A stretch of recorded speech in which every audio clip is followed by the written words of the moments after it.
I think it was in 8th grade. You came to Raymond Creed Junior High School back in 1978, explaining why we need to wear a helmet to skateboard. And most of us punks, before we went to skateboard parks, never wore our helmets when we went to skateboard empty pools and backyards out in the desert. So Stacy and, let's see, I think it was Stacy, Ray Bones Rodriguez, and Bert Lamar that all drove out to Palm Springs to do a little skateboard expo.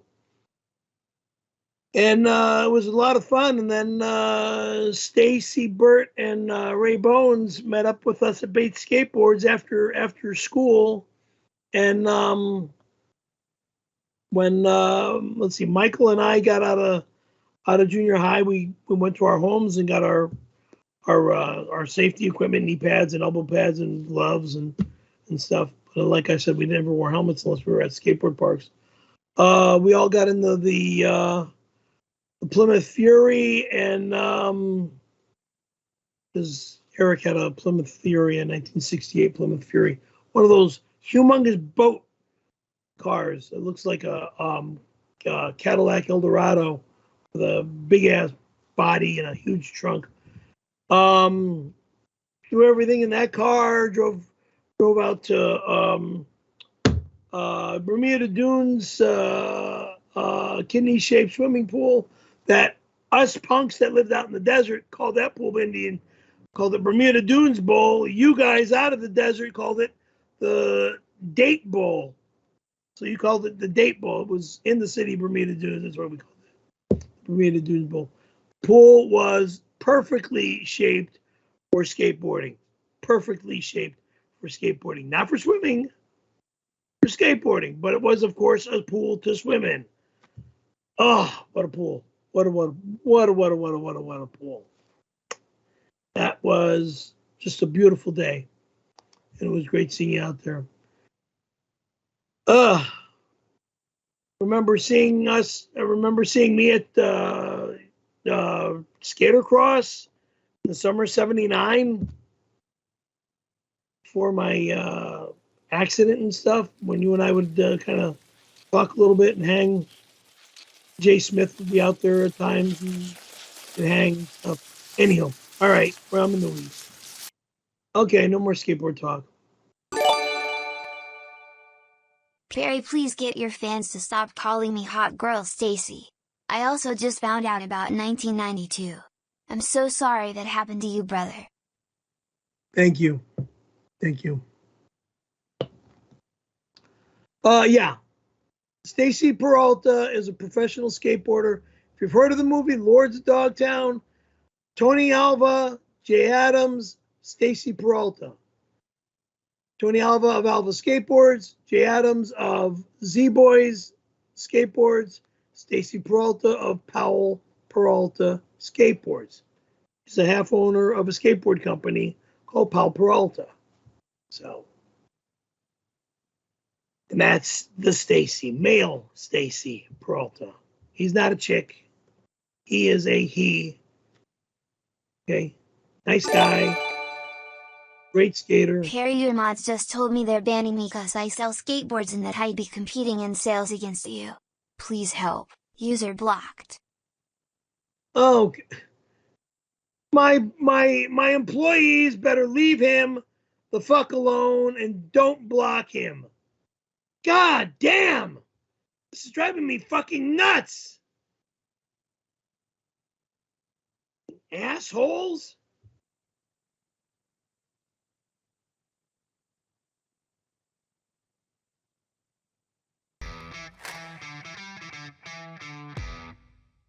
And you was driving. Not rate, just man love. Not rate was rate when you brag This about fucking weirdo. What you wanted man cocking sex. sex. Not rate you letting bitch hugs. I don't ever want to hear from that motherfucker. Get off my fucking computer, you fuck. Well, everything I want to say, I can't say because it's not legal for me to say. But I want to. Motherfucker.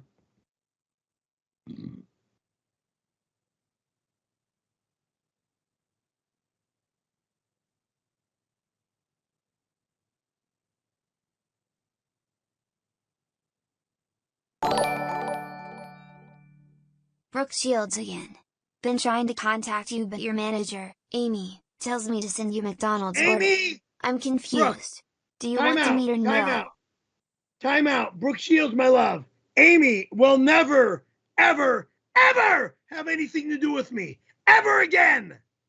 She was once known as my sister-in-law. I have disowned the bitch. She's not a part of my life. She's not a part of my business. She's no fucking way involved in my fucking finances as my business manager. That's Tom Brennan. Only Tom Brennan, not Amy. And if you're giving Amy fucking money, stop.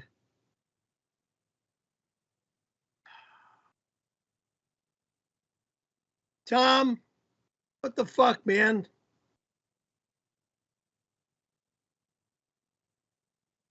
Hello? Hey Perry, it's Aaron Rodgers. I'm going to start my own stream and I offered Garrett a contract to help me with my content. See you in NY, Garrett. Nice to hear from you, Aaron. Nice to hear from you, It's fun to be here and be a part of it. Obviously, Garrett, he's a talented guy, and then it's kind of turned and was like, wow. But we had plenty of conversations, and he's obviously excited, and I'm excited and appreciate him believing in me and bringing me in. And he's been great. Had some dinner the other night together, a bunch of us. It's been great. Like I said, it's been a dream. Just been pinching myself every day, just how special this opportunity is, and it's fun. I mean, awesome. like change can be great. Change can be great. Yeah, look forward to meeting you, Aaron.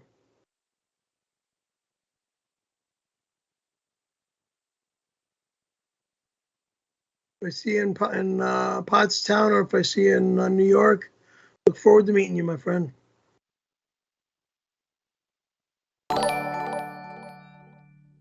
Perry, we got your request. Your appearance fee for Pottstown will be PayPal to the Amy Librand. Let's see you in a few days. You are not to have anything to do with Amy Liberante. She's no part of my stream. She has nothing to do with my life. She's a fucking lying, thieving whore. The fucking bitch. Get out of here.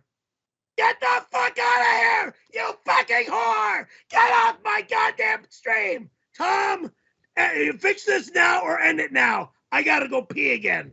I'll be right back. It's putting on my.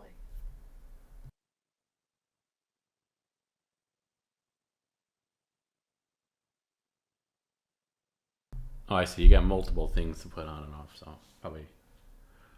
Yeah. Hey, listen, I got an offer here for you, Perry. It's a crowdsource offer, and it's for $200. I gotta accept that. Yes, you do. Perry must represent his Guido brothers and get a spray tan at the Jersey Shore. All right. Okay, so when we go to the Jersey Shore on Sunday, Perry's getting a spray tan. That should be fun. Probably after we get the airbrush tattoo removal thing, but that'll be fun. Airbrush only. That's what I said, airbrush. Can you fix the lighting in there? It's like really dark. No, everything's lit. Everything's lit. I know. That light is all the way up. The bedroom light is all the way up. I understand, but the This light is all the way up. The light behind you, can you just tilt it or something? Because it's that just, way. Yeah, there you go. There we go. That's better. Yeah. You could turn down the intensity a bit. That's a little too intense. I don't know. Is there a dial to kind of like just go? No, there's just no a dial. The only dial is by turning it towards the. Oh, there's not a gradient dial. There should be. No, and the dial is turning it towards the door or turn it towards me. All right, let me see how that looks now. Yeah, that's okay.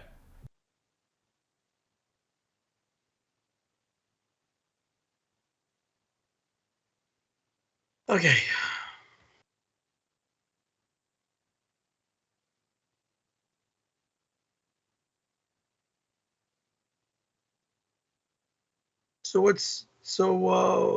Is that it? Just $200 for this spray tan thing? That's it. Yeah. But we got to see how much the spray tan costs. So I don't think it's that much. But yeah. So minus whatever it costs.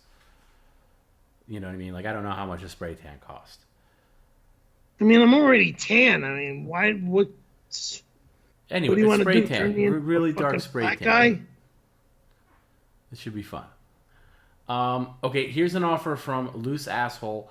$100 for you to put your tiger picture on the outside patio by the wall with a sign that says moving sale, everything must go for 24 hours. Fuck you.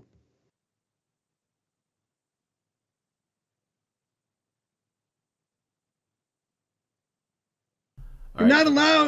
You're not allowed in my house, and I'm not going to take anything from my house, bring it outside, like my home is a fucking piece of shit. Fuck you. Okay, somebody said the spray tan is typically around $40, so like Whatever. 160 would be your profit margin. So I think that's But pretty is that good. for an entire body? Yeah. Here's a Tom's tip from our friend Cackling Grunglow. Please correct me if I'm saying that wrong, by the way.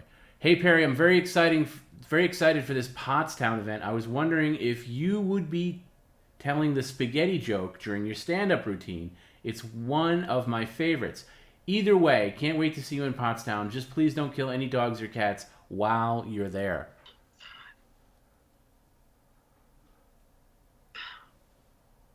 Do I have to fucking go back to my past?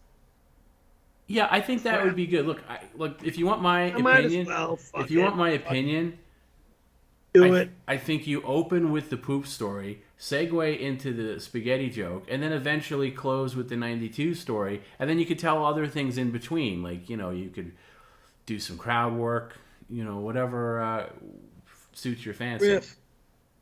Riff. Bottom line riff. AKA riffing. So there's the script. Poop story. Those three, and then riffing in between. Just don't go back to back. Like one into the other. Have a little flow to it. Right. But yeah, I think you're gonna do great, Perry. I think and you're gonna be with an audience that is excited to see you. So excited to meet me. Yeah, which is you're nice. not gonna be performing in front of strangers. Here is a Tom's tips from our friend Soviet Goat. Remember, Soviet Goat cannot make it to Pottstown, which is a bummer because of his recent surgery matters. So hopefully we'll see him next time. But there's a little Q&A from Soviet Goat. It's 4 questions, Perry. But first, Soviet Goat says, a warm and lovable thank you to a fantastic demon, Pat Hi-Fi, for volunteering to grab me Perry's birth certificate and his mom's will at Steelathon this Saturday. Bones up, my friend. # men holding guns. What the fuck? So I guess Fuck off, he can't make Steelathon either, so Pat is going to take your birth certificate. Look, if anyone's in this apartment this coming weekend, you're going to jail, period. The apartment's locked up. The keys have been changed. The door locks are going to be fucking locked. The window lock's going to be locked. So there's no way you're getting in here. All right, here are the 4 questions. I haven't even made a copy of my key. That's how new the new door lock has changed. Okay. Here are the 4 questions, Perry. Number 1, on the plane, ask a stewardess for a blanket if you want to give Tony Hawk a hand job. It's allowed if you cover up the boners. Oh my God! Fuck you! You flamer! Get out of here! No more questions! No more answers! You fuck! We're done. Next guy. I don't want to ever hear from this prick again. Let him die, the piece of shit. Oh, that's not nice, Perry. That's not nice. No. If I hear you say question 2, I'll turn the computer off. No, you're not going to turn the computer off, Perry. The man paid for a Tom's tip. You'd be literally robbing from Jim and Garrett. Please turn around. Stop with the bopping. God damn. Question 2. Moron. Start You your love act. these fucking morons. Start your act with the 92 story. Now, he says instead of the closer, you should start with it. Bring the excitement down with a sad telling of the chicken sandwich story. Then ramp it up at the end by pulling off your urine-filled diaper and windmilling it around your head, covering the crowd in your famous piss. Go fuck yourself! Oh, you're disgusting! Ugh. I would not do the chicken sandwich story. That's just my personal opinion. What chicken sandwich story? The Disneyland chicken sandwich story. It's not. It's not really a crowd pleaser. It's not even a comedy. That's not funny. No, I agree. All right, hey Perry, we're over here. If you can look ahead. Child. If you can look ahead, we're right here. Okay, question number 3. If Gina and Scarlett don't show up, don't be afraid to get some Pottstown pussy.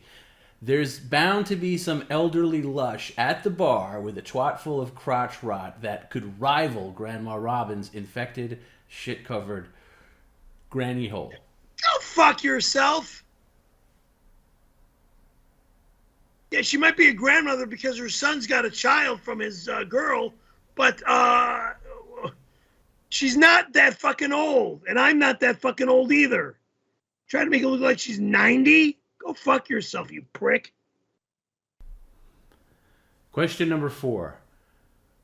When bathing with Bob Levy in his 2-man jacuzzi, try to keep eye contact 50% of the time. Staring at his cock for the whole 4 hours would be uncouth. Wait till the final half hour to blow each other.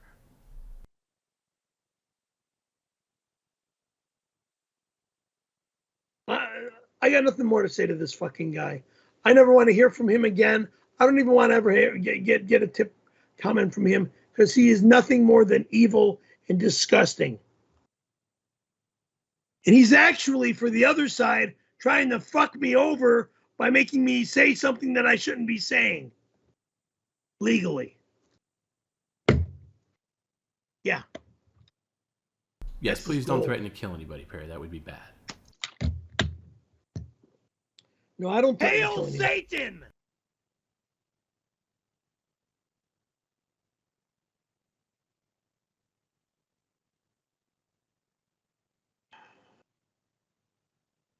Is that our Joey, aka Jim? Yes, it is. Yes, it is. You can give him a nice shout out. Thank you for subscribing. Thank Hail Satan to me though. Perry, we got your request. All revenue from merch sales will be sent to the Amy Libran Tech Cloud. No. Tom, what the fuck is going on there?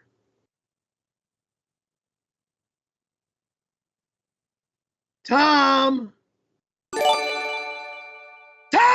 Tomb, we got your request. The registered email address for the domain has been updated to Amy Libran Tech Cloud. Tom Brennan, what the fuck is going on here? Are you talking to me, Perry? Yes! Do you see my fucking cunt bitch whore sister-in-law as robbing us? No, I wasn't paying attention. God damn you! Fucking go on and put that back on! That fucking whore's out to take our money and steal from us and rob us! We're gonna be fucking broker than shit! That fucking bitch! Boats and bozos. Boats and bozos. Please send me more boats. Please send me more bozos. Let's fill Soul Joels with bozos and boats. What the fuck?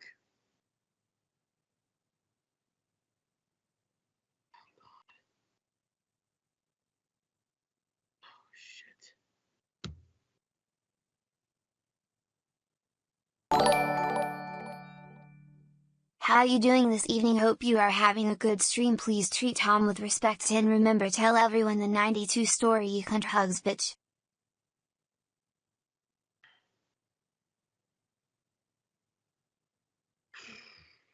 It might come out.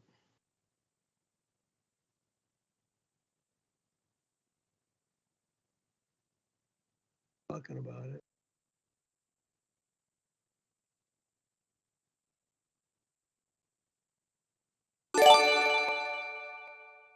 Perry, this am Bruce Willis. I put kitty litter into the kiddie pool to me lets me swim in it like cement now. She angry. What should Moop Chingy do? Dude. Stop. Making me crazy. Can't take this anymore.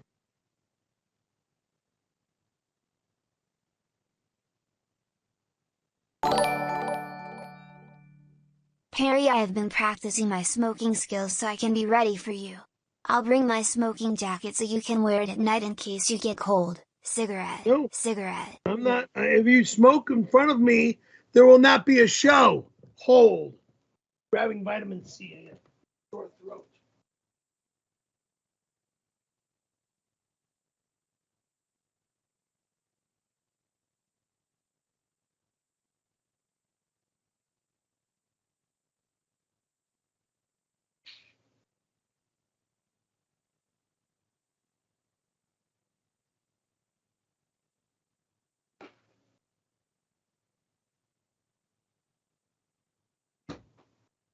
You guys are out to threaten me so I don't do a show now, huh? Huh? Pieces of shit.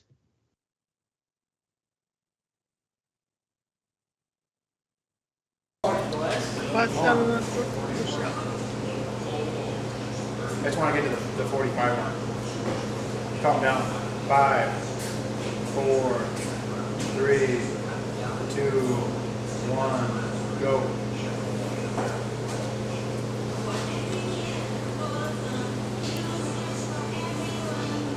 why are you showing me some moron? 15 seconds. For what? 20 seconds. 25 seconds. 30 seconds. Done. It's already done. That was a good one. Disgusting. I don't know what that's all about. Doesn't prove anything to me, so you can smoke a cigarette. Whoop-de-doo. I'm not doing anything like that. I'm not putting that poisonous shit in my mouth again.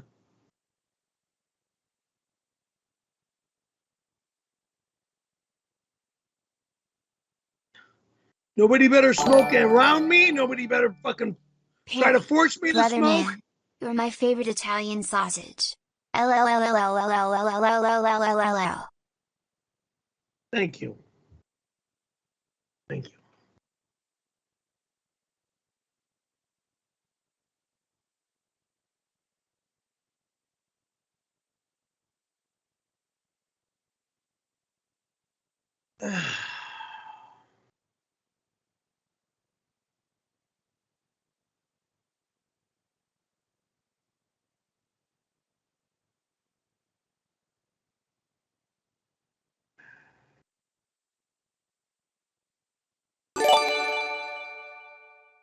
Perry, this is Randy Callahan.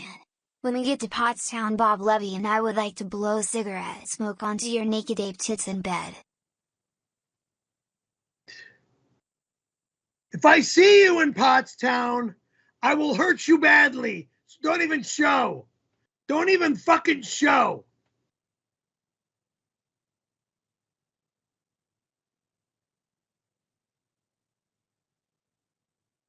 What you did to me, you motherfucker.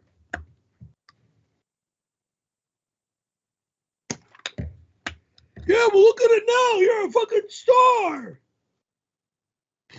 I would have been a star anyway, but that garbage that you did to me, you fucking ass.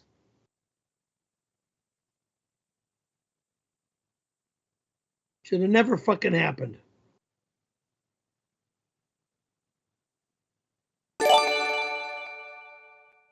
Hey Perry, hope you have a nice trip to Pottstown.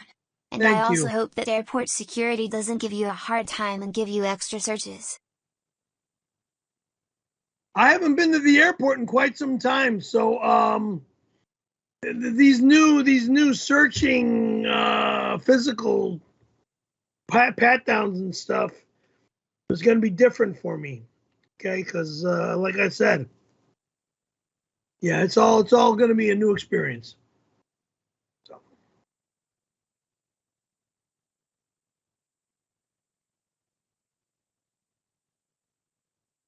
But everything should be good. Let's just look at the 2 thumbs up positive and think positive and do things positive. Have a positive week. What is this moron doing? I don't like what I see. Right then. Bend over and grab your ankles. Yeah, I don't like this. Turn this off. Off. Off! Thank you.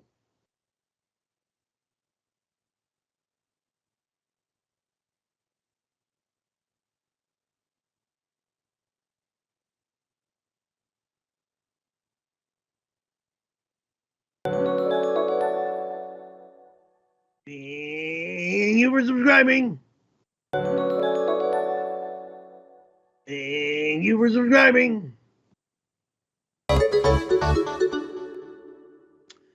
Godzu, you are always good at giving us 500 cheers. Very much appreciated. Thank you. Thank you for subscribing. Thank you for the gifted subs. Appreciate it. Thank you.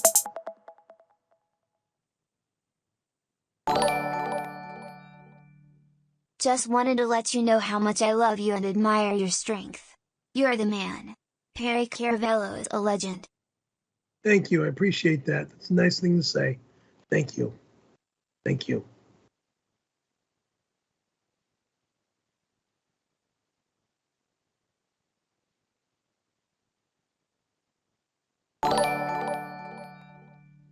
New fans, this guy says his mother moved him to the desert because King Brian was beating him up. Truth is, Perry kept trying to rape him. Bad guy. What a fucking liar. What a fucking liar. I'm not like that. I had tons of girlfriends in junior high, in elementary school, junior high school, college, at the beach, my God. When I lived in Costa Mesa, girlfriends, immediately.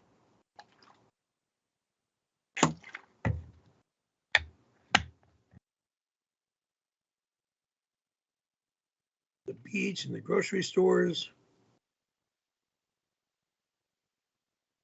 Up in Brea. Hey Tom, it's Rodrigo. Is it true you jerked off a man in 1992? Turn on the Elvis lights.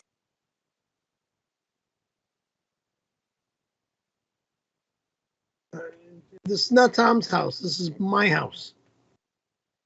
I don't have Elvis lights here.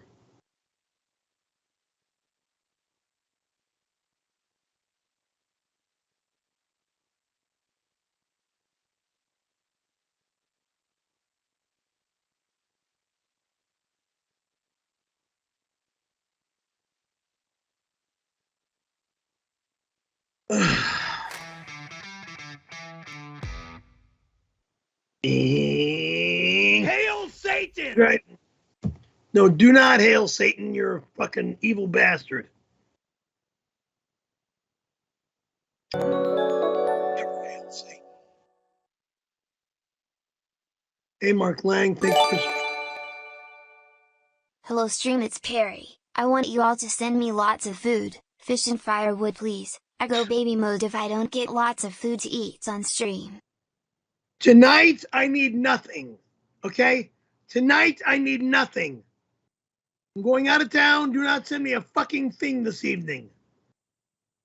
Again, tonight, send me nothing.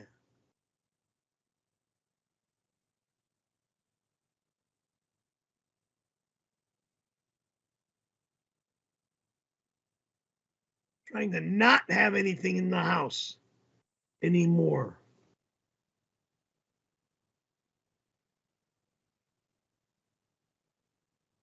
Gone for almost a week, but no food in the house.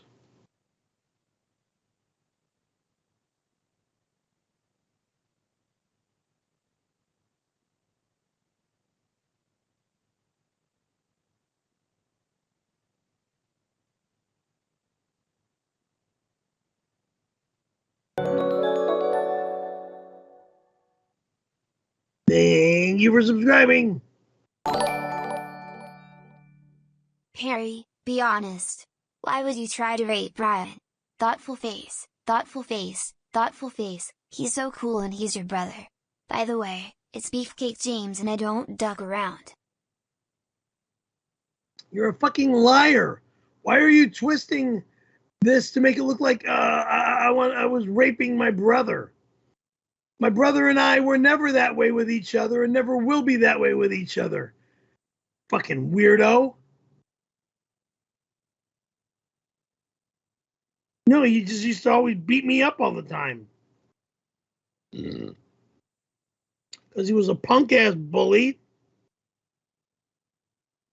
Wanted to be Mr. Hotshot, but as I got older, got stronger, and after what was it, one neck surgery or two,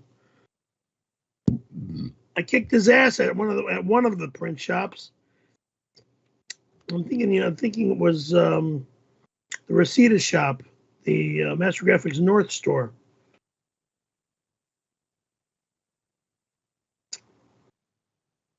I decked his ass.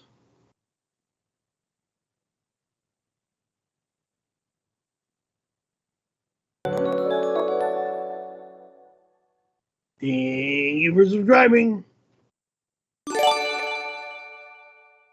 Perry, I sent you Jollibee on Monday to ask you to dinner in Pottsville. Fuck you for throwing it away. I heard you sucked it and smoked crack anyway. Christy, honey. Oh God.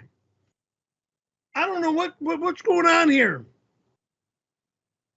If I see you in Pottstown, it will be an honor. Right? Hometown girl. It'll be an honor.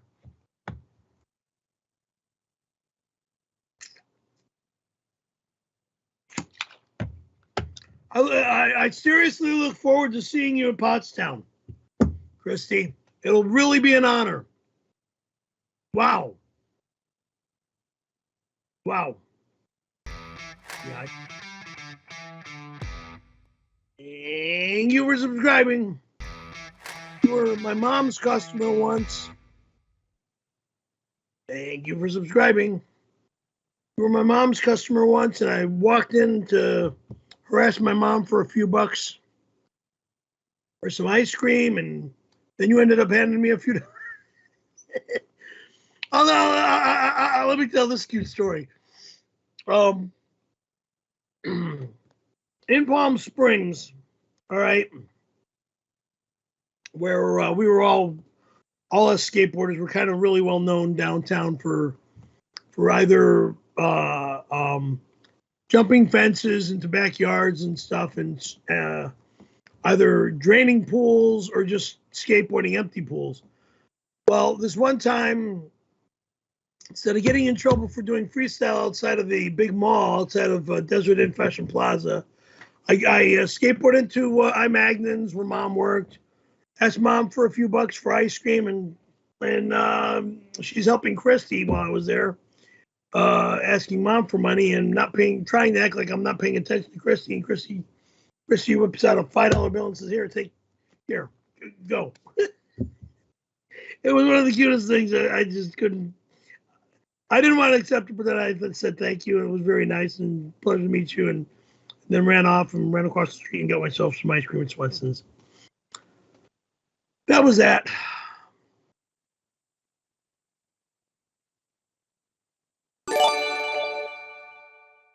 Breaking news. Randy Callahan was spotted in Pottstown. No deal was made. He is interested to join Uncle Rico show this Friday yet. Stay tuned. Not allowed. If that motherfucker's on the Uncle Rico show, I'm not on the Uncle Rico show. Got it? Thank you.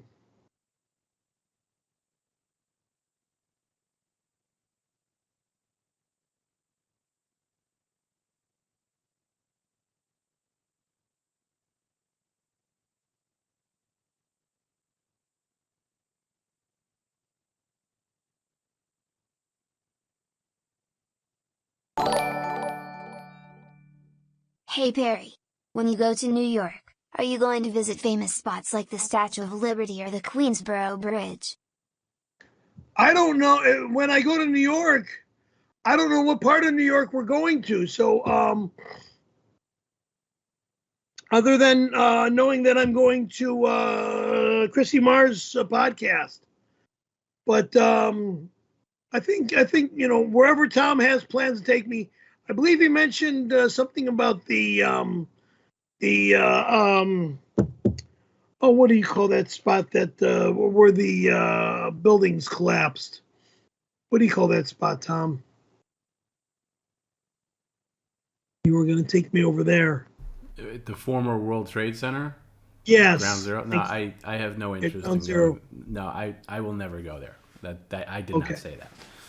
Oh, I'm sorry. I did not say that. I real talk. I knew way too many people that lost their lives there. I am never stepping foot there. Okay, good, and yeah, I agree with you. No, that's just. Yeah, but Adam Enid, this is a true story, and he's straight as an arrow. But for money, he's not even looking at you. In New York City, he's allowed to tell. Oh, should I tell this story? Yes! In New York City, he used to jerk off punks under the Queensboro Bridge, $15 a man. Yeah, I said the Queensboro Bridge. We'll go to the Queensboro Bridge. What's so important or what's so great about the Queensboro Bridge? Is that the bridge that goes from the city to Brooklyn? Well, given the name, Perry, it wouldn't be Brooklyn. Queens, I mean. Duh.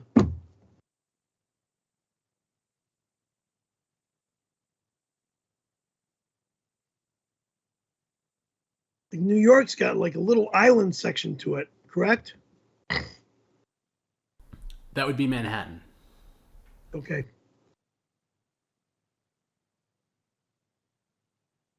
We first met, I met you underneath the Queensboro Bridge. You at the time were jerking off punks for $15 a man.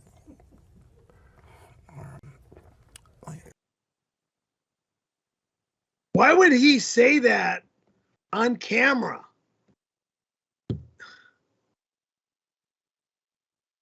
As a joke or and even as a joke, still, why would Norm Macdonald say that about anybody? Unless he's out to fucking ruin their life. Because if anybody says something like that about me, especially if it's not true,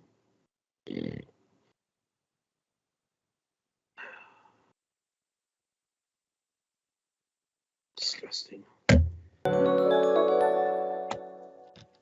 Thank you for subscribing.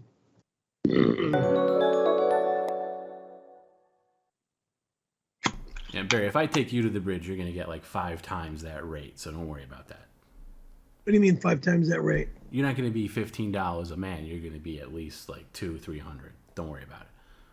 I'm not jerking anybody off. I'm going to be with Scarlett. Or Christy Brinkley. Or Gina. Or Brooke Shields. Whoa! They're all coming. Woo-hoo! It's Beezy. I was a quitter, but thanks to you I am back to smoking cigarettes. I love you, Francis, and thank you for endorsing Marlboro. Fuck yourself! I'll never smoke! And if you fucking smoke in front of me, I'll fucking crush your mouth, your cigarette and your mouth! You fuck!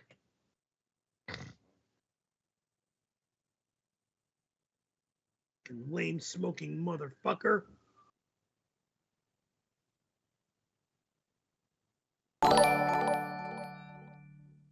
Hey Bear Bear. I saw that man butter stain on your shorts.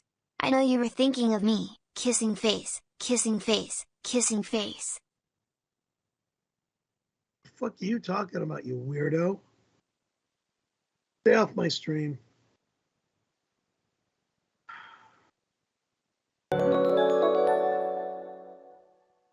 You were subscribing.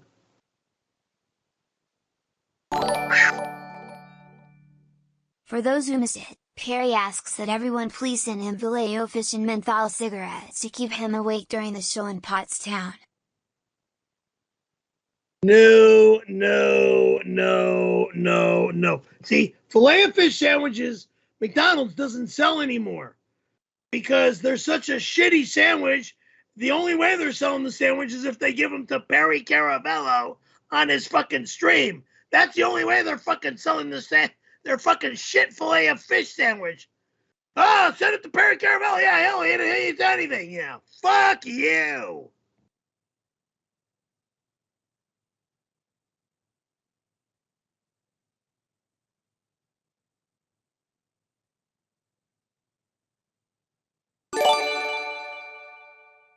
Perry might be a short fat bald gay Italian scammer with a short temper and an even shorter micro penis, but god darn it, he makes me laugh. Smiley face, men holding hands, slice of pizza, bacon, popcorn, corn.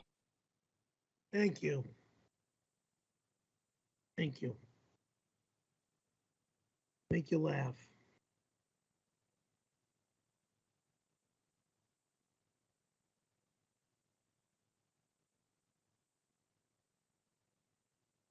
Put that clip up. I want to see what it says. Disappointed, you were gonna get rid of the Larry Fine Stooge hairdo. Trust me, it will do wonders and minimize your 5 feet 1 inch 380 pound frame. 56 waist. Sad. Boy, you are way the fuck out there. 5'1", yeah, when I was like 9 years old.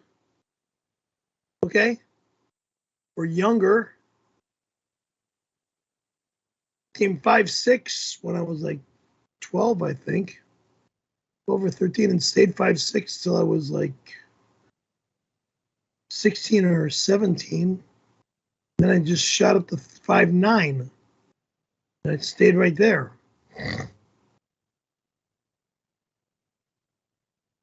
Then I went from like 132 pounds from junior high school through well, no wait. I went from 132 pounds to, I don't remember what my scale weights were, from being in the hospital, out of the hospital with my near-death accident. I remember weighing myself one time and I was like 115 when I first got out of the hospital. Shot up to 150. Then I went up to 175, freaked out, dieted for a month, went down to 150. And then I was fluctuating between 150 and 185, like this, constantly. 150, 185, up and down. Then I went from 185 to like 200, and now I'm 210. So actually, I'm almost 220. So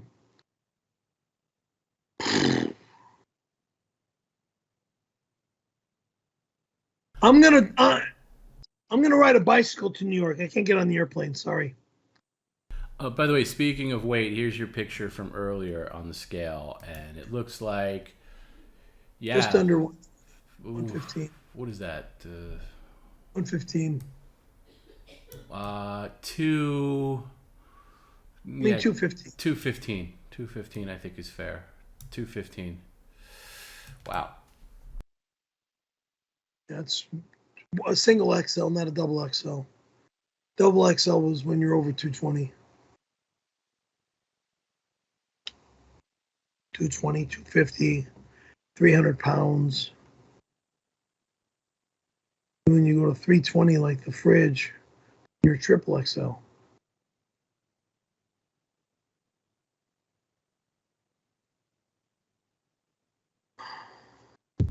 Let me get to a couple more Tom's tips. Here's one from our friend Larry's Ferrets, Big Boy Poe, and Lil Stinky.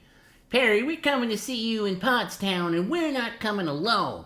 We're also coming with that lovely and talented Allie Does Improv, who is a leukemia survivor. She just finished her last chemotherapy appointment today. So, the least you could do is not brutally murder us in front of her like you did to those cute little cats of Linda's. I didn't murder Linda's cats. I drove Linda to the veterinarian. The veterinarian saw the cats were very sick. The veterinarian gave Linda an option. Linda looked at me and said, "Can you pay this bill?" And what am I going to do but say nothing other than, yes, I'll pay the bill because I'm the one that's getting laid by you. And I'm the one that has the cash in my bank. So that's what happened. Okay.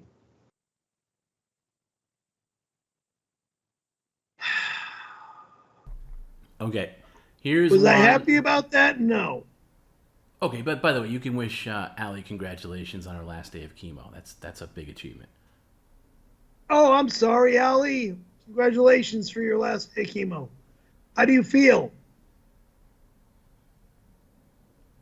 2 thumbs up? And Or just totally exhausted? Because I know chemo knocks the shit out of you.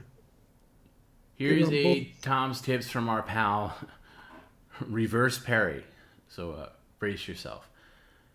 And Reverse Perry says, hot dudes, the all see to Shore, Jersey, to going, am I then, and Pottstown in, am I.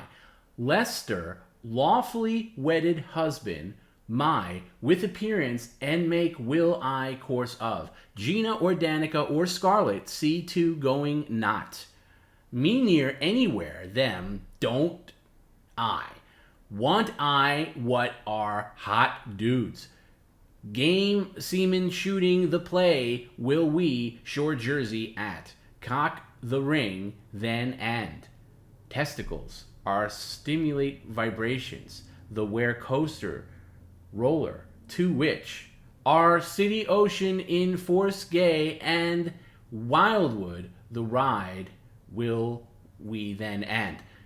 Heights Seamanside the and roller coaster sperm white great the ride will we then I wait cannot I hot dudes way my come men for made man a man am I out and over. Disgusting. That was from Reverse Perry. Gross. And here's one from you, Perry Caravello. Complete lie again. Tom, this is Perry. It's 6 a.m. my time, so that makes it 6, 7, 8, 9 a.m. your time. I am wanting your input on my stand-up routine with this 1992 story as the closer. I am wondering how much graphic detail am I allowed to get into? Like, is this a PG, PG-13, R-rated, or X-rated type of deal? I want to really get into the part where I took a look at Randy's magnificent mountain peak between his legs and tell him to lose the trousers and let me do my magic. Or perhaps the part where after we have magical, sweaty man love making... There was nothing like that ever happened! Get the fuck out of here! And then we smoke the same cigarette after it. Because I truly, truly love smoking cigarettes, as you know. And my name isn't Perry Frank Caravello. Good day. Perry, where are you going? We know where he's going, don't we? Now you can look at the back of the chair the way you want.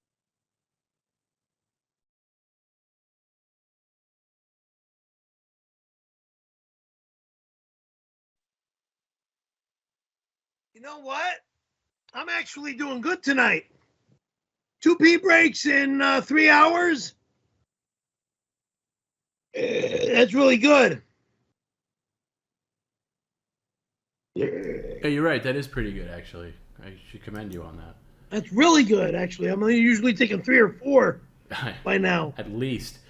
Well, it helps. It also helps streamline the stream. So, if you've noticed, we've tried to streamline things where, the Monday streams are not like crazy long. And I think the less you dart away and pee, the better it is for you. So you don't have to father time us later on. Here's an offer from somebody called Woofer, and it's $10 if you put. This is a super easy one. This is one of those offers where I'll just call it free money. $10 for Perry, that'd be you, to put a colored bandana in his back pocket for the rest of the stream. You have a colored bandana, don't you?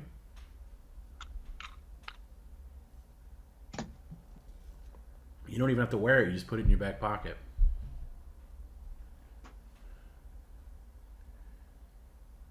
We see it. That'll work. It's blue. No, don't just shove it in your bag. It's got to be sticking out. You gotta maybe under the underwear. Well, then. Why don't you just put it down over the elastic? Why don't you take the underwear off? Actually, that'd probably be the best way.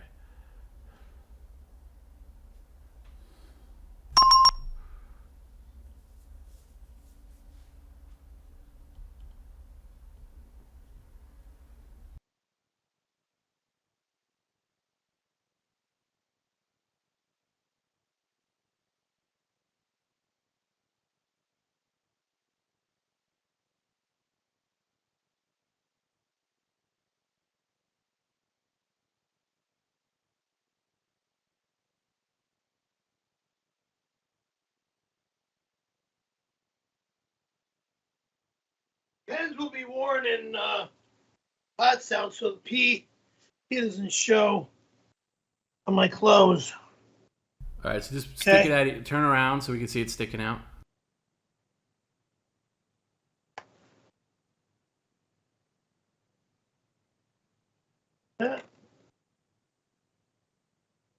No. You want it sticking out a little more than that. Don't just put it all the way in the pocket.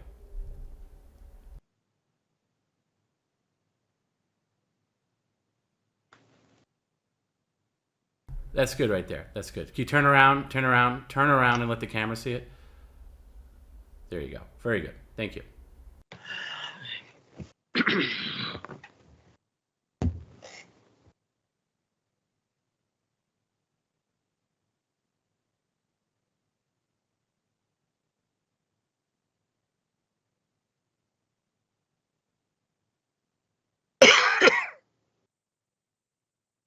Are we going to end early tonight, or are we going to stay up late? I'm gonna do my best, Perry, but don't father time me, okay? Don't just. No, I'm just asking. Okay, and I'm telling you, I'm doing my best. I know you got to get up early. Thank you. I didn't send you postcards. I never sent you a statue. I have no idea who you are. I'm not your girl, do you understand? I am not going to Plattsburgh. Plattsburgh?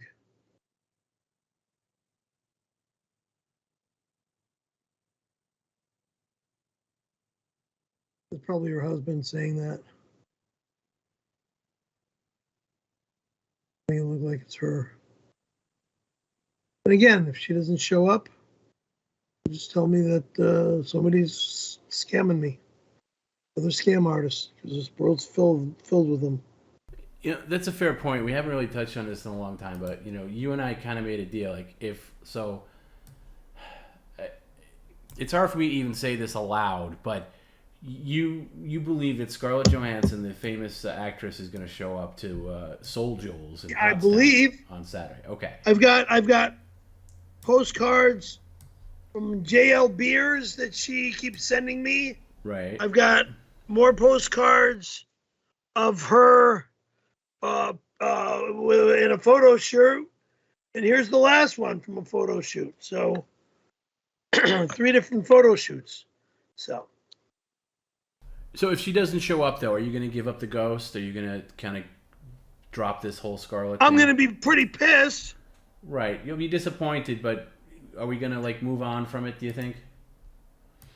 Move on in what way? Move on that you're going to agree that the real Scarlett Johansson has no idea who you are. A loser and a fucking fake, or a liar and a fucking scammer, or people are being, or like her ex-husband is doing what he can to make it look like she's in love with me when it's all a big joke and a hoax and a bunch of bullshit. Or it's really her and she's really going to show. So.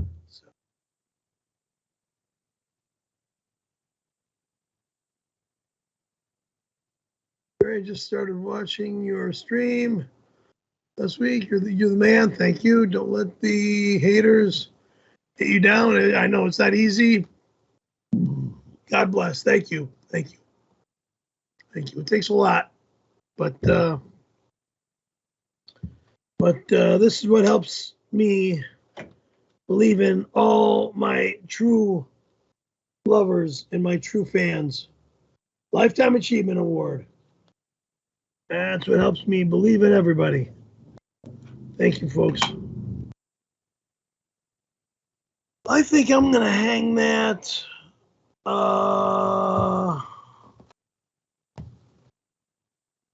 either over Lori's painting in my dining area or over my diploma, over one of my diplomas over here. I think in the dining area will be the best spot for it. Dining room.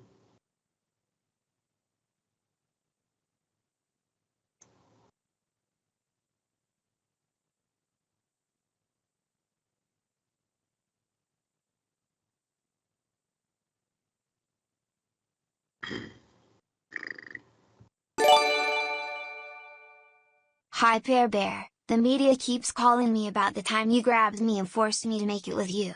I had to tell them the truth. Still friends? What truth? No, asshole.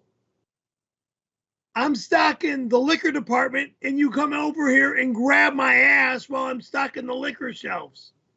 Yeah, I grab you by the throat and pick you up off the fucking ground. Remember, I was very fit in those days, and I was lifting weights as well as working hard, stocking shelves. So I was strong. Scared the fucking shit out of you. Don't ever grab my ass like that again, motherfucker.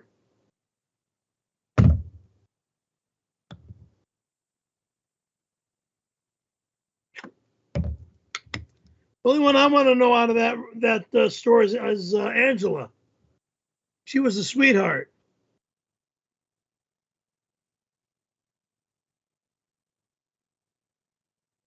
Hail Patty's Satan! Daughter Kathy, who I dated. Thank you for subscribing.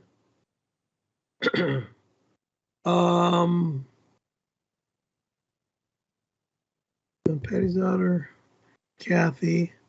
And there was another checker that lived over by the fire department downtown. I went to her place with her one day. I forgot her name. Yeah, I remember Kathy, though. Kathy and I went out. It's Dorm and Mike. Don't worry about a thing on May 13th. Me and Wavy G are watching your door. No steal-a-thon is going to happen on our watch. Guard. Men holding hands. Mike, guard. you're the man. Men holding hands. Guard. Men Thank holding you. hands. Thank you, Mike. Well appreciated. Look forward to a very safe return to California from over there. Over there, meaning East Coast over there. You hear over there? You hear me over there? Yeah. Going over there, doing a show, coming back over here. I'm doing, let's see, 1, 2. I might be doing 2 or 3 shows when I go over there. I got the Uncle Rico show. I got Chrissy Ma's show, and then Tom's talking about doing like a couple other things. Jersey Shore, which would be nice to visit. I might run into Snooki. If I run into Snooki, I want to see her. No, I'm not going to go get dirty and talk about Snooki. Thank you for the 1,000 cheers, 83 Nephilim. Thank you. Big Bear Theory. Thank you for subscribing. And congratulations on your newborn son. And congratulations on your newborn son. Thank you. It's Wavy G. Big fan. Michael Hearn and I are going to be guarding your door during Pottstown. Enjoy yourself and don't worry. Apartment 103 is safe.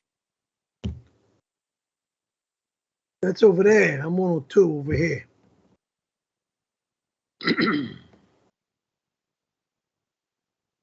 101, 102, 103. You'll be here. Yo Perry, tell the new fans about all the money you flushed down the toilet when you started your skateboard company? I don't know what you're talking about. Yes, you do, Perry. When you started that stupid skateboard company and you invested all that money that never went anywhere and never bared any fruit, including the crazy money that you spent on full-page advertising in skateboard magazines. So that was the waste of money, right? The full-page advertisement. I'm not talking about that. Too embarrassing.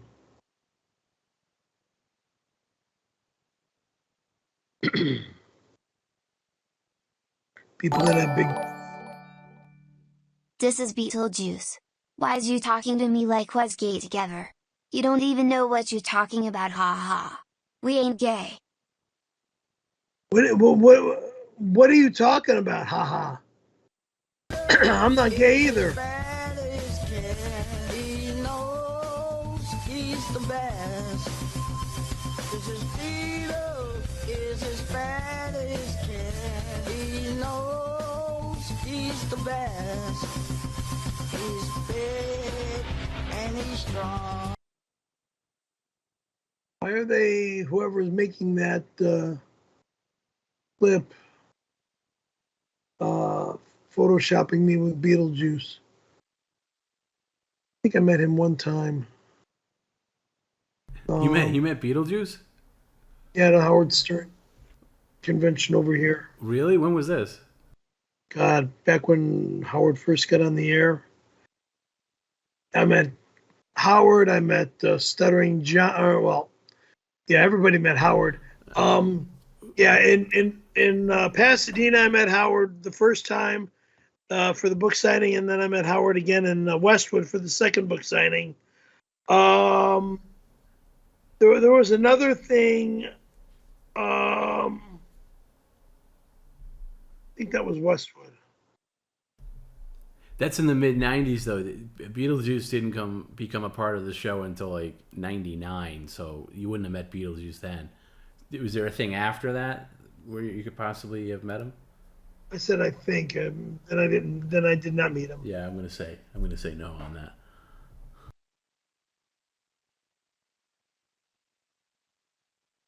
Maybe the comedy. White Sammy Sosa. Thank you for subscribing.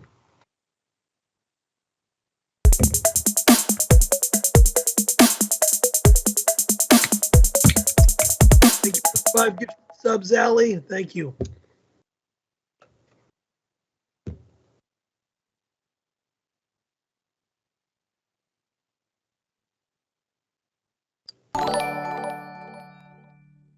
Congratulations on your Lifetime Achievement Award. Well deserved. Thank you. Thank you. Thank you. Definitely. Well deserved. Thank you. You want to show it one more time for anybody tuning in late? Yeah. You there.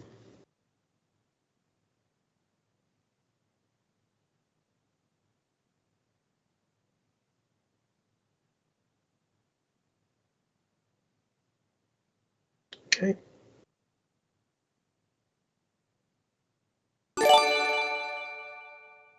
This is Quincy. Listen, darling. At Pottstown. Give the converter to Tom and apologize. At Uncle Rico show is optional. What the fuck are you talking about? The converter. Give the converter to Tom. What do you mean? The catalytic converter that you add your gang steals Oh. from my car. Oh, okay. Oh, so bring it with me then. All right. I'll bring it with. I like how you play coy. What converter? You know exactly what converter. You had your gang take it from my car. I didn't have look. Don't ever call these morons my gang. They call themselves the Caravello Kings because they want to be like me. I don't have anything to do with these morons. Your gang.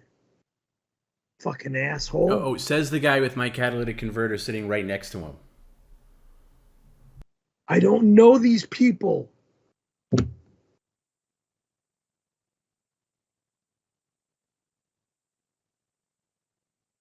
Let's play a little just role reversal for a second. You know darn well, if we were doing a stream and somebody sent me your catalytic converter, you would be going apoplectic. You would be losing your mind. Okay. Of course. Okay, so I think I'm handling this pretty well, knowing that you are. Your gang took my catalytic converter, which is like a $1,700. My gang? No. These morons that call themselves the Caravello Kings. I don't know these people. I do not know these people.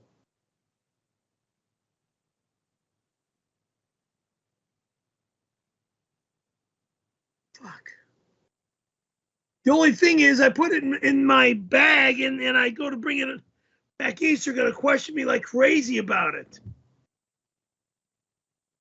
I'm a resident in PA. Unfortunately, I can't make it to Pottstown. When is the next time you're coming back to PA? Who the fuck? I have no idea. God, this is the first time back to the East Coast, so let me come back to the first time before I make my additional trips. Depending on how my relationship goes with Scarlett, either she'll be staying on the West Coast or we're going to be traveling back and forth for each other. Or Brooke Shields and I start hooking up. And but Brooke Shields has more money than me and she'll be traveling back and forth. I don't know what's going on. So, I mean, whenever Tom books a show for us to go back to the East Coast, will be the next time I come to the East Coast. I would say it would be a while. Yeah, more than a few weeks or a year, at least.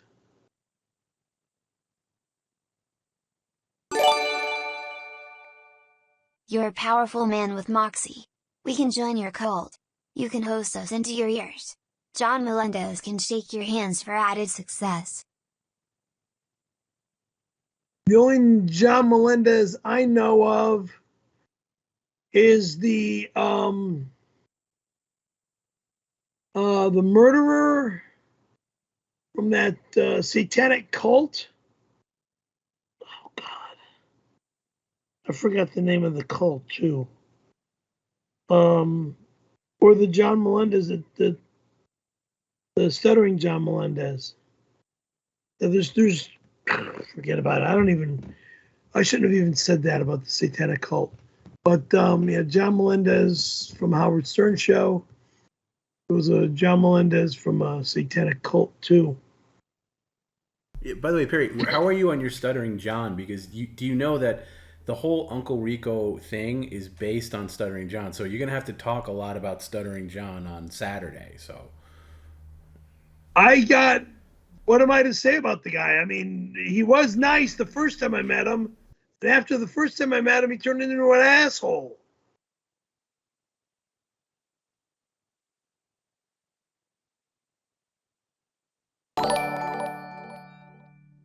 You're a strong actor and funny comedy man.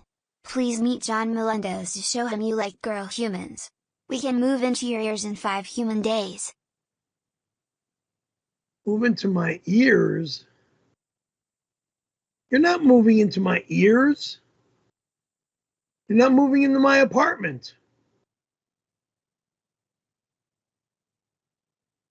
Fucking asses.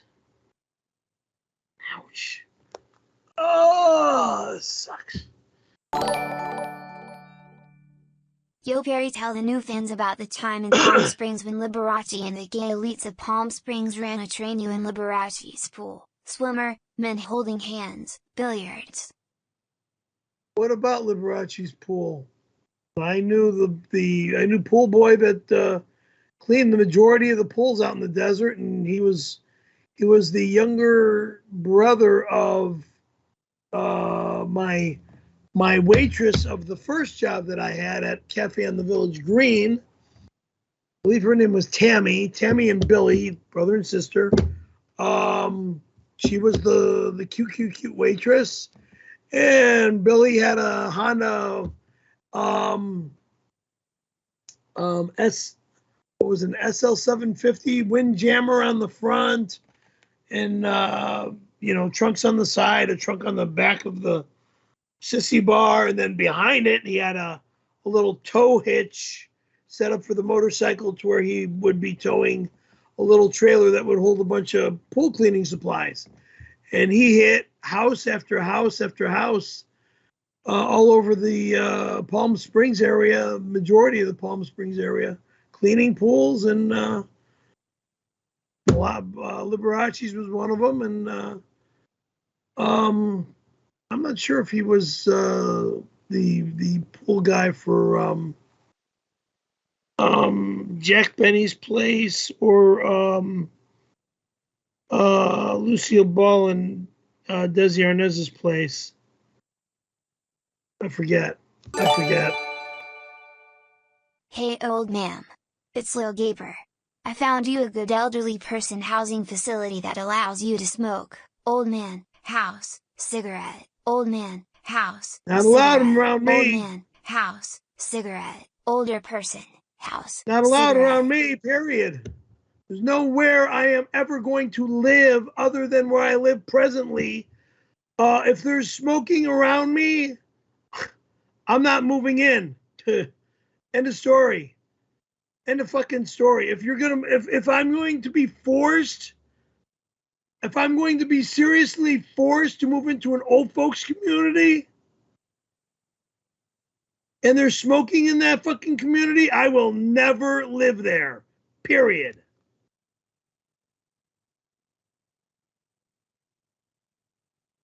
I live alone.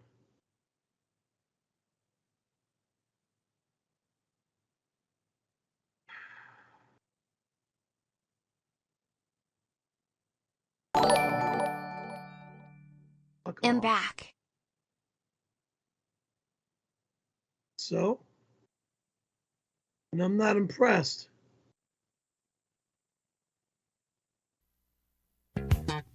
R-A-N-D-Y.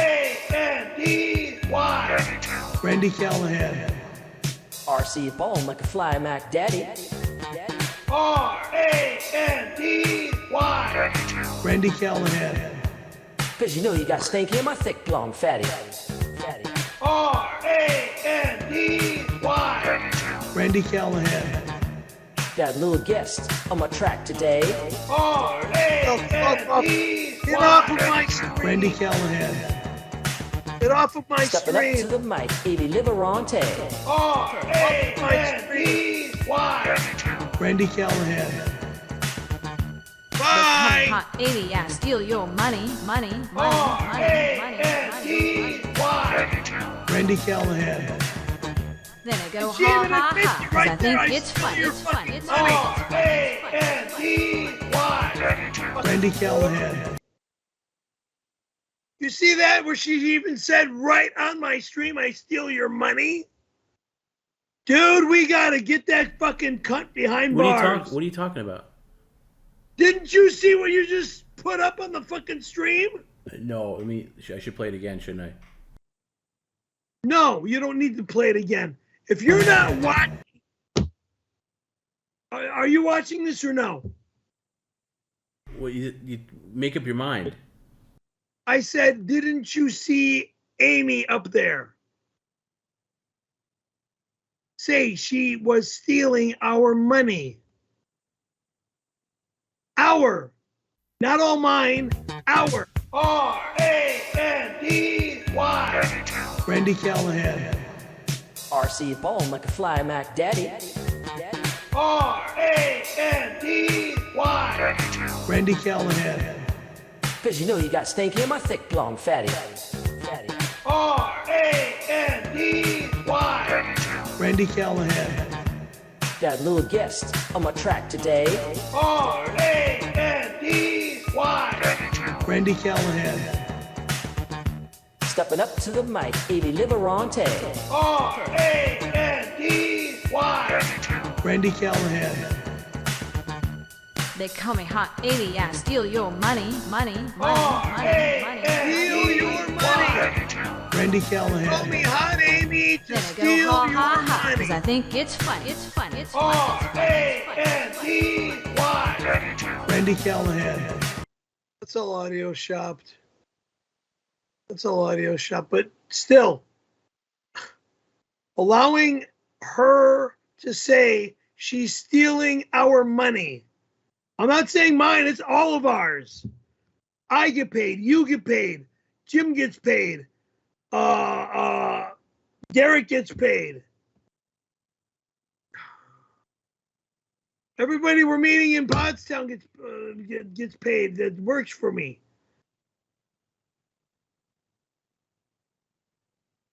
And she's robbing us.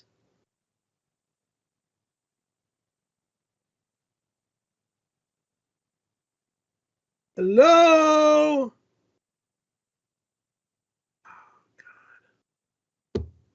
I don't fucking care. Thank you for subscribing. Remember to leave your penis pompous and warm for your #1 fan jealous shots to take during Steelathon. He will use the dreaming of you. What the fuck? Go away.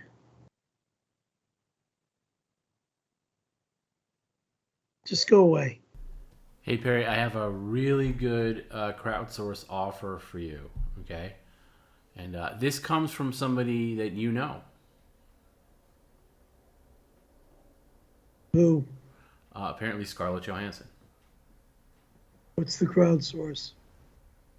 Have Perry shred up his Scarlett Johansson pictures and any receipts still in his wallet with the shredder. Pack the shop vac hose and turn it on to blow, saying, Bon voyage to Pottstown. Scarlett adds a note here saying that she will send you any replacements, new ones. But that's $300. No fucking way. See, now that's not from Scarlett. That's from somebody. Well, I'm the one looking at it, and I'm the one who can tell you that it is.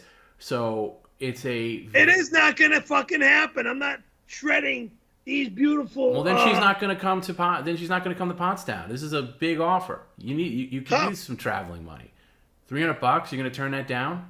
I'm gonna turn it down because I'm not shredding these nice envelope postcards. I mean, I don't believe it's from her. Well, I verified it, but please show the postcards to the audience. Please tell people what you're not willing that you're not willing to shred. I'm not willing to shred this.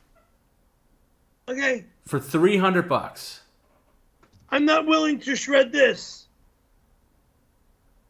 Okay. I'm not willing to shred this. All right, let me just get this straight. You believe any fake account that messages you that says it's Scarlett to be Scarlett, but when there's actual money on the line in the terms of $300, then it's not Scarlett. It's her fucking ex-husband. Don't you get it? No, I don't. Her ex-husband's gonna do what he can to keep her away from me.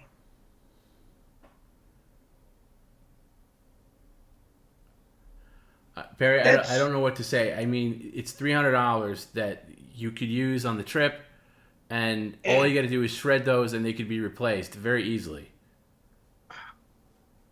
No, because I don't believe it. What amount of money would you agree to do it? And please be reasonable. Please don't say $1 million. But what amount would do it for you? Because I'm speechless right now.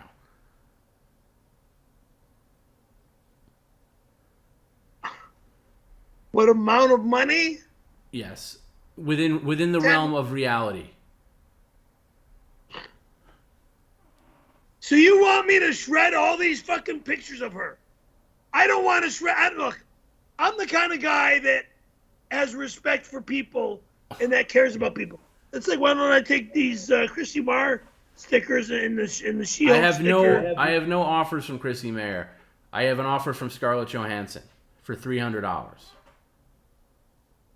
It's not an offer from Scarlett. It's an offer from her. Perry, I'm verifying. Saying that it's Scarlett. Hey, Perry. To fucking make me.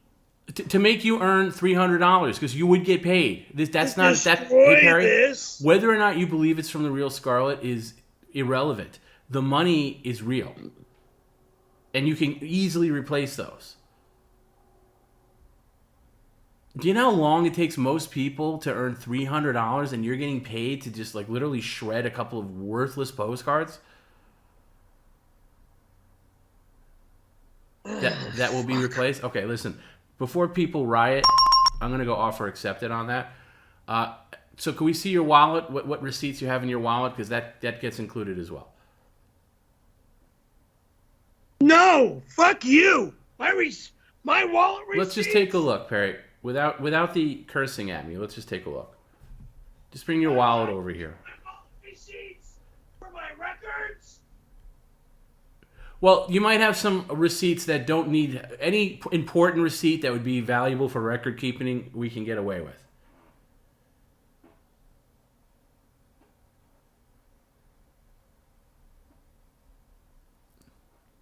Just bring your wallet over here, Perry.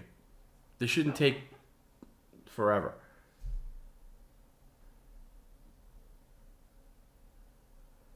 No. The wallet. I want the wallet. I didn't. No fucking way. No. You don't get to see my fucking wallet. Yeah. Hey, Perry. For $300. I'll shred these. Hey, Perry.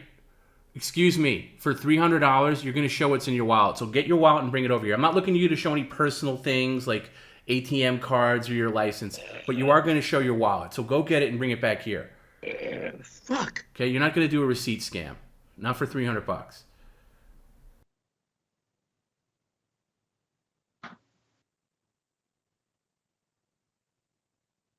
And hurry up so you don't pull any scams. God, shut up! Thank you. Bitch! Take all the receipts out of there, in that back portion there. Take them all out. Let's see what we got. These are not receipts. These are fucking records. Okay, I want to verify that they're not receipts. That's all. Not that I don't believe you, but I don't believe you. This is a record. What do you mean a record? An invoice? It's a private date of something. Okay, that's not a receipt. I'm just looking for receipts. What else you got? Business cards. Not receipt. I'm just looking for receipts. 1, 2, 3. What are these? This is Del Taco. Fridays. Why would you need a Del Taco receipt? Like most regular people throw those away. I'm not regular. Well, that's the best answer you probably could have given, so I agree with that. Let's see what else you got in there as far as receipts go. I don't have any more receipts. Well, keep checking because there's a lot in that wallet. Private shit of my own. Okay, I'm not asking you to show motherfucking business. Hey Perry, I'm not looking for you to show COVID card. What did you? And other private records with private names and numbers and stuff. Okay, I'm not looking for private names and numbers. By the way, why are you carrying all that stuff in one wallet, Dick? Shouldn't you file those away somewhere? Later. Why don't you just get a money clip with a card holder? No, I don't believe in that stuff. Clearly. All right. Hey, Perry, just hey, before you fold that up, I just want to make sure we're not missing any receipts. Can you just go through that thoroughly? Again! There's no motherfucking receipts! God damn it! Okay. All right. I just wanted to be sure. Ah! I'll check it again when I see you on Thursday. I'm going to do an in-person inspection on that wallet just to make sure you didn't scam anybody.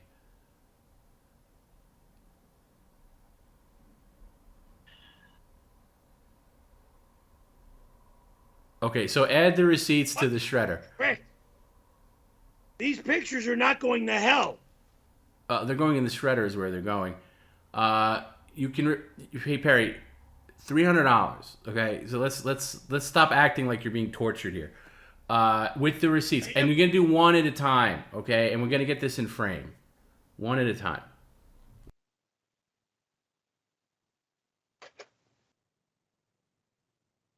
You sit there.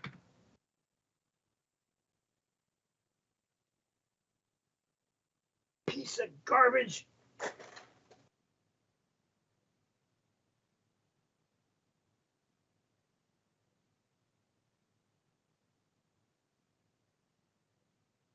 Fucking.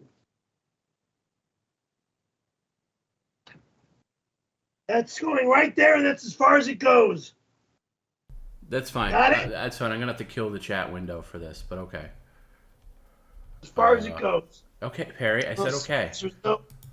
Okay, that's good. Come on. Let's turn it on. On. Now I'll do one at a time. Let's start. How about this? One picture, then one receipt. One picture, then one receipt. Then you got to shop vac it up. Why are you looking at me confused? We just went over this. One picture and then one receipt. Don't do them all at once. That's the lazy Perry way. At least be a I guess showman. okay. There's 3 pictures and 3 receipts. Okay, so then one picture, one receipt. One picture, one receipt. So on and so forth. You guys are a bunch of fucking pricks. Evil! Evil! Evil! Fucking pricks! Jealous motherfuckers. Have it face the other way. No, wait. Have it face the other way. Yeah.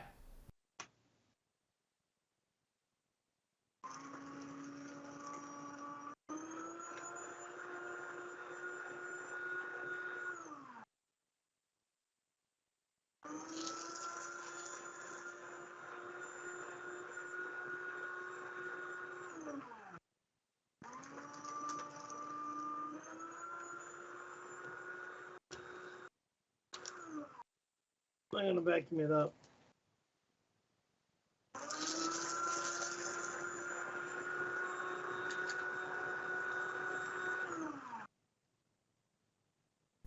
Now on this last one, Perry, you're gonna say the line, okay? Wait. You're gonna say the line. Bon voyage. Oh wait, no, I think you do that after you blow. Sorry, continue. I'm getting ahead of myself. Bon voyage to all my beautiful photos of Scarlett. Well, that works. Okay, shred it. Cocksucker. Oh wait, not that one. Not that one. This idiot sucks. You fucking evil fucks. I wish you didn't do I know that. you're fucking. Whoever the fuck was out there trying to get me to say the wrong fucking words. Sit down, Perry. I wish you didn't do that one. That one was valuable. I only needed the other one. Now listen, Perry, here's what you do now. Take the bin out with the shreds in it, and you're going to manually load it into the shop vac. Manually. You're not going to suck it up. You're going to manually load it. And then, Perry, you didn't listen to the whole offer. The whole point is you're going to load it in the shop vac. Jeez, with that chair. You almost knocked over the camera. You're going to load it into the shop vac, set it to blow, and you're going to say bon voyage to Pottstown. And you can blow it out the door or wherever you want to blow it. At the camera, it doesn't matter. Fuck you! I'm not blowing shit anywhere! Hey, Perry, that's the deal. That's the 300 that Scarlett offered. That's the deal. It's not just shredding them. You got to blow them out. You can blow them out the door. It didn't specify where to blow it. And then if you want to pick up the pieces and tape them back together later, you could do that too. But please get the shop vac, and you're going to manually load it and set it to blow. Thank you. Thank you. Seriously, thank you. You've been great. Why don't you bring the shop vac over first? Or Bastards!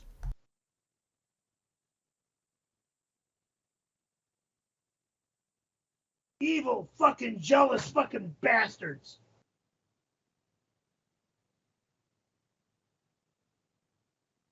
Losers.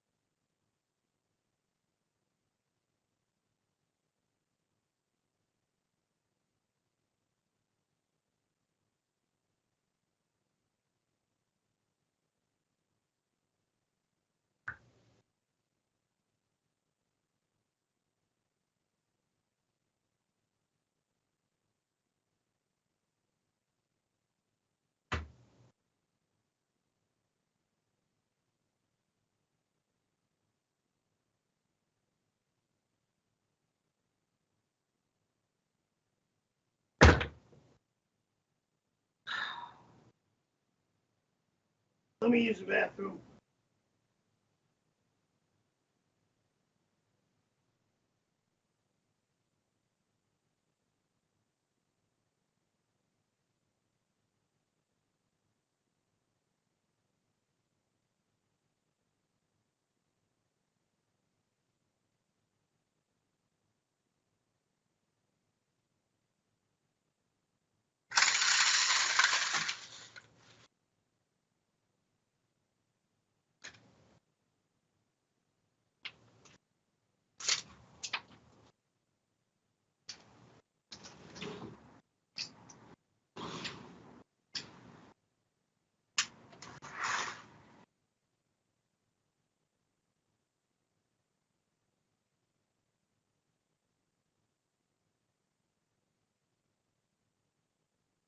All right, so you're gonna manually take the shreds and set the thing to blow first.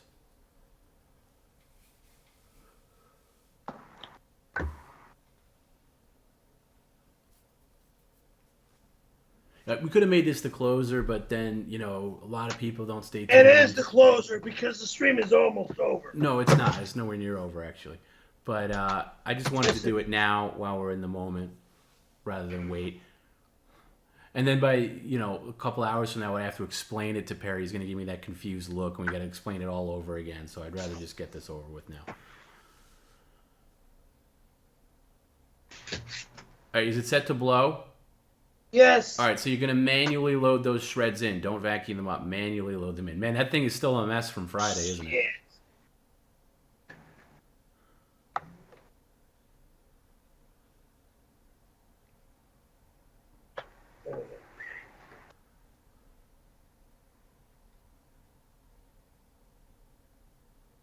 I gotta clean this again. Well, you don't really. It's not going to go inside. It's just going to, go into the tube to blow out. That's all.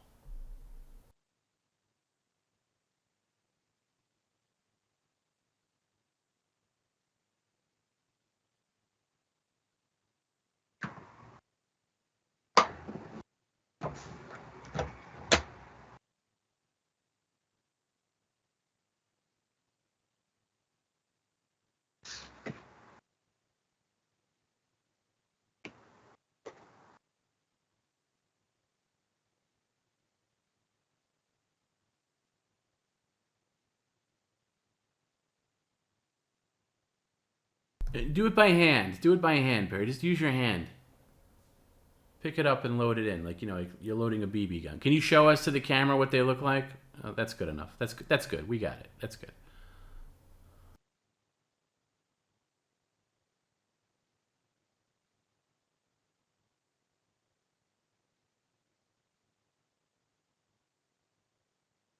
Still some shit in there.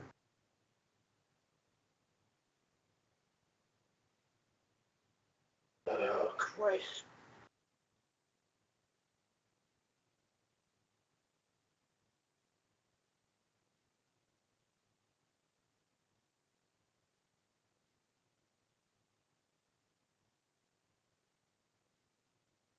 Okay, and this is the rest of it.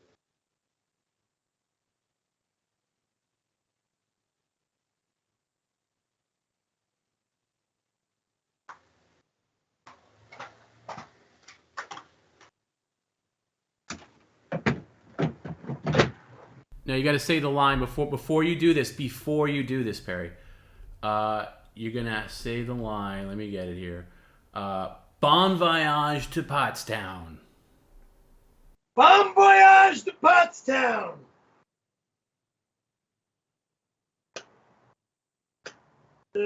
Dummy. Yes. You gotta plug it in, fool. Yeah.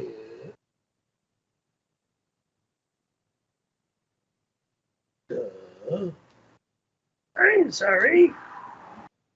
Gotta plug right in. Hey Perry, is there any way you can bring the shop vac with you as a carry-on? Fuck off, man. Just saying, I think people would like to see it live, and then we can shoot things into the audience, or you Go can shoot. Fuck things. yourself. All right, maybe for a PCL event.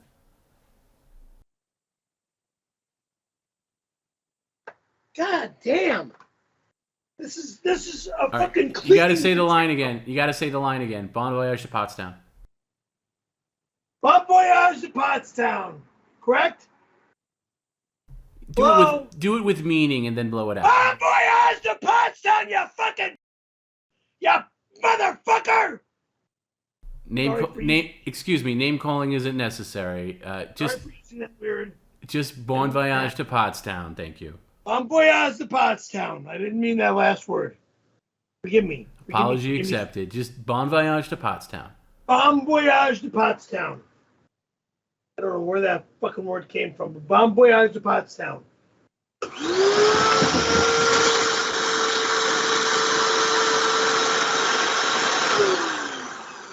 Hey! I think a little more came out of that than you bargained for. Expected. Yeah. And by the way, if you can piece them back together, you got them all over again, so you don't need it. Oh, fuck off. Prick.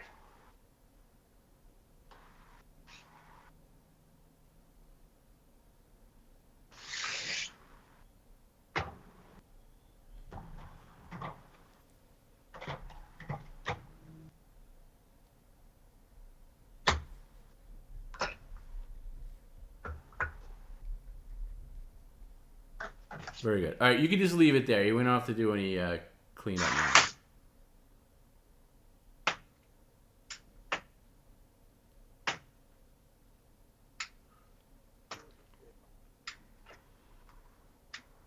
Is there still kitty litter cement in there?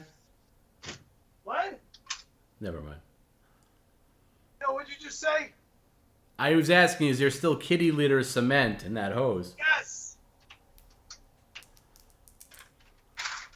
Like I said, this is going to be a 3 or 4 cleanup. Can you check the? You know what's crazy is you got paid the same. Can I check these? I already said yes, there is. Okay, I was just in the middle of saying it's funny that you got paid the same amount for this as you did the pool thing, and I don't think they're on equal ground. Can you take a picture of the wall there for me with your iPhone, please? Just that wall splatter there on the wall. Just right there, yeah. Take a quick picture, that'd be great.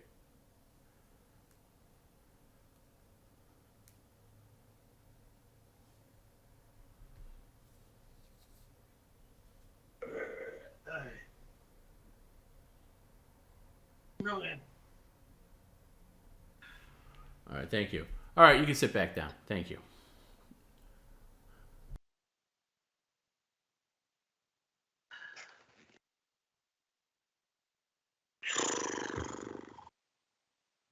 Crazy way to make a living, right?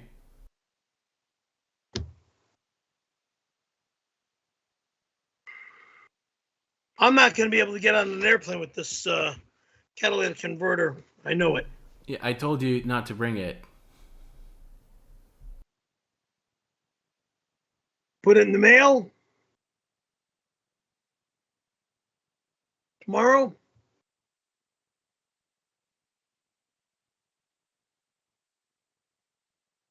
Hello? Yeah, I said no. It's fine. No.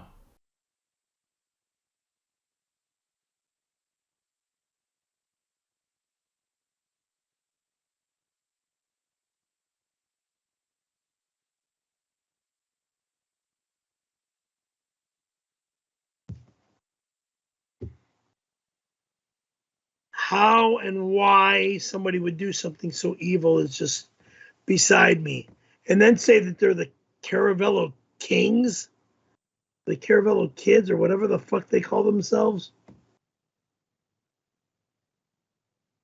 It's completely moronic. Nothing funny about it. It's degrading, demoralizing, and despicable. You say you're a fan of mine? You're not a fan of mine. You're an evil fuck that thinks you're trying to be funny by stealing my boss's catalytic converter, mailing it to me. Nothing funny about that, you fucking moron.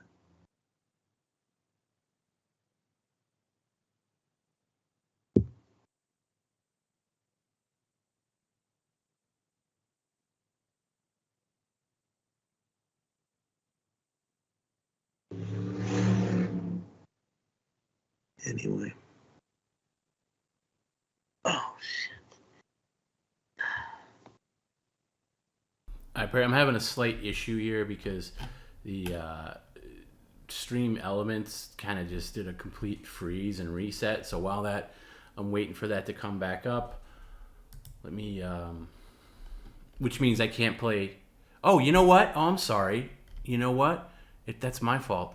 I didn't put the chat is actually connected to the alert system. Where Give me a minute. I'm gonna go take some. No, where you going? Yeah, sorry, I turned the chat off, and then the chat is connected to all that. So, you guys like the chat on the screen? I'm of the opinion where I like a clean screen, and if it was up to me, I wouldn't have the chat on the screen. But I know a lot of people like it. But I forgot that I turned that off, so it's got to take a minute to reset. Sorry.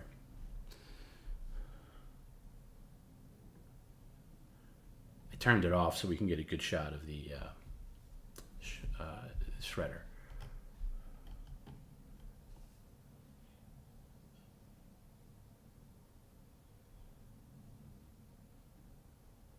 How long is this going to take, Perry? Right now. Yeah, I know. Everybody likes the chat. I get it. The people that don't like it are in the minority. Right now.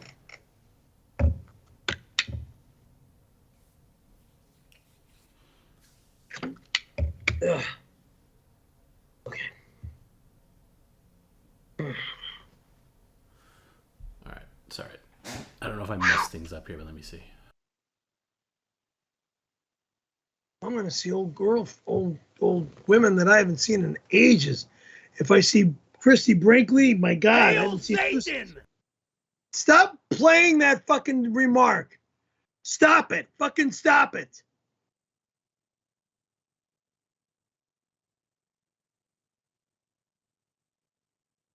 Yeah, so what happened is it reset. So now I got to go back and do them all manually, but it's fine. That's what happens when I turn off the chat because they're all linked together. So give me a second to do that. We are coming out with a PCL 3.0 sometime this summer, where it's going to be all new overlays, hopefully a new look to the chat box, definitely new emotes and all that stuff, and kind of a fresh look to the stream. But until then, we're stuck with this. Well, the summer starts in a month, so.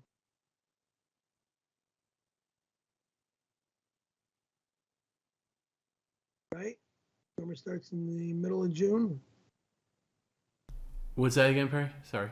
Summertime starts in the middle of June, right? I mean, or July or August. Yeah, technically, it depends. It starts technically in the summer, but in June. But I think everybody agrees that Memorial Day weekend is the official launch of summer in the United States. Memorial Day? Yeah, at the end of May. What?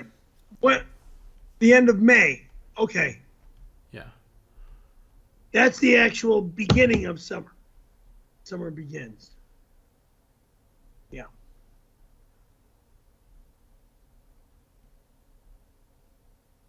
All right, I kind of. Okay, we did. Did this one. Okay, I think we're good. Okay.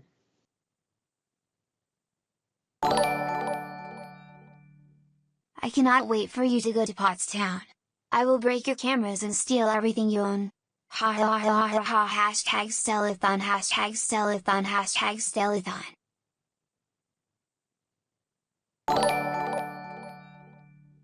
Mahmoud Yervina here. I have an order for 8 Toyota Converter 4KD leave door open. I don't break windshields, I'll leave you carton of Reds. 4KDC. Next. These evil fucking people. Bitch.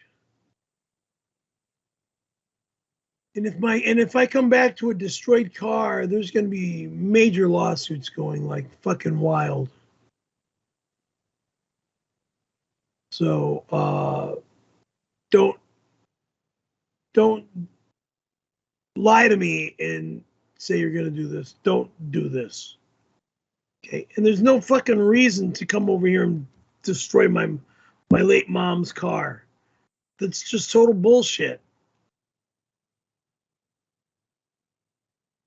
It was my late mom's car. Okay, it's not a brand new 2023 Toyota Corolla, 300 horsepower, badass machine. No. So my late mom's 2000. Spoiler alert, Perry doesn't get laid in Pottstown or New York. He does get caught jacking off by Garrett's, Tom's dad and high-pitch Eric. Shut the fuck up. That won't happen either. If I don't get laid in Pottstown, I'm not going to be jerking off at Garrett's. Fucking moron.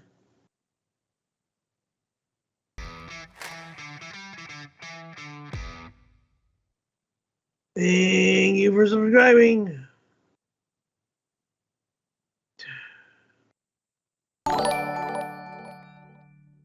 Piggy boy, we all saw what you did to Tony. You drove Uranus into his crotch area on purpose in an attempt to initiate sex. Another attempt at rape. Goodbye. We're done. Goodbye. Thank you for subscribing. You know, some of these remarks you pricks make to me, makes me think, why do I do this shit? For the demoralization, these sick, perverted fucking lowlifes that like to treat me like shit. Thanks for subscribing. There's just nothing funny about it. It's just sick.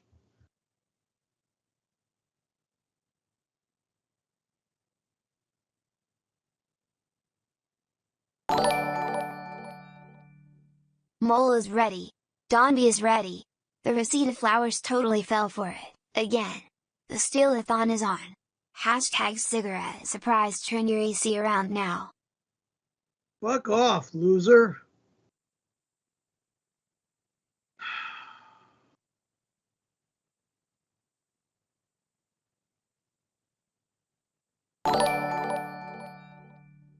Hey Perry, I can't wait to see you at Pottstown this Saturday. Are you going to be telling the spaghetti joke? I can't wait to smoke with you. I am not smoking. I don't smoke, nor will I ever smoke. If smoke is blown in my face, there's going to be a badass fucking fight and somebody's going to get hurt nasty. Somebody's going to get hurt fucking bad. Understood? And if it's me, then I should die. That's all. Then I should die. Win and no return. Perry, there's a delivery at your door. If you can grab that, thank you.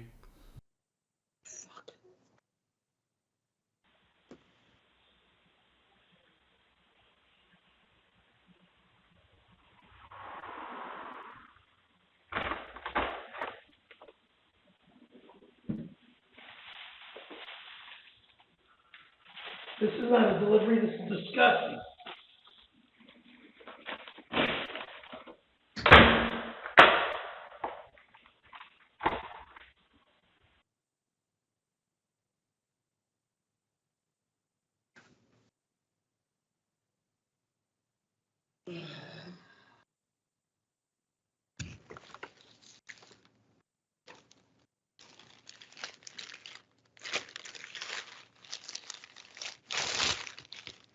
A dead fish. I'm not taking it out of this fucking bag. It's a fish. You see it? Fish. Can you just take it out of the outer bag so we can just see it, please? God damn. Fish. Thank you. I see that. Thank you. Okay. Back in there. Back in here.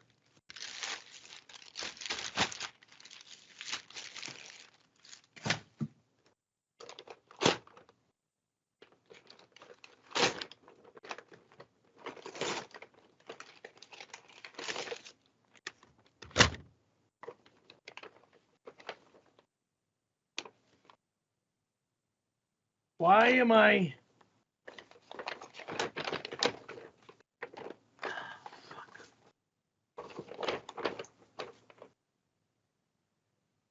There's going to be no sips of this. Cow dairy. There's going to be no bites of this. A cold fillet of fish sandwich. With disgusting fucking pickles.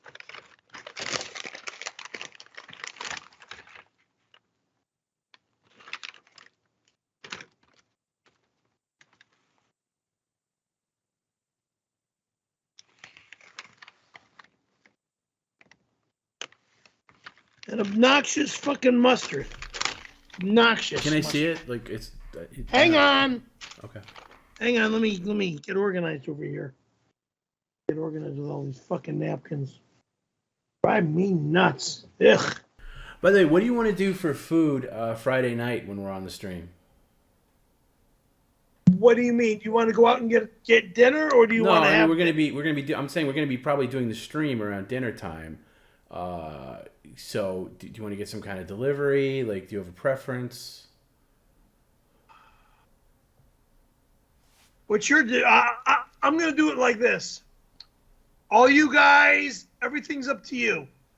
Granted, I have a lactose problem, so please don't order something for me. I was thinking cheesesteaks all around. I'm not eating cheesesteak. Well, we're gonna be in Pennsylvania. It's kind of what you do. Then it's a goat cheesesteak sandwich. I've never heard of that. Okay, Forget about it. You can take one bite of this thing, please. Let's move on. I'll have my lactate pills with me. Yes.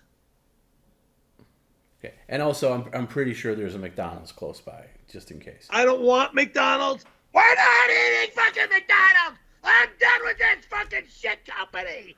You fucking weirdos. Yeah. God. Whoa. God damn it. Wow. Done with this shit food. All right, what else is in the bag? Nothing. That's it? That was just that one? Yeah. It's a big bag for that.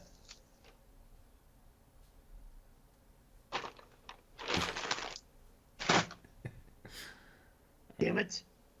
Are you bringing sunglasses? If not, we could probably get some on the boardwalk for you. I just thought it would be a good look when you have that space. I could bring a pair of Oakleys with me, yes. Yeah, I just thought that'd be a good look. Yeah, I'll bring a pair of Oakleys. Okay. Those Oakleys. My first Oakleys. Hey Scaremaster, all you have to do is the aristocrat's joke for your set.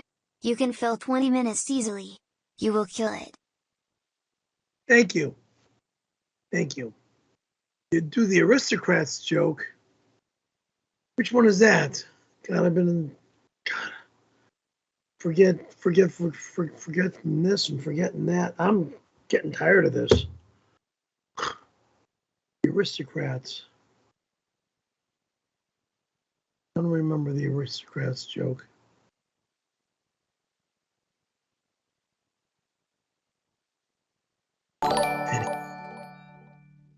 Perry, I can't wait to see you at Pottstown. Can we recreate the 1992 in the bathroom? I'll bring the SAG vouchers if you bring those greasy Italian lips. No comment. Don't even say that to me ever again. No fucking comment, you fucking lowlife.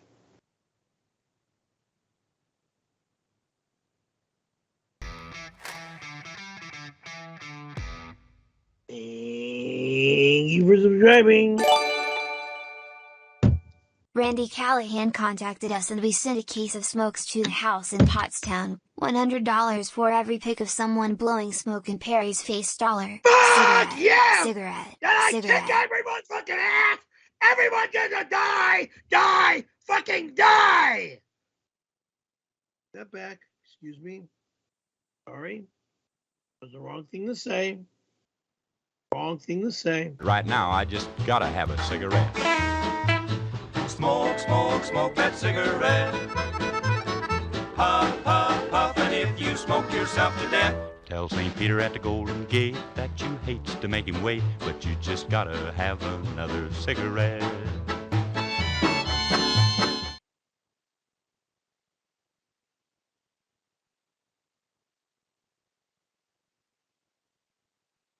Nothing to say. Somebody got a visit from Sheila this weekend, didn't he? Yes. Looks good. Thank you. Yeah, thank you. Yeah, you know what? I'm wearing my steel-toed boots. Yeah. I'm wearing my steel-toed boots. Pottstown. Nobody fucking touches me.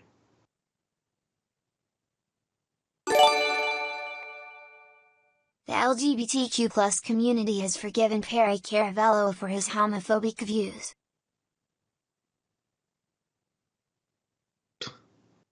Whatever.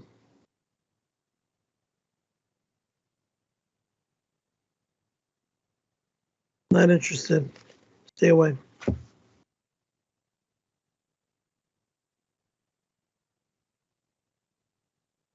Well, you love fast food napkins more than any human being I've ever met. No, because of the ease, because all they do is come in the bags. Since they come in the bags, they're easy to save. They're the worst quality napkins in the history of napkins. Why would you save those? It's like paper. They're shit, and they're like I said, they're easy to use. That's why I save You them. basically get a paper cut every time you rub your lips with it. Anyway, listen, I got an offer here from Hyper Paradise, and it's for $10. And all you got to do, you have that McDonald's bottle of milk, right? Now what? You don't have to drink it. It's nothing to do with you drinking it. Now what? Oh, well, I'm going to tell you once you're done slamming and bopping. All you have to do is the fish that you got, hold it like a baby and nurse it with the McDonald's milk. It doesn't give a time here, but I'll just say, how about 20 seconds? Just rock it back and forth and nurse it with the milk like a baby. And that's an easy $10. I'm not taking the fucking cap off the top. No, you could simulate it. I didn't say anything about taking the cap off. Simulate it. Didn't say anything about, actually pouring milk into the fish, but it's simulated. Getting milk all over me, you mean? It's just, exactly, it's just simulated, but you got to take the fish out of the bag.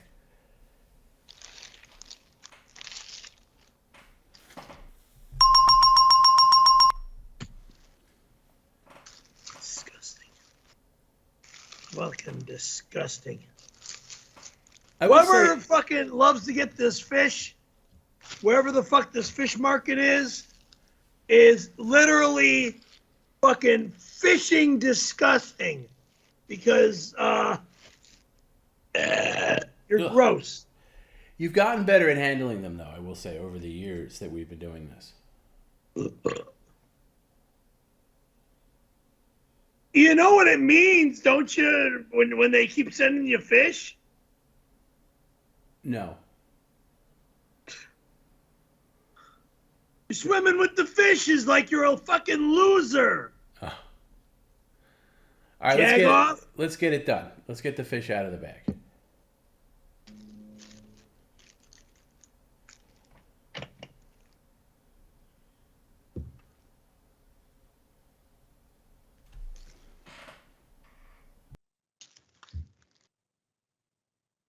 I don't want to get my clothes all fucked up with this goddamn thing in my hand.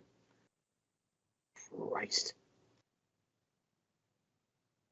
This is sickening.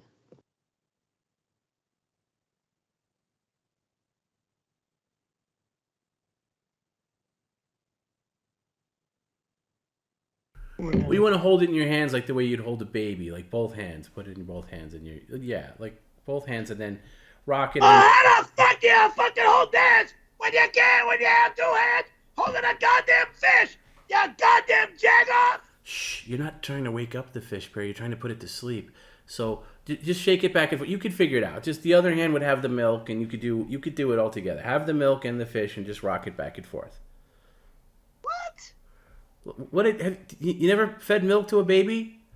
Yeah, a baby, not a goddamn fish. Did you yell like this? There you go. Just rock it back and forth.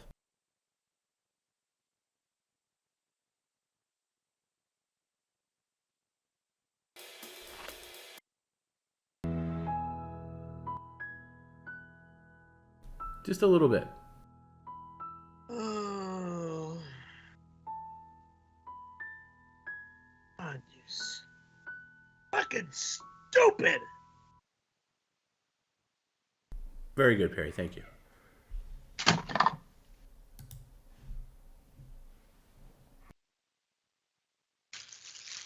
Never again. Ugh! This is why I keep these napkins.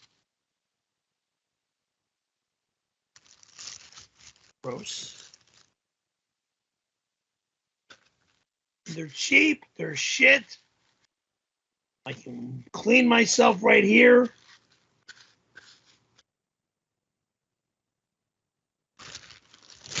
And then I throw this back in here.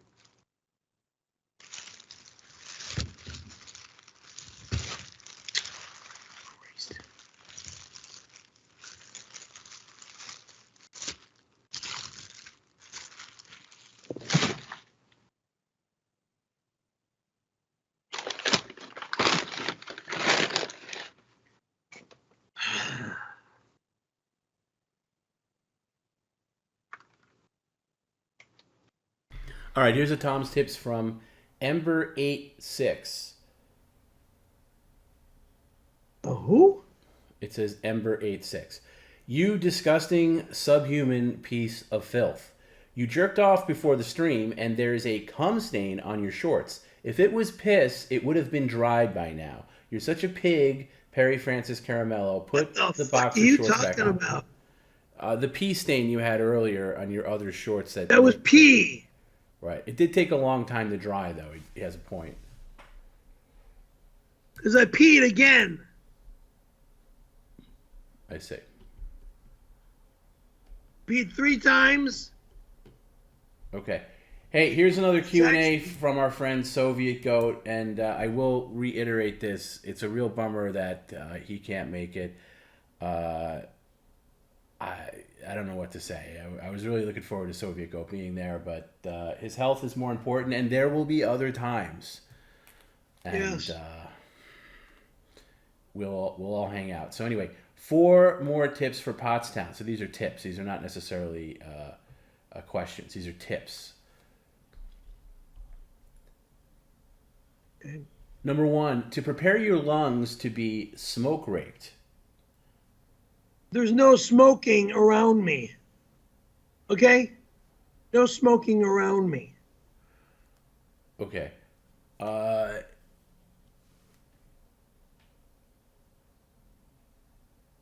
You blow smoke in my face, you're going to get fucking hurt. That's all. Jim, can you just do me a favor and double check that first one, because I see it like runs into the third one, and I think there's probably more to the part 1, but if you could just double check that for me. But I'll continue with number 2. You should also prepare your butthole and throat for the after show dudes only gangbang and cheesesteak eating contest. What in the fuck? Go fuck off. Every night for dinner, shove a corn on the cob the long way down your throat and up your pooper. Again, go fuck yourself. Number 3, when you visit Ground Zero, be respectful and try not to brag about your ties to the Taliban. I have nothing to do with the Taliban. Jag off. Number 4, a good way to thank Tom and the rest of the PCL crew would be to buy them all dinner or invite them into your room, have them stand around your bed, and let them watch you masturbate while you stare at their crotches. Goodbye.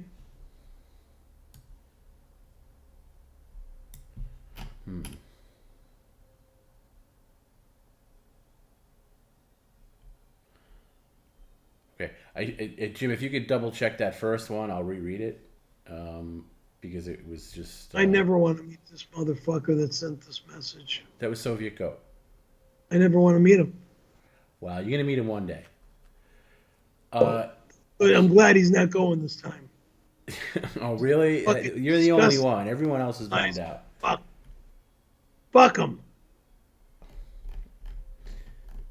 You don't feel bad that he had a major surgery and was planning on going and now can't go? Talk to me like that again, and why would I give a shit? Zero fucking respect. Zero. Trying to be funny by talking like he's a fucking demoralizing asshole.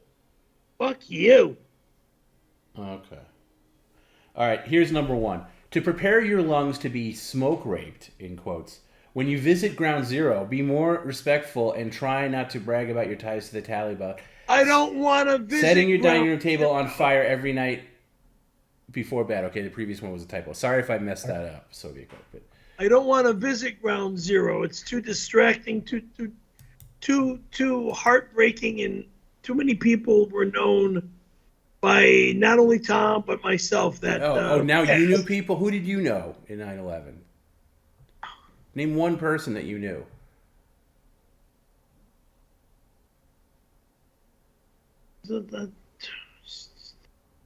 I can't think of their names right now. Do you know how bad it is to lie about knowing somebody who... I can't remember names, okay? Because it doesn't exist. I've never heard you ever mention that you knew anybody who lost their life at 9/11. And you're stealing my excuse for not wanting to go. By the way, you guys can go all you want. I'm just not going. I'm not. I don't. I agree with Tom. I wouldn't want to go to Ground Zero because of the.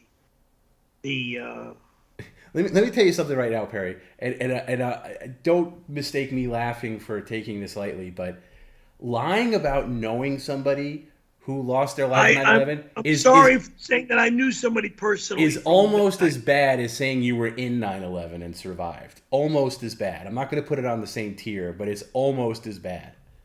All right, look, you guys do this shit to me. Here's the excuses. Every fucking stream. Here's the excuses. To make me look like a fucking moron.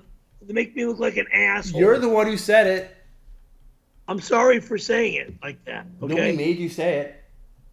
I didn't know. Look, it's turning into where I don't even know what I'm saying. I don't even like. I think we've been there for a while. I don't even like what's coming out of my mouth. So. All right. Here's another Tom's tips from Brutus Beefcake. The handkerchief code, also known as the hanky code, the bandana code, and flagging, is a system of color-coded cloth handkerchief or bandanas for non-verbally communicating ones interested in sexual activities and fetishes.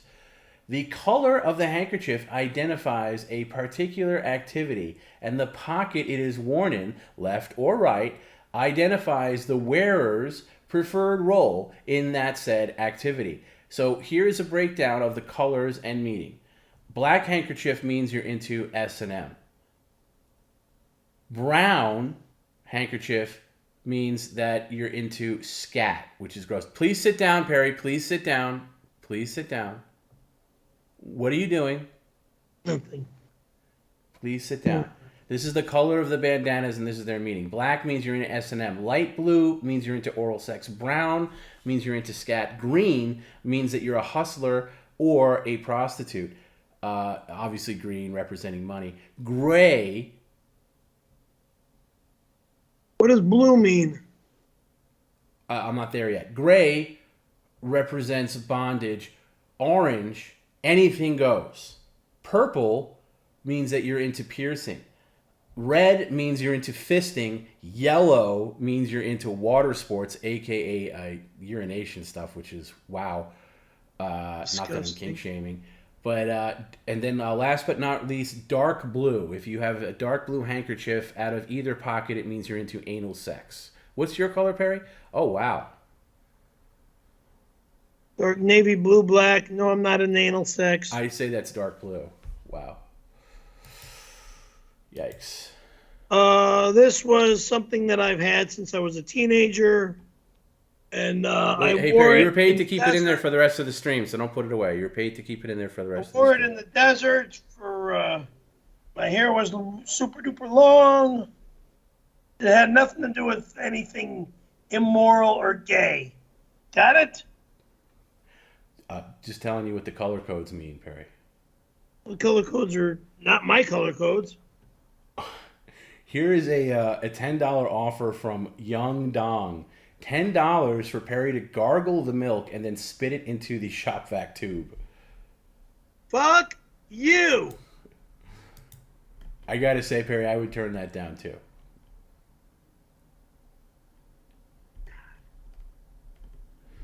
Wow.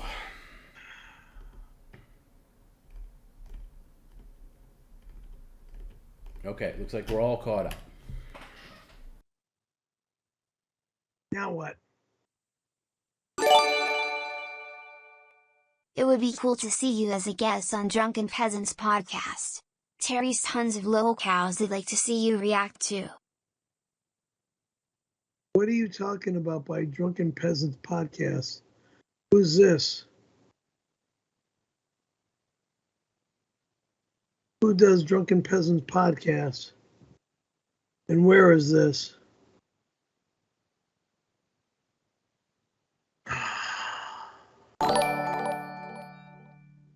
Elvis here, coming at you from the afterlife. Good luck in Pottstown. I like tigers too, man. Tiger, tiger, tiger, tiger, tiger.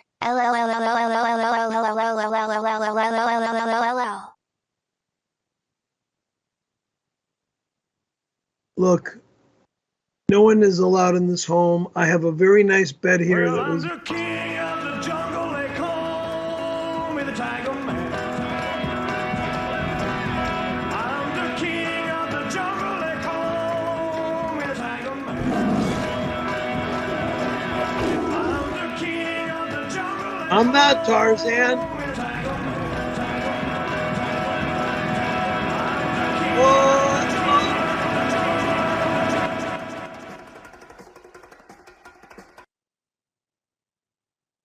I'm not Tarzan. Even though we're just a couple miles from the city Tarzana.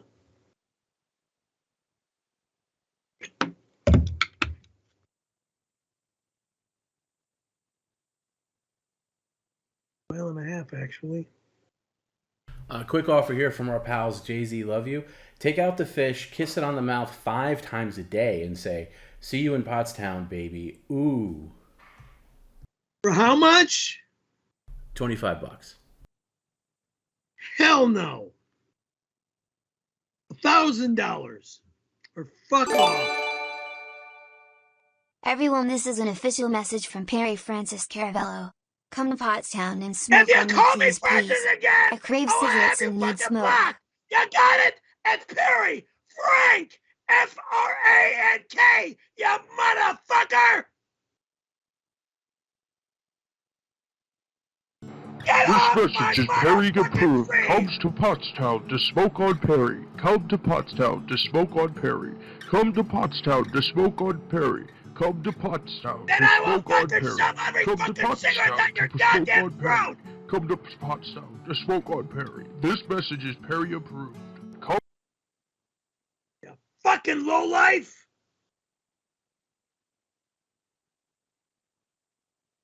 that shit fucking happens to me, there's going to be some nasty ass fighting. I don't want to fight because I know I'm going to lose. My glasses will get broken and everything is going to get beaten up and destroyed. I don't want to fight. Okay? But I will fucking lose my mind if you do this shit to me. Already been a 5150 once. I don't need to be a 5150 again. Hi Perry, me and Barack love your streams. Was wondering if you wanted to meet up with our daughter Malia. She will be at your show in New York. I'll be kind, meet up with her and say hello. You know, I'll be kind. I got no problems with that.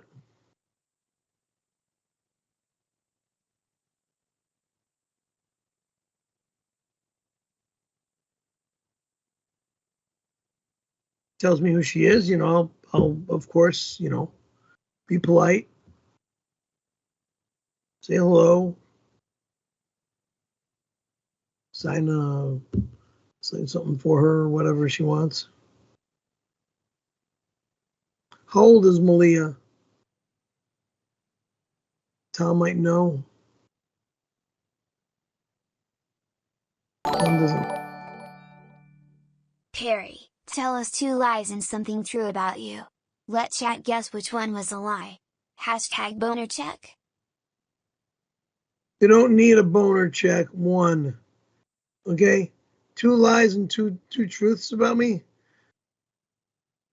Oh, God. I'm just, let's see. 2 lies and 2 truths. I wanted to be a professional skateboarder, but that, of course, didn't turn out.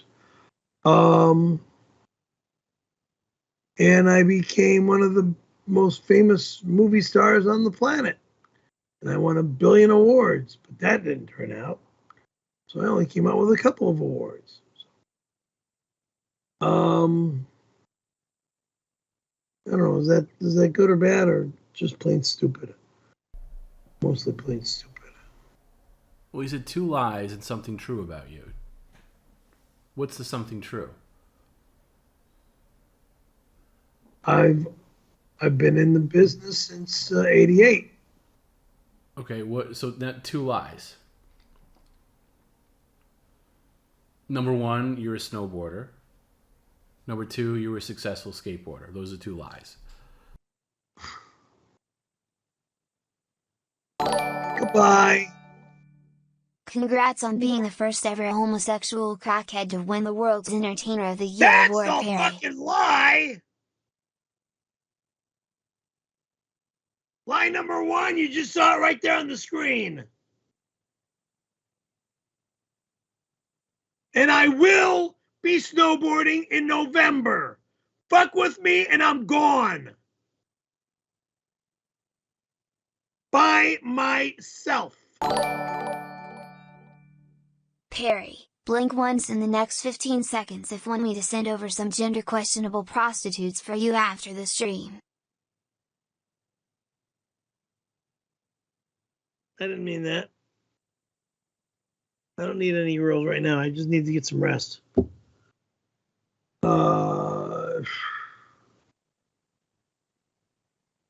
I'll see the right girls when I go to Pottstown. Okay? I don't need any fucking skanks coming here. How many times did you and Richard have sex whilst high on crack? Is it true you referred to him as Richard Peony because you loved him so much? You are disgusting, you sick fucking pervert. Block this motherfucking loser.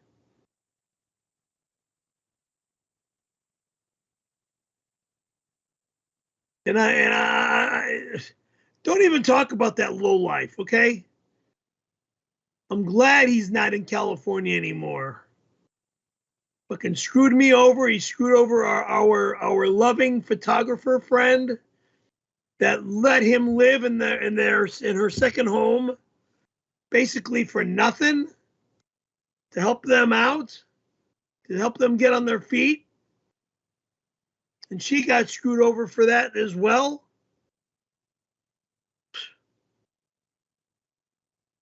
Carrie Cavalier. I don't want to say anything more about her. Other than she was a very sweet, is a very sweet, loving young lady. A great photographer, too. Cavalier Photography. If you are wearing a PCL Steelathon shirt, you are allowed to enter Perry's apartment on the 13th. Buy your shirts now and see you at Steelathon. Doors are locked. No entries are allowed. Oh, by the way, that's a good point. If you're tuning in late, there's new merch that's dropped on the PCL store to celebrate the big event coming up on Saturday. Perry, do you know what I'm talking about? The Steelathon shirts, huh? The Steel. Well, you don't have to say it so dismissively, yes, but yes. Here's. You're sick. Because if my apartment is broken into, my stuff is gone, you're fucked as well, because I'll sue you as well. Oh, no. PerryCaravellolive.com/store. They literally just dropped today. And here's a little inside baseball, inside PCL.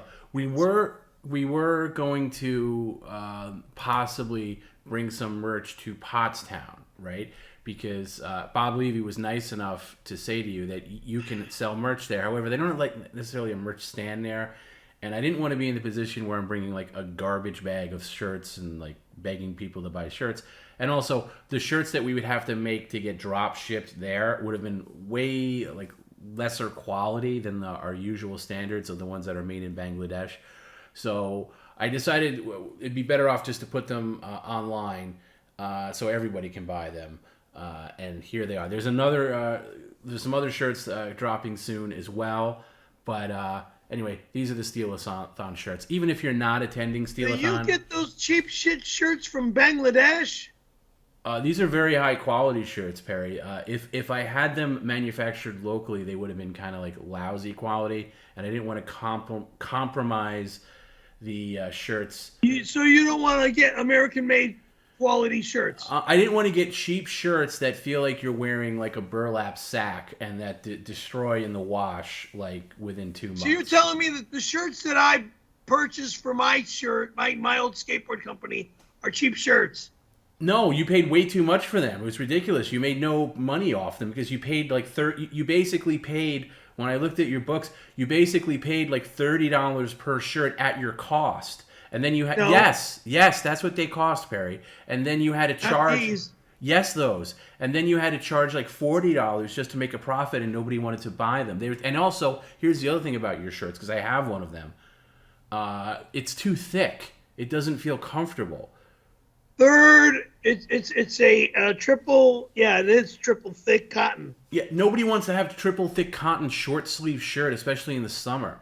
You know, when you get a shirt, you want it to be like the shirt that you look forward to when it comes out of the laundry. Like, oh man, I sure wish I had my Steelathon PCL shirt. It's my favorite shirt, but it's in the wash. And then when it comes out of the wash, it looks great, it feels great, it's comfortable. That's the kind of shirt you want. When you wear a professional jersey, they're usually triple thick. Yeah, right. We're talking about a t-shirt though. A t-shirt. This is like yeah, but it's super thick. I've put it on. Like, it's the kind of thing you wear in the winter.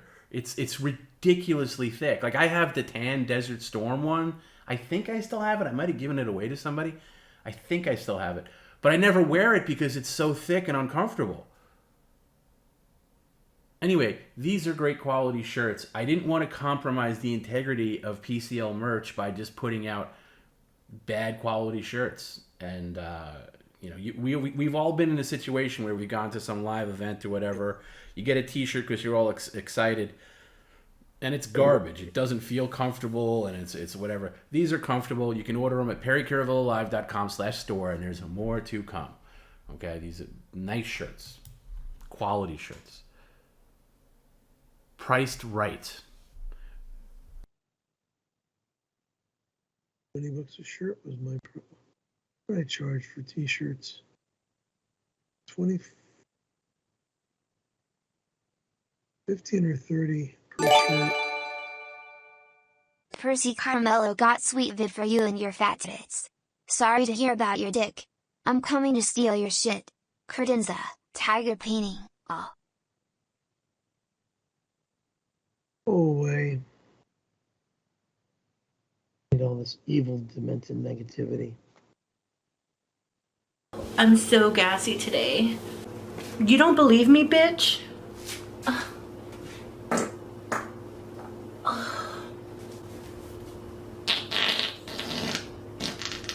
Oh, I told Disgusting. you. Disgusting. You don't fucking listen. You said you're disgusting. The smell.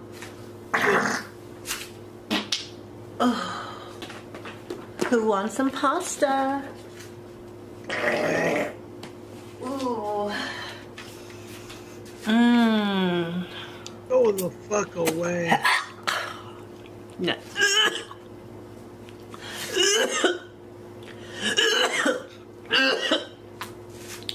Oh, I think I added too much flavor.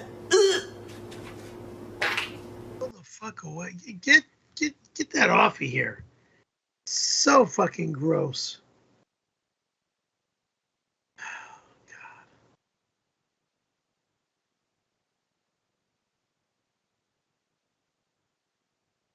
I'm looking at stuff that just.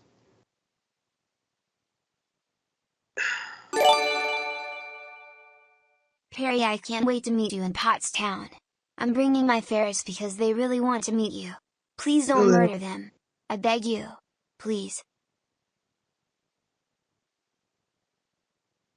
Why would I murder animals? Hey, Perry Caravello, it's me. I'm one of Larry's ferrets, and I'm going to see you in Pottstown. So please don't murder me. That's right, Perry. We're going to come see you in Pottstown, and you're going to be really nice to us, and you're not going to murder us like you murdered those cute little kitty cats of Linda's. I did not murder her better cat. not even think of murdering any of my friends. Those you two stupid, cats were evil, sick animals. demonic, blithering,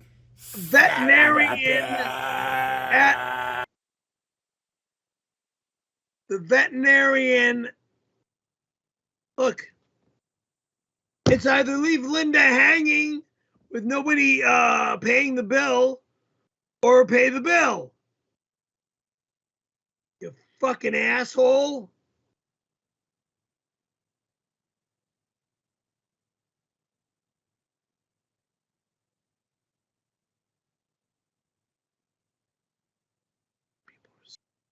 Pricks. Perry, it's Lena. I will come to Pottstown, but only if you come out to smoke with me and let me blow smoke in your mouth. Love you. Lena from the Rainbow, Lena? Is it that Lena? No way am I smoking. You know I'm not a smoker.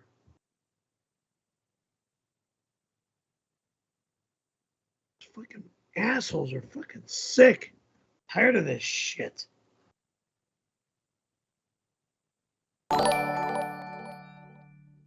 Perry, the samurai spaghetti stream was great. Besides Italian, what's the Scaremaster's favorite style of food? Japanese sushi.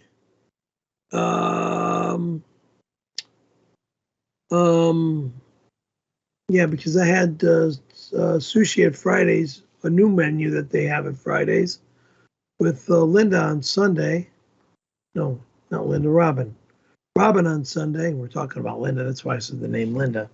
With Robin on Sunday after church. Yeah, I love healthy foods. I love natural organic foods.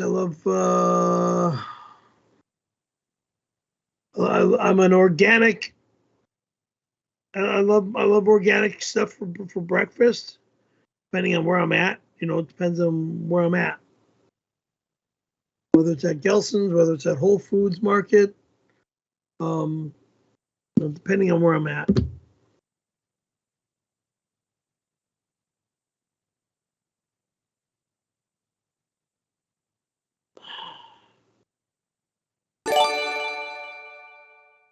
Harold.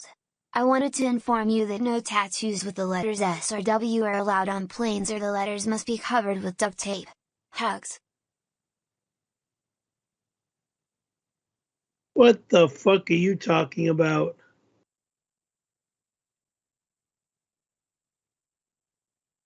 You son of a bitch. All these stupid, fucking demoralizing lies. Lies here, lies there. Just shut the fuck up. Oh, I'm just fucking tired of it.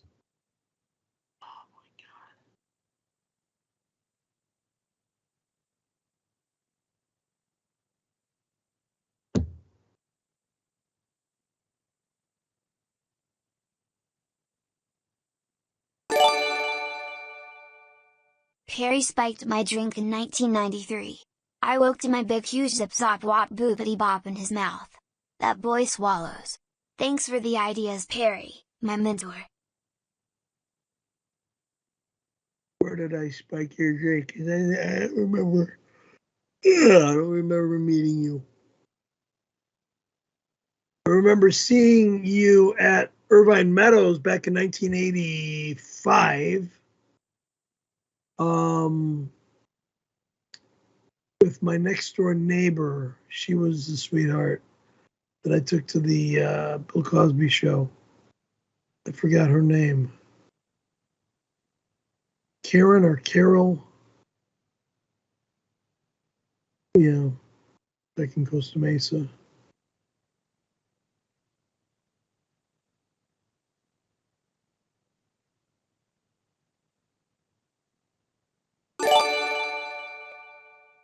Cannot wait till Steelathon. As an expert, I can get in through your patio getting rid of that stupid pin with a magnet. I've been in there before. Oh, shut up.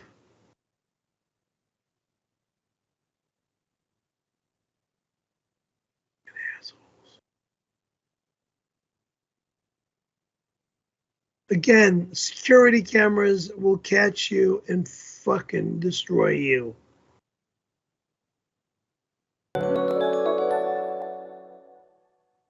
Thank you for subscribing. Hey Perry, did you know that today is National Have a Coke Day? What would you say that you enjoy more, Coca-Cola or crack cocaine? No comment, because you're disgusting. Cocaine is disgusting. Cartoon.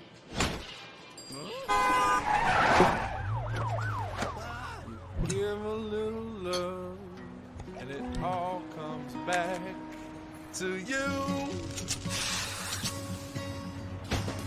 You're gonna be remembered for the things that you say you do. You give a little love. You know, I will appreciate Coca-Cola. Cocaine is disgusting. What I did in my past was disgusting, and I'm glad I'm done with it. Stop reminding me of my negative, gross past.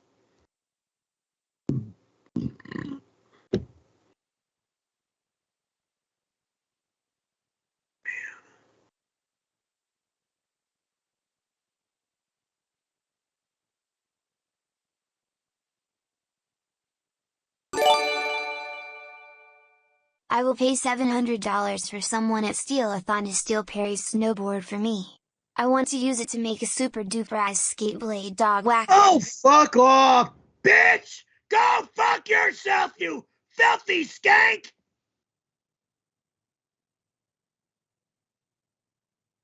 God damn it!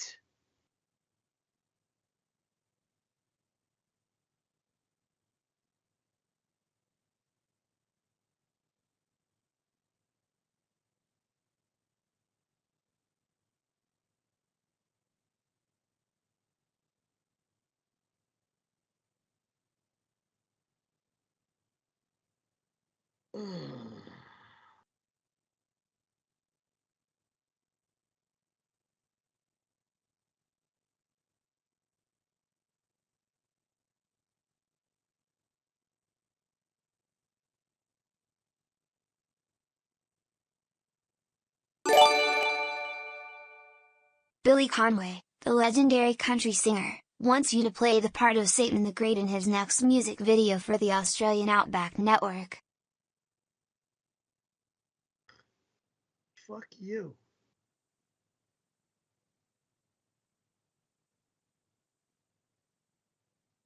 Never play this part of Satan the Devil. I don't care how much you offer to pay me.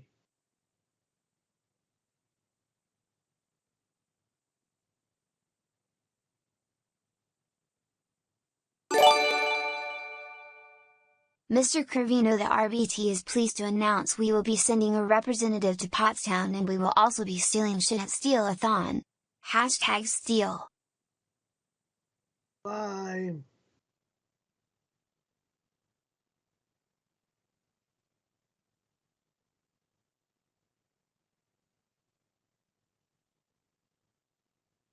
There'll be lawsuits going through the fucking roof over the Steal-a-thon, and I will sue everyone.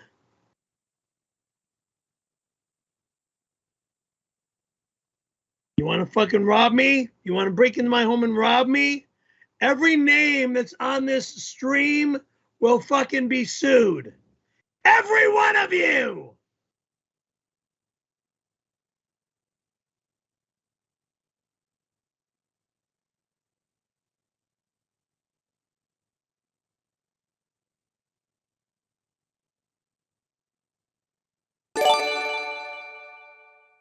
While we're at Pottstown, we're going to film a gay porno called Pork and Beans in her apartment after Steal-a-thon. Here's a teaser. LLLLLLLLLLLLL. Men holding hands, men holding hands, men holding hands, men holding hands. Da da da, da da da da da da da. Pork and beans, Detective Pork and Beans on the scene. Detective Pork and Beans. They call me Chops, Detective Pork and Beans. Bob.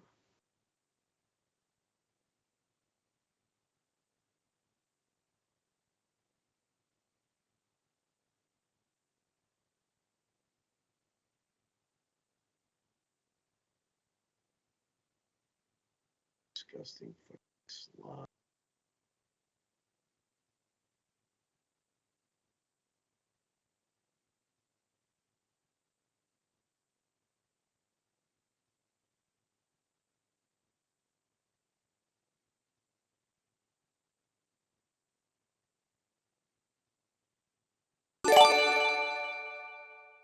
Why are you faking a neck injury?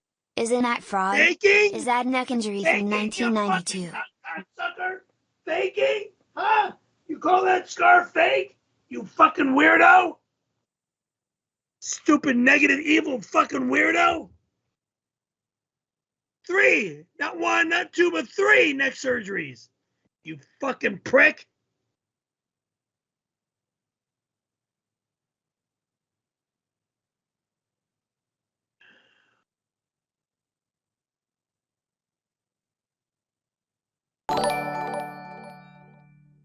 Hands on my knees, shaking ass. On my thoughts, shit. Hands on my knees, ha. Hands on my knees, shaking ass. On my thoughts, shit. 666, hail Satan.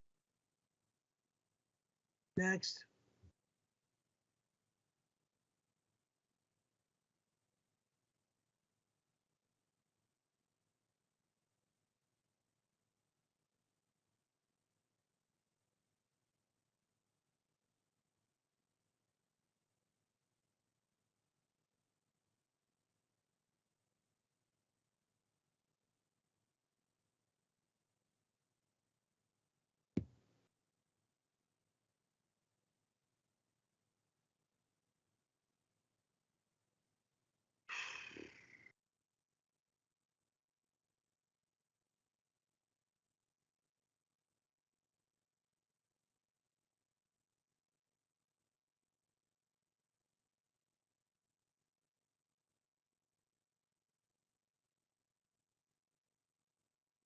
I love you. Good job tonight. Thank you. Why, Jesus? Thank you for saying that.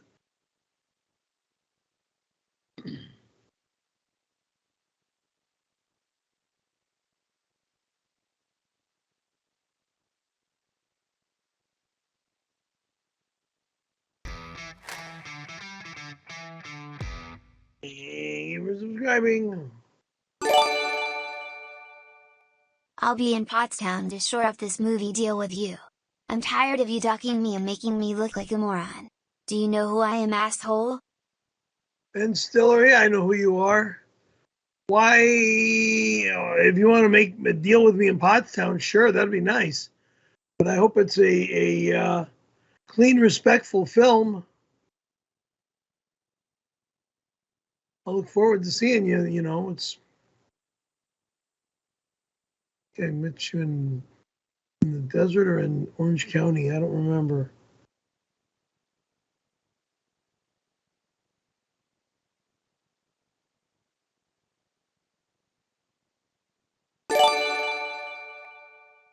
Perry, after the steal-a-thon we will leave plenty of firewood, fish sandwiches and cigarettes. Also we will have a satanic gay orgy, excuse the mess. No, you won't. Not allowed. Not allowed.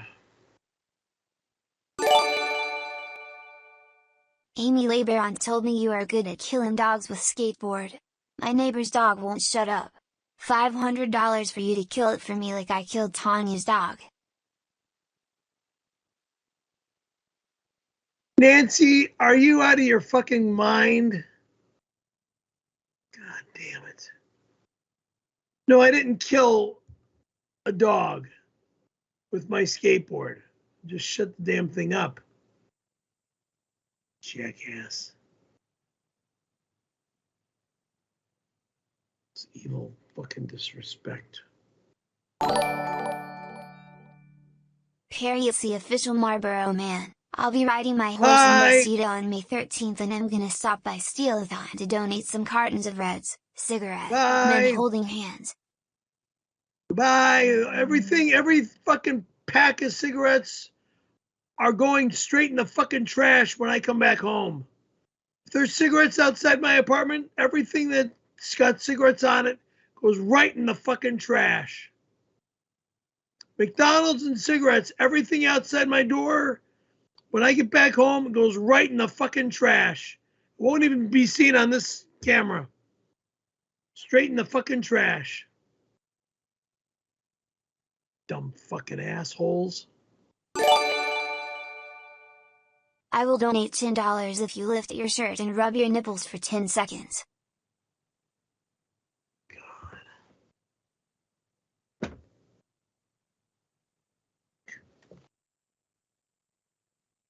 Hey Perry, I'm gonna veto this. I don't want to see this. I don't want to see this. Thank you. All right. Well, let's wait for that $10 before you start doing anything. Oh God. Perry, my boy, if you had to estimate, how many teaspoons of your cum would you say that Stacy whores down her throat over the years? Thanks. That's Stacy who. You're talking Stacy Peralta. Stacy Peralta is a man, M-A-N man, skateboarder, professional skateboarder from Powell Peralta Skateboards. You motherfucker! Respect! I demand, and I fucking demand respect! No respect, no fucking show! Got it? You blow fucking smoke in my face! No fucking show! That's it! That's it! No fucking show! Smoke blown in my face! I'm not doing stand-up comedy! Fuck all of you!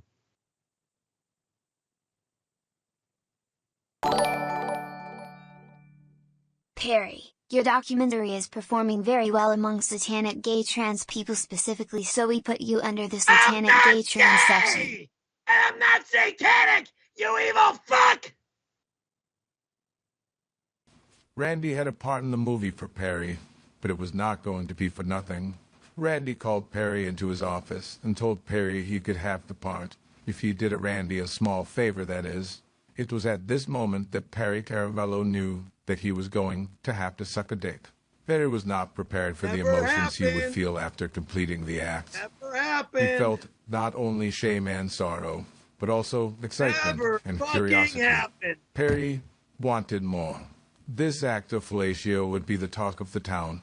Perry's legendary skills of slobbing on knob became widely known, and because of which he soon after landed the lead role in Windy City Heat, which would rocket him to stardom. Perry took his fame in stride, but it was never enough. Perry always wanted for more. He started streaming directly to his fans. He called his show PCL, Penis Craving Loudmouth. As PCL grew more and more satanic, so did Perry, loudly proclaiming his love. Stupid fucking moronic dumb jagoff.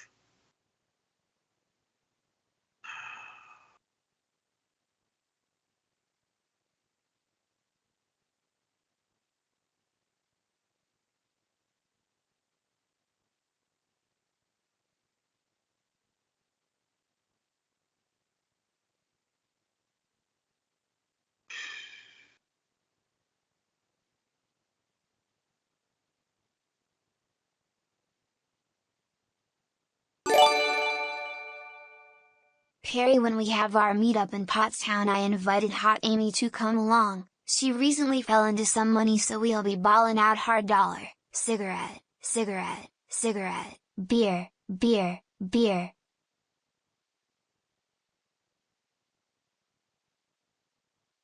Not interested.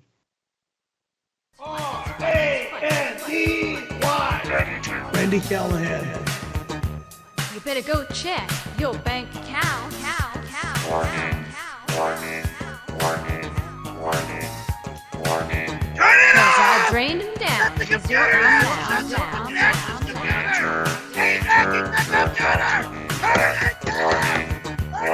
Nowhere to run, nowhere to hide. Warning, warning, warning, warning.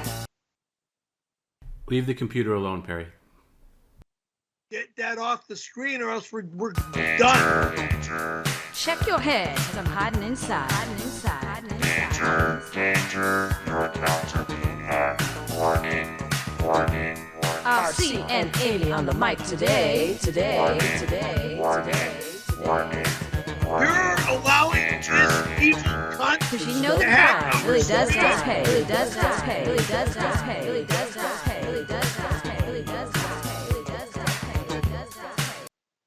Oh, you're a fucking moron. You're a fucking idiot. God damn it. End the show. End the show. End the show. End this fucking show.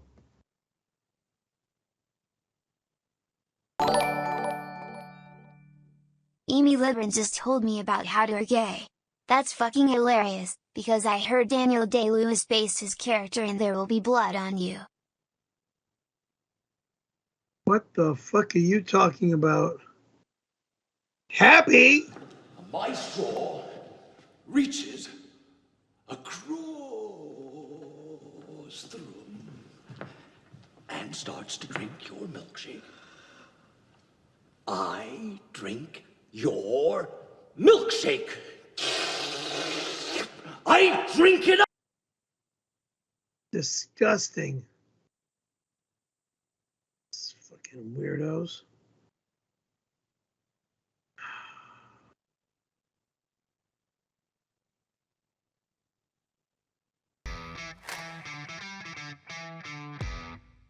Thank you for subscribing. Perry, how many bones are hidden in your credenza? We will find out when we steal it and clean out the dumpster that is your apartment. Men holding hands, men holding hands, men holding hands, men holding hands, men holding hands, men holding hands, men holding hands, men holding hands. Again, if anyone breaks into my home while I'm away, you're going to be seen on camera. You're going to jail. That's all. Get this stupid shit off. 18 naked cowboys in the showers at Ram Ranch. Big hard throbbing cocks wanting to be sucked. 18 naked cowboys wanted to be fucked. Cowboys in the Turn showers this at off Ram now. Ranch on their knees wanting to suck cowboy cocks. Turn Ram this Ranch shit really off rocks. now. Motherfuckers.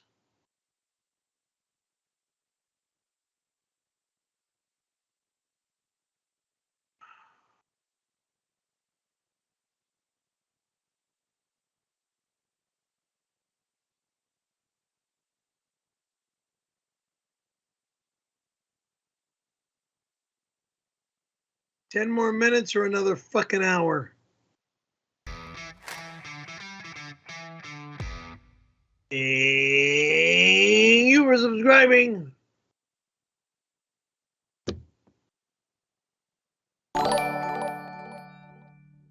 It's Randy. I never raped you, you fat ugly little pudge ball. You begged for my cock and I had to throw 20 SAG cards at you to get you off of me. Lying, lying, lying, lying, lying, motherfucker! You're a liar! Liar, liar, liar, liar, liar! You fucking liar! God damn it, I wish I could sue your fucking ass. Find the right fucking attorney to destroy your fucking life. Thanks for the subscribing. Piece of shit.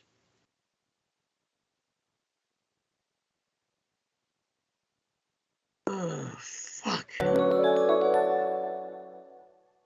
Thank you for subscribing.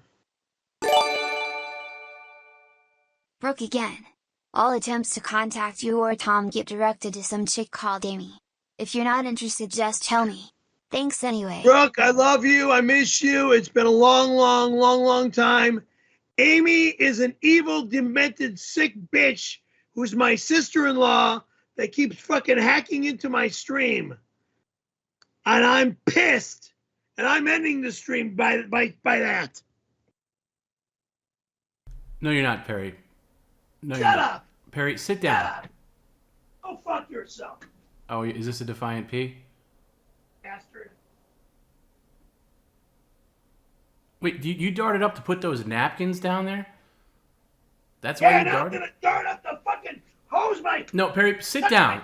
Perry, the stream's Shit going to away. be so much longer by you doing this stuff that you can do later after the stream. Do you want to finish on time or do you want to waste time?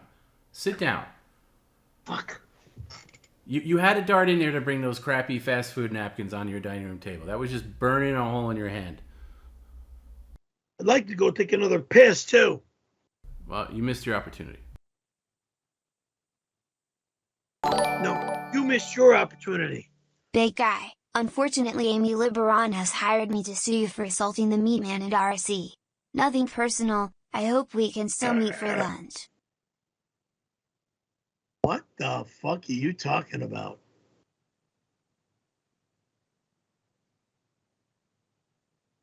Anyway, I gotta go piss.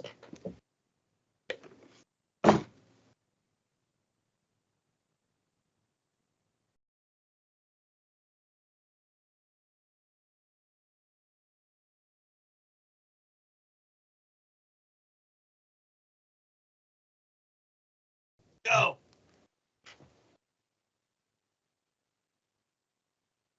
Finish this bullshit. The subscribing. $20 for you to paint a pretty picture in a thong, holding the paintbrush with only your butt cheeks. Steal-a-thon Never. 2023. Never. Never.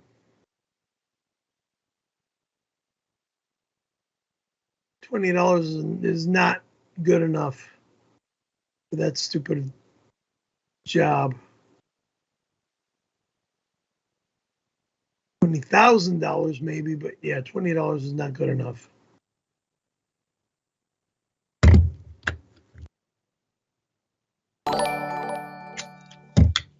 Perry, I have VIP tickets for Pottstown. My shirt will say hugs and you will give me one or I'm shoving a pickle up your ass in front of everyone. See you soon, hugs.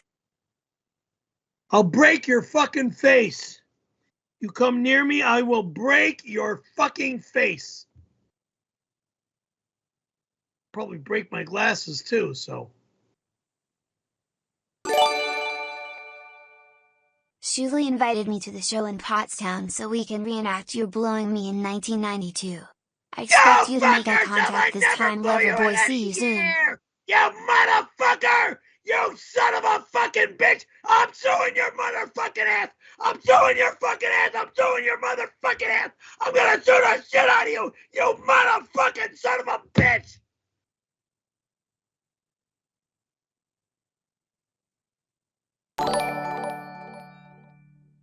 Hi Perry, this is TSA. Just confirming your request for a full voluntary cavity search upon exit and re-entry of California.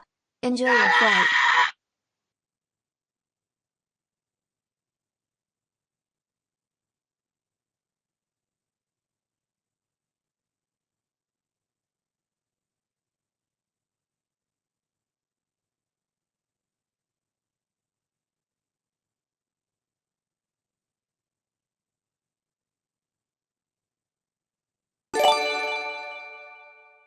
I'm moving into your apartment on May 14th and will be squatting until you legally evict me.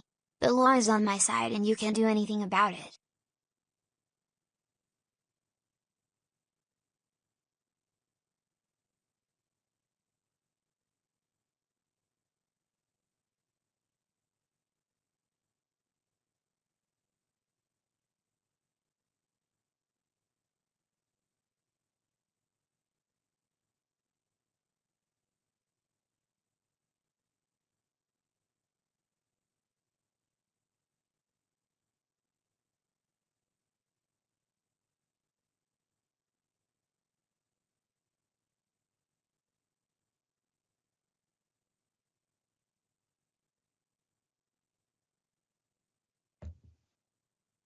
He's gonna sit there, Perry? My throat is. Okay, well, unless you respond to these, I'm not going to continue forward, so we'll be here all night. Well, I can barely talk, so. Well, you better barrel your way through it, Perry, because we're not done yet.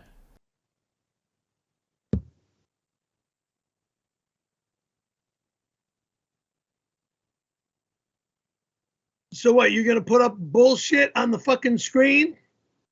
No, I'm not putting up anything, Perry. I just facilitate what's already come in, okay? If you want to sit there like a lummox, you can, but I'm not going to move forward until you engage with it. Well, what's there to engage with when there's nothing up there? Well, I'm talking about the one that just came in, and you just sit there. Well, the one that just came in is something I'm not answering. Well, you will, because I'm replaying it.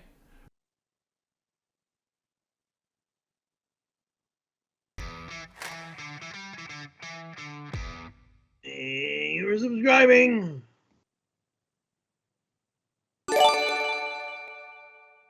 Perry, favorite hard rock / metal bands? So, love you. God, there's a lot of them. AC/DC, Pantera, Lizzie Borden, of course, is in that group. Yeah, let's see, AC/DC, Pantera, Lizzie Borden. All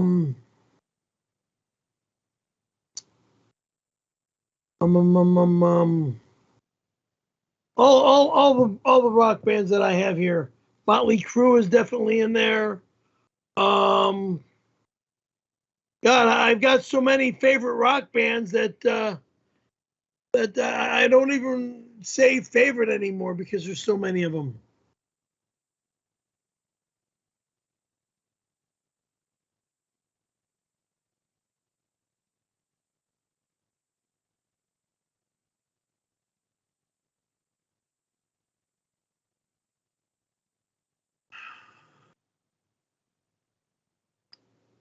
Keith Jenkins, King Salute, $10. Thank you, Keith.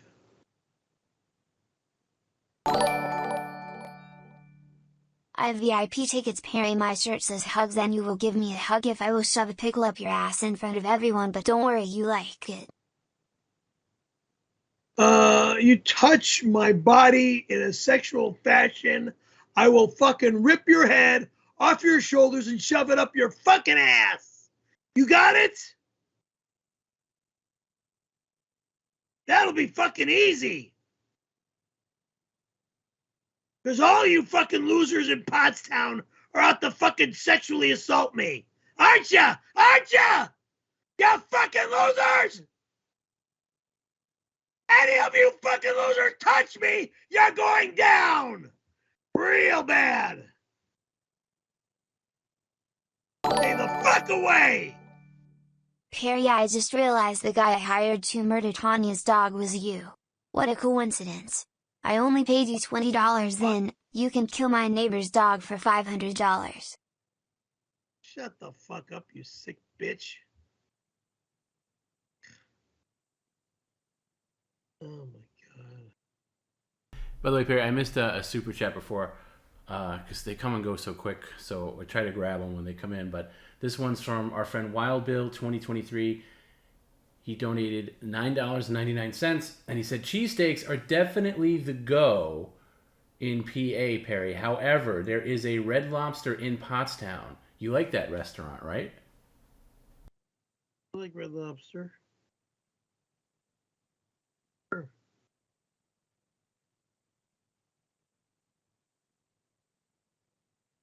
Lobster over here at the Fallbrook Mall.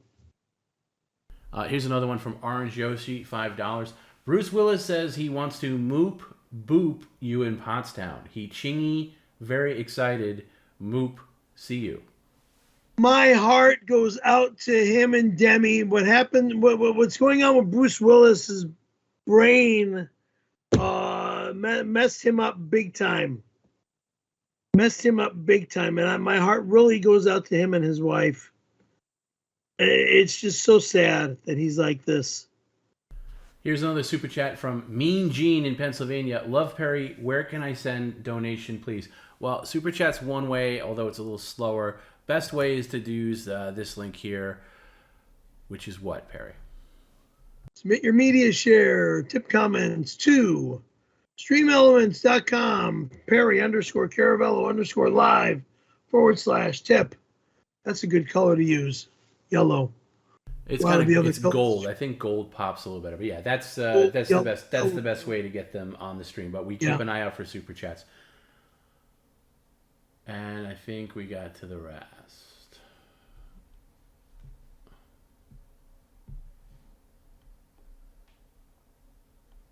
Let me just make sure.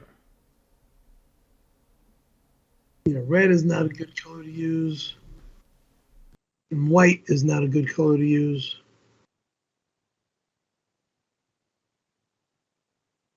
Unless you're on a black screen, black background. It's like looking in my apartment. You see the color white. It's just... It depends on the time of day, honestly. Sometimes white pops really well. Sometimes, it doesn't. Well, I mean, there's a lot of background in here that is already white. So when you use the color white, you can't really see white. Gold or yellow is a perfect color to use for letters. Occasionally red is another good color to use for letters. I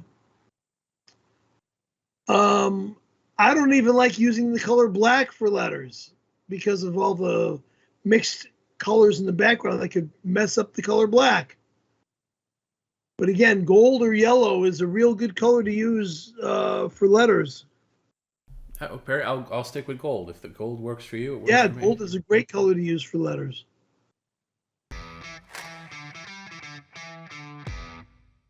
Thank you for subscribing.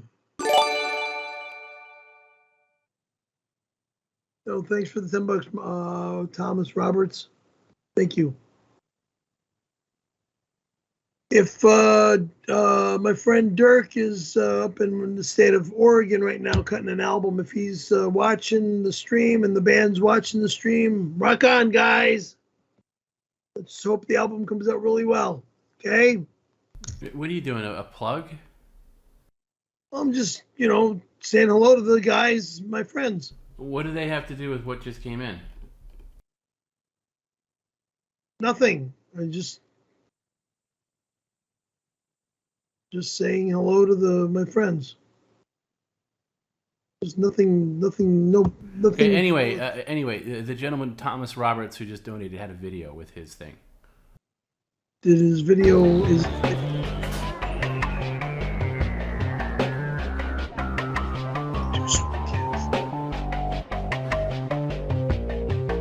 Are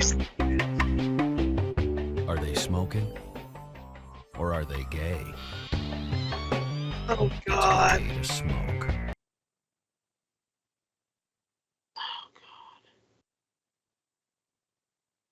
Stay away. I don't ever want to see that shit again. Don't ever show that shit again.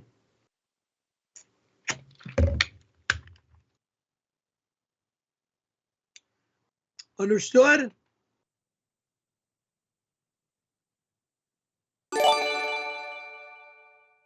Hi Perry, Tom, and all the PCL community/fam. I am officially done with chemo and in remission. Let's party in PA. Thanks for everyone's support, Purple Heart. Wait a second, Allie. You just got done with with whatever happened to you, and you just we're not partying. I don't want you to party. I want you to have a good time, but you just got out of the hospital, girl. Please, I want you being healthy. I don't want you to be I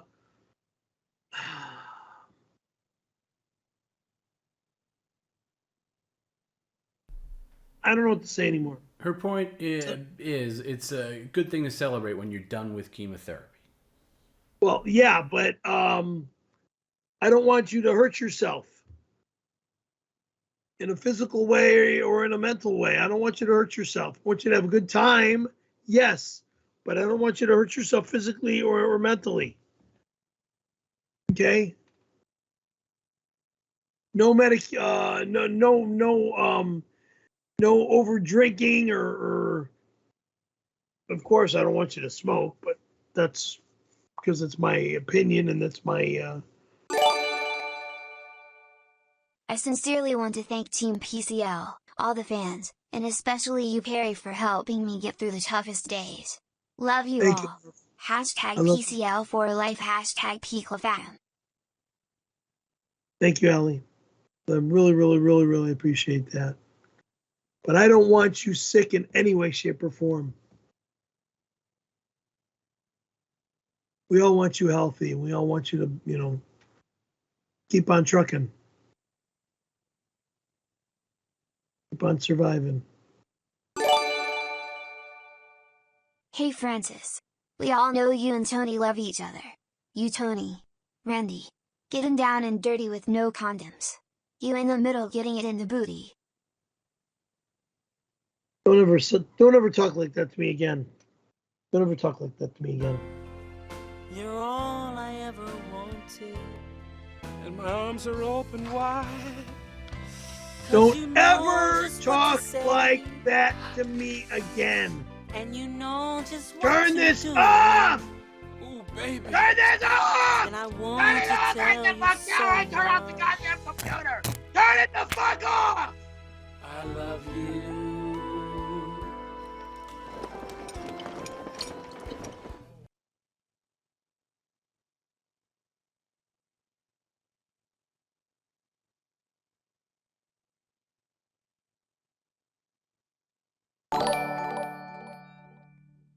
I told you to stop talking to Scarlett.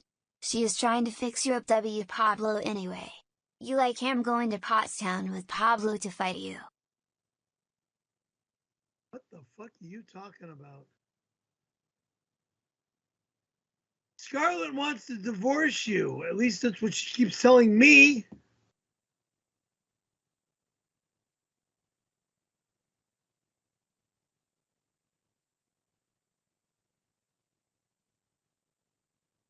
Then I had to destroy her. Yeah, that was a bad move in hindsight, Perry. Why'd you do that? Oh, you're going to be able to get them replaced? No. Yeah. Honestly, I don't know. There was one of them I forgot to tell you that was probably irreplaceable. But anyway, I got a Tom's Tips here, and this says it's from Perry Caravello. No, it's not. It goes a little something like this. Tom, this is Perry. It's 10 a.m. my time, so that makes it 10, 11, 12, 1 p.m. your time. I got it on good authority that people are saying Randy blew me, but I am getting sick and tired of it. I'm not saying this one. I'm gonna say this one last time, motherfucker. I blew Randy. Liar. I sucked that fucker down like a milkshake and it was the Liar. best thing to ever happen in my life, you piece of shit. Liar, Good liar, day. liar, liar, liar. Fucking. There's nothing fun. This stream is not funny anymore. And we're about to say, I'm about to say we're done. If Pottstown works out, good. If not, then we're not going to stream ever again. Got it?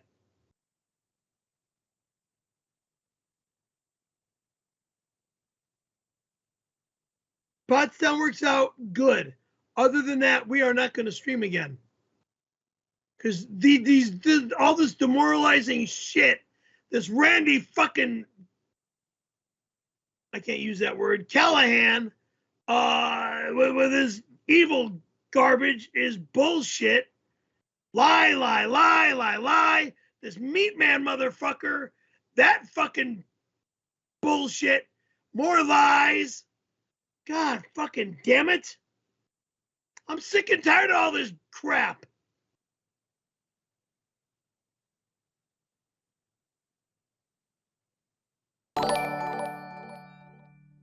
Choom, we have received your request. All tips money will be deposited to the PayPal address of Amy Libran. Happy steaming. And this cunt is stealing our fucking money. Tom, stop it now. Tom. I hear you, Perry. There's nothing I can do right now. I'm trying to run the stream. Then end it now.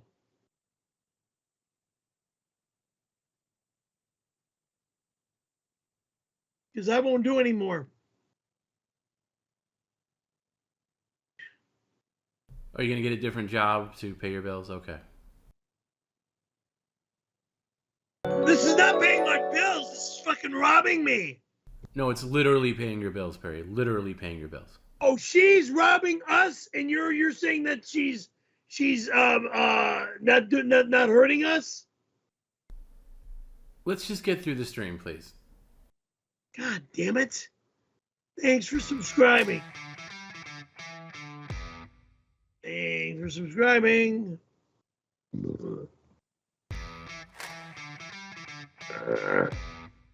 Thanks for subscribing.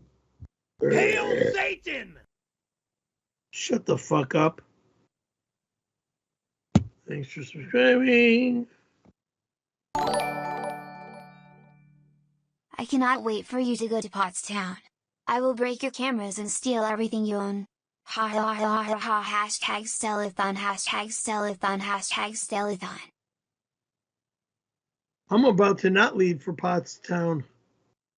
You guys plan on breaking in here and stealing everything? No,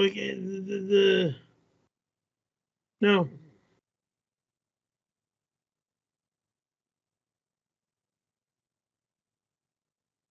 I've got Michael Hearn better show up around here and oh boy, pay him big for that.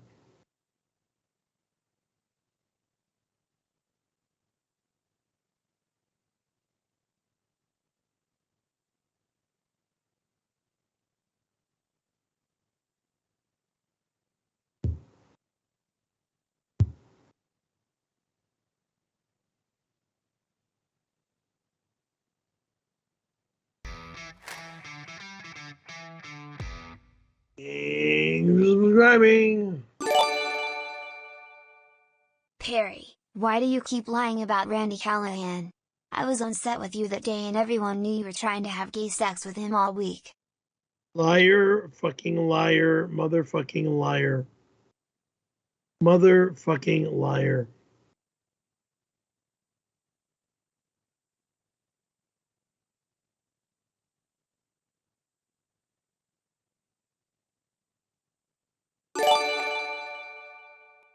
I'm blowing smoke in your face in Pottstown, you pudgy little potato goblin. What are you gonna do about it, Mr. 3 neck surgery? Break your Try fucking to stop me, nose! puss.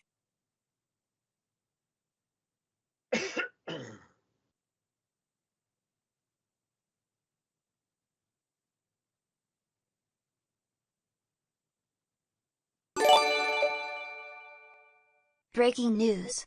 In advance of Percy's Pottstown puff and pin trip, Percy Caravello has been arrested for assaulting his lifeguard boyfriend Randiloquist. So fucking stupid. Here it is. Come on. You're not hitting me, bro. Come on, bro. Get out right now. Go. Girl, what is he trying to hit out for? Ooh. That wasn't Yeah, me. let's put the pictures up. You see these? That wasn't me.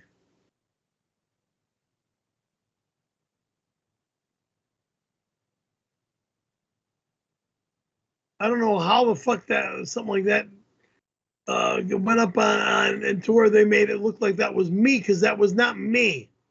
The guy had a bald spot on his head. I don't have a bald spot on my head. Okay? I got a receding hairline, yeah. But back here being bald, that was not me.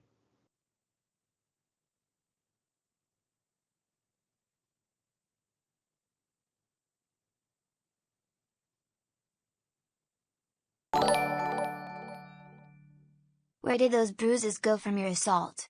Seems to have healed up pretty quickly. Unless that was another one of your bullshit scams #scammaster.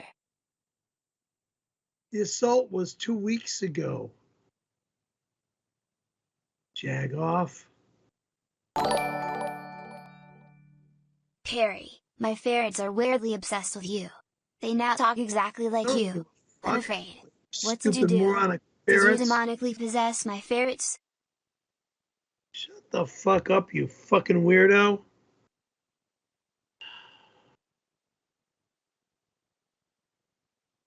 Wait. As an incredibly gifted performer, one who is uniquely warm and lovable, you have provided decades of entertainment for fans across America and the world. Over the course of 3 decades, you have been a stand-up comic, a movie star, a podcast star, and most recently, a streaming star, making you the rare...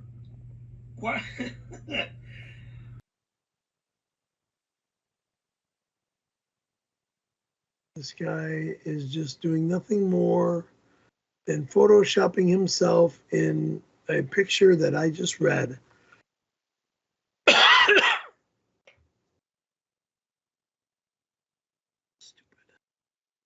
Stupid.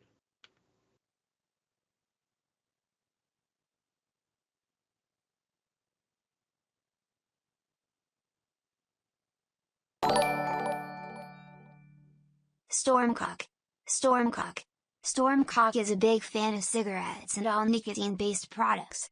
Also weed. Can't wait to have a smoke-a-thon at 102. Not allowed. Not allowed. Not fucking allowed. Here's something that's allowed. A Tom's Tip media share. This is a media share Tom's Tip. Remember, all proceeds of Tom's Tips go to both Jim and Garrett. Much needed funds coming up on this trip. That is, I gotta say, has turned into be quite the expensive trip, but gonna have a lot of fun nevertheless. Anyway, if you'd like to submit your own Tom's Tip or make an offer, PCLoffers@gmail.com. Get a hold of Jim there, or Jim PCL in the Twitch chat. Send him a whisper. Okay, this is actually breaking news. I have found something I think you should see. This is very concerning, Perry. Very concerning. It's breaking news, so really snap to and pay attention here. I'm falling asleep. Hey, what's up, guys? It's Pissed off. Fakeotomy. I'm back with some great news. We're inside Perry's car again, and today I'm going to be doing a little video about how to get in and drive the car whenever you want. Perry's got 3 systems on his car. He's got an alarm system, he's got a steering lock, and then we have to get through the ignition system.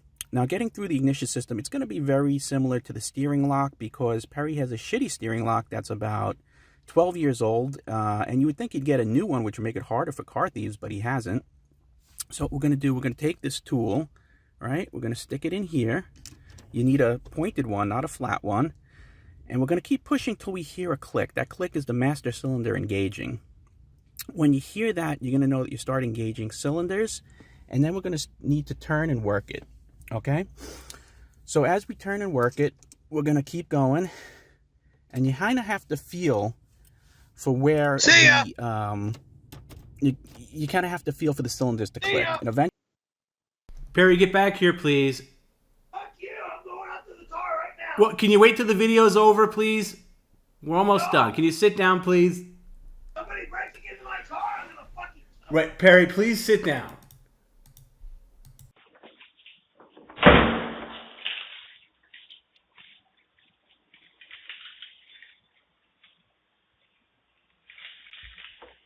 Perry, please sit down. I'm doing a stream. Car. Oh, boy.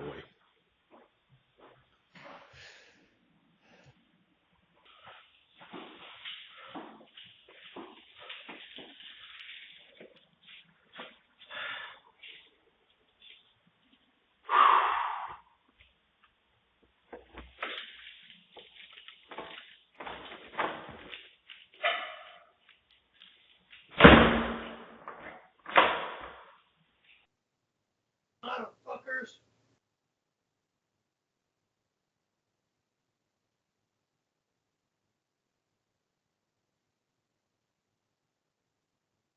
Perry, please don't dart away like that during a stream. I'm getting fucking sick and tired of this evil, lying, demented, sick, perverted garbage on my stream. That's not my fucking car, you cocksucking motherfucker. you kind of have to feel for the cylinders to click. And eventually you're going to hear a pop, and then you're going to hear that. And today, we're at the Pacific Ocean. And I have a message from Amy Liberanti, and she says, if you call the feds on her, we're going to drive your car into the ocean. Good luck.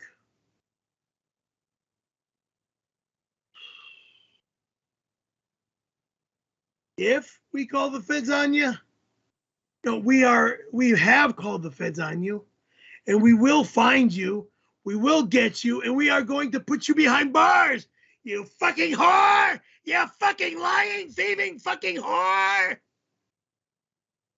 And we're gonna sue the motherfucking shit out of you! You evil, sick bitch! Thieving fucking bitch! Good night. We're done. We're done. Perry brother, it's Corey Taylor from Slipknot. We are playing the Rainbow for a special show and have a gnarly new song inspired by you. Let's rock. When we get back, I hope.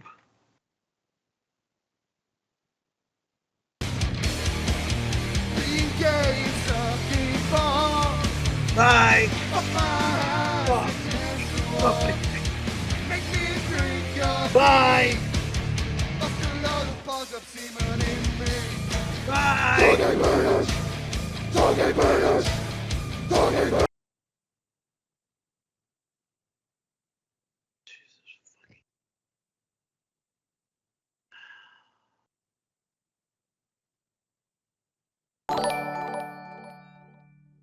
Hands on my knees shaking ass, on my thoughts shit, hands on my knees, ha, hands on my knees shaking ass, on my thoughts shit, 666, hail Satan.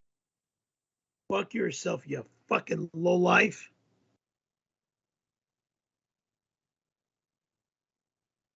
Bitch, these fucking evil fucking prick fucking assholes.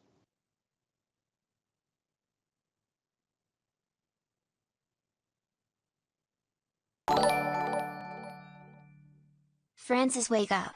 Pop that ugly shirt off and up your energy, you fat stupid baby baboon bitch. Stop being lame.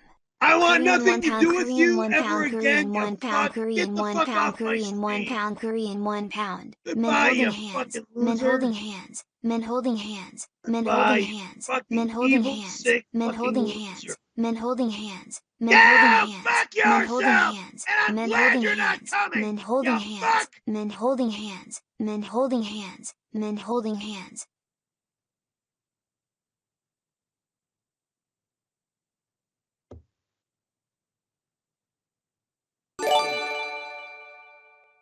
Whitney was on my podcast yesterday. I got her to talk about Windy City Heat. So?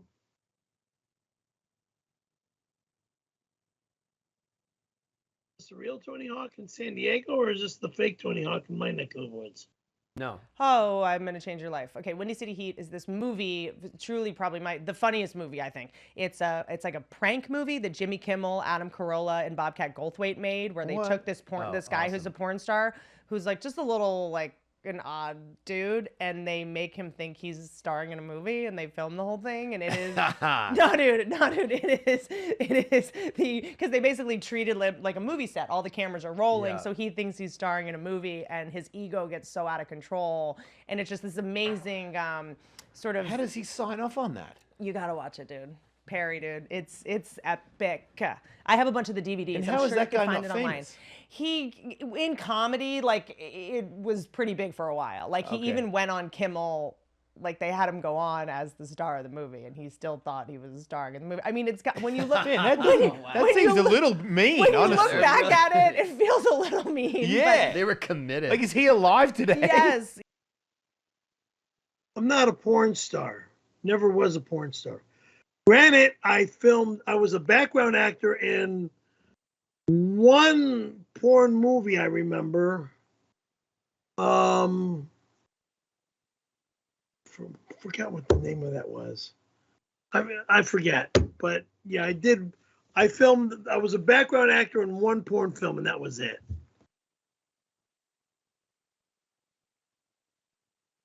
But I'm not a porn actor. Can't be a porn actor as a SAG actor. Please.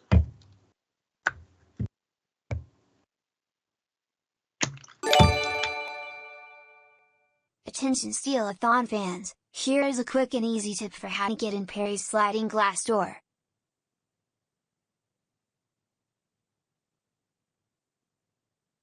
I'm going to show you real quick. You got to position it and get it in a good place right here, like this. Now at the same time, okay, and that's it, and you're in, okay? Once you do that, you lift it at the same time, pull, and it opens every time. Now when you have the pin in,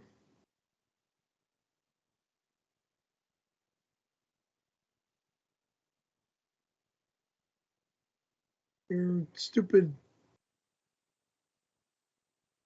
thing at the bottom of the door does not open a door that has a nail in the door jamb.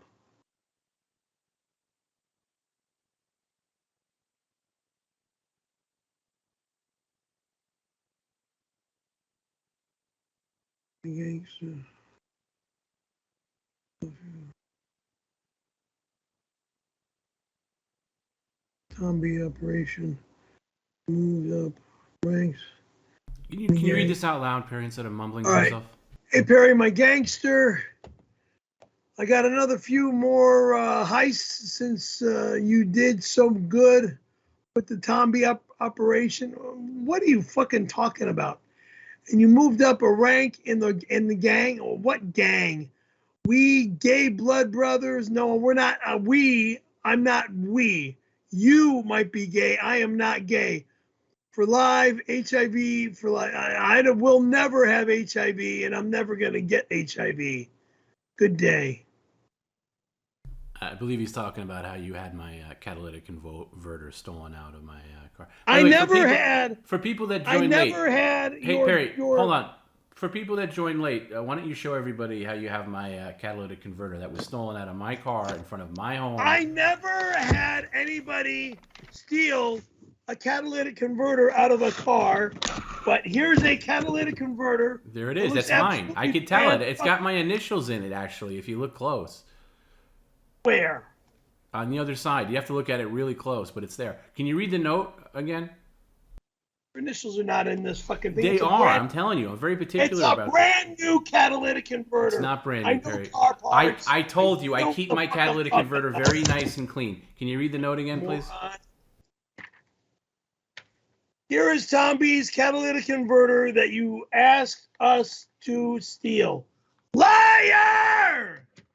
Now, then it says, this will teach that jackass try to boss you around and keep you from taking long pees and poops. Respect the Caravello Kings, where Caravello is spelled with a K.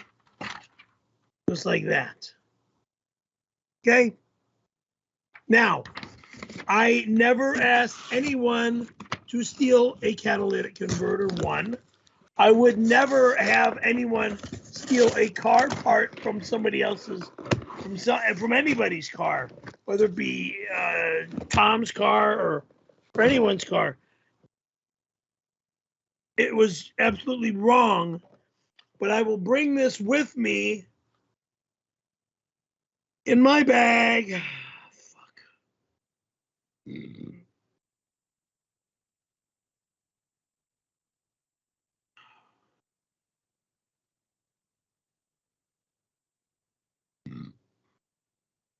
You don't have to bring it with you, Perry. Because you know it's bullshit. No, I don't know it's bullshit, but I have a feeling that somebody attending the steal-a-thon will steal it back for me, and I'll get it that way. You don't have to bring it. Nobody's coming in my apartment. The only way you're going to get in, break the fucking glass. I'll be at the steal-a-thon. I'm going to pick through everything you own to see what I want. The credence is what I have my eye on. Good. You're not allowed in my home, and you're not coming in my home.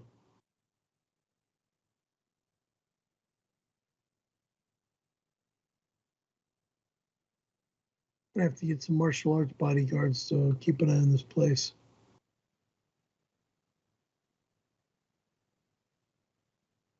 Go get the Ernestos.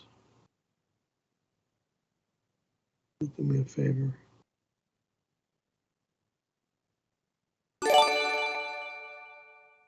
The turd master kept books for his skateboard business? Ha ha ha ha ha ha. I bet it was just full of drawings of Michael Ren naked. Shut the fuck up, you sick, disgusting pricks. Ugh.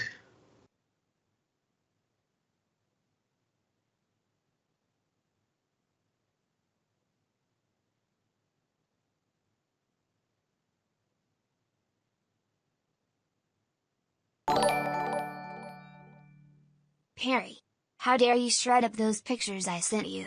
I can't believe it makes you did me this to me. sick. That's it. I'm done. It's over. I'm not going to Pottstown. Thanks, Tom. You just fucked me. Yeah, motherfucker. Now I'm not going to Pottstown. Got it? I didn't know she'd react like that. I mean, it said... Yeah! Yeah, you know, the three beautiful fucking pictures of her. Well, it said Scarlett... Oh, they're going to be easy to replace. Excuse me, Perry. The offer came in from Scarlett Johansson, and it had her picture and her name. It didn't come in from Scarlett Johansson. That was a fraud. How could it be a fraud? It said her name and then her picture. It said her name because her husband is... They're in a divorce. And he's trying to do everything to fucking make me not like her or fuck me over to where she hates me and he gets her back. Control freak. Hey, Got Perry, it? Listen, I'm looking at it right now. It says right here, Scarlett _ Johansson _ cutie _ PCL for life. And this was the offer, okay, to shred the things. And it has her picture here. It's got, she's following 4 accounts, Again. no followers. Do you understand what I'm telling you? I don't see a blue check mark, but it looks like her. It can look like her. You know what it means to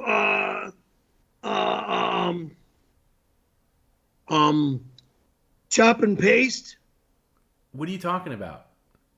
When you are on the internet or in an art class, as an example, and you're making a picture, and you chop a certain part of the picture You paste it on, but instead they do this on the internet without actually cutting pictures and placing them on glass, but they cut them as computer pieces from one. Listen, all I'm saying page is to the next. she came onto my page and sent me a message with this offer, and it says Scarlett Johansson, and it's got her picture, and she's smiling and sitting on a chair, and it's her. It looks like her. Sure.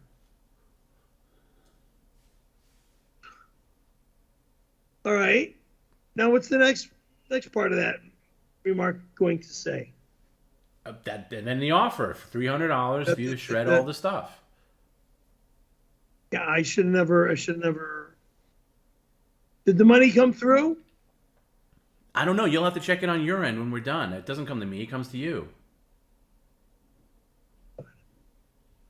So you're saying I got bamboozled?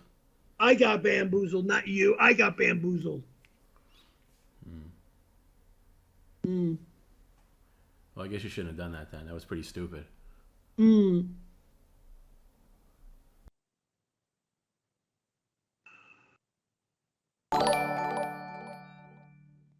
son of a bitch. How could you do this to me? I'm done with you. I don't want to see you or hear from you again. Scarlett, you better take those back together. Scarlett. What? What was the last line she said? Well, if you didn't talk over it, you'd hear it. She said, you better tape those back together.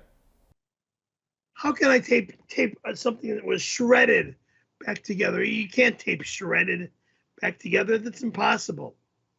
It's shredded.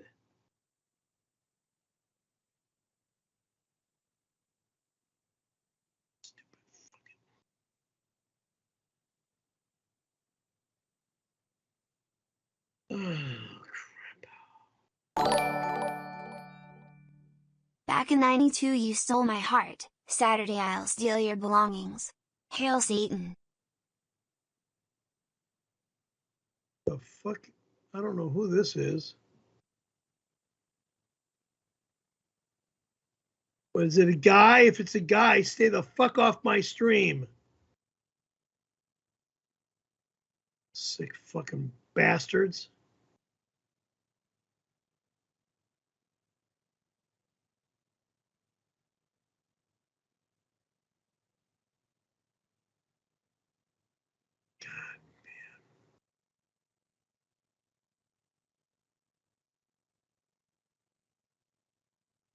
Oh boy, this is not going to be a fun fucking week.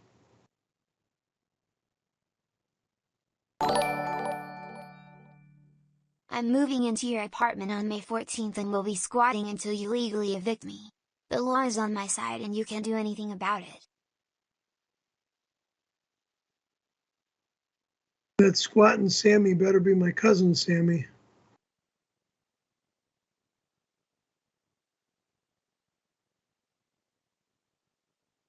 I hope that's my cousin Sammy that's squatting. That actually sounds like something he would do. I hope so.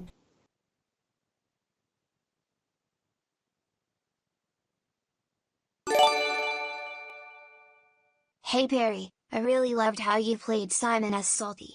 You can lick my slimy, yeasty, blown out snatch anytime you Italian stallion hunk of shit.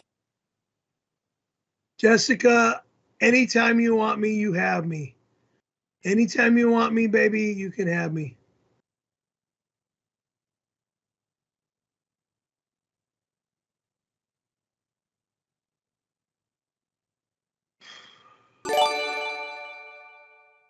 Steelathon is on 666. Steelathon is on 666. Steelathon is on 666. Steelathon is on 666. Steelathon is on 666. Steelathon is on 666. Steelathon. Good night.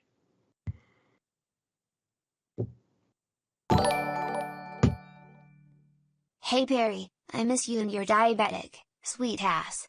I heard Randy got the mouth of yours, lucky bastard. I miss you. I've got salami just for you, babe. Tough luck. Disgusting fucking pervert.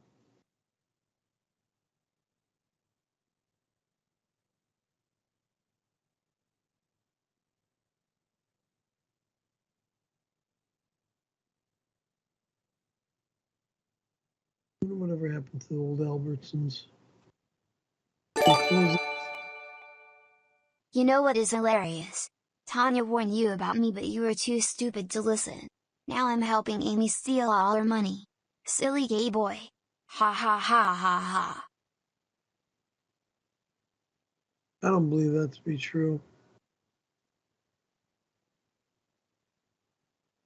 Stupid assholes. Pear was the cleanup guy on the set of a 500-man gangbang. He came in last and put his mouth on that tore up gape twat and slurped 500 loads of cum out, men holding hands. Sorry. Liar.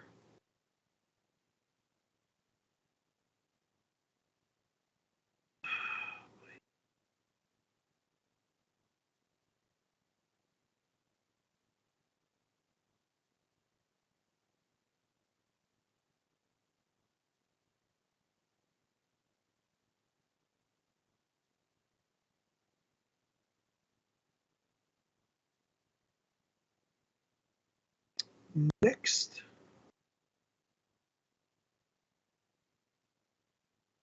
Hello, hello.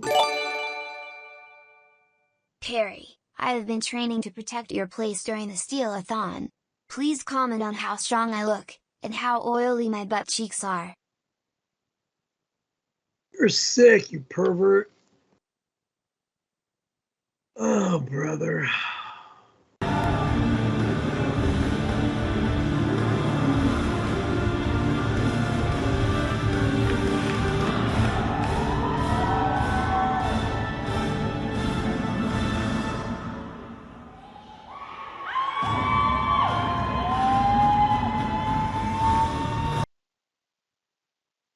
For a buff badass, boy, you're a lot bigger than you were back in the mid '80s, and you look great. Not as a gay guy, but as a bodybuilder, you look absolutely fantastic.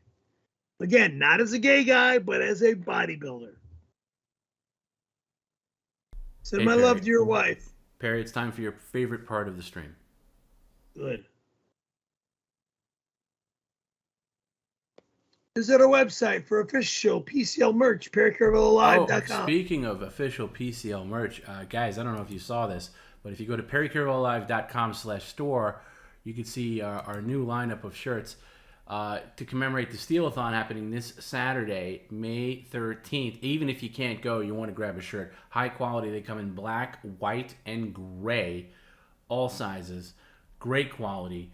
Premium tri-blend shirts made in Bangladesh. Get yours now. You really don't want to show up to the Steal-a-thon without the shirt. And even if you didn't go, you can pretend like you did by having the shirt. If anybody breaks into this apartment, again, there are cameras everywhere. You will go to jail. Got it? You will go to jail. Again, visit our website for official PCL merch.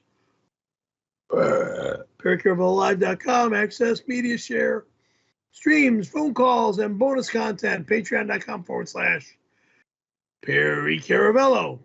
Subscribe on YouTube at YouTube.com/Perry Caravello Live. Order a kit, other color. Do not change that color.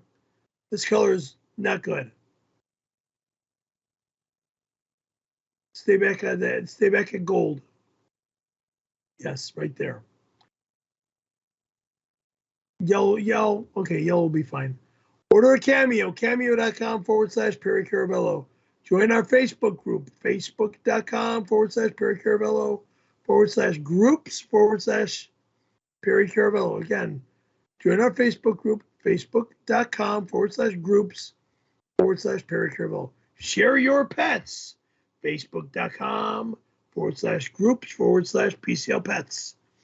Join the Discord, discord.gg. Where am I? Hold on.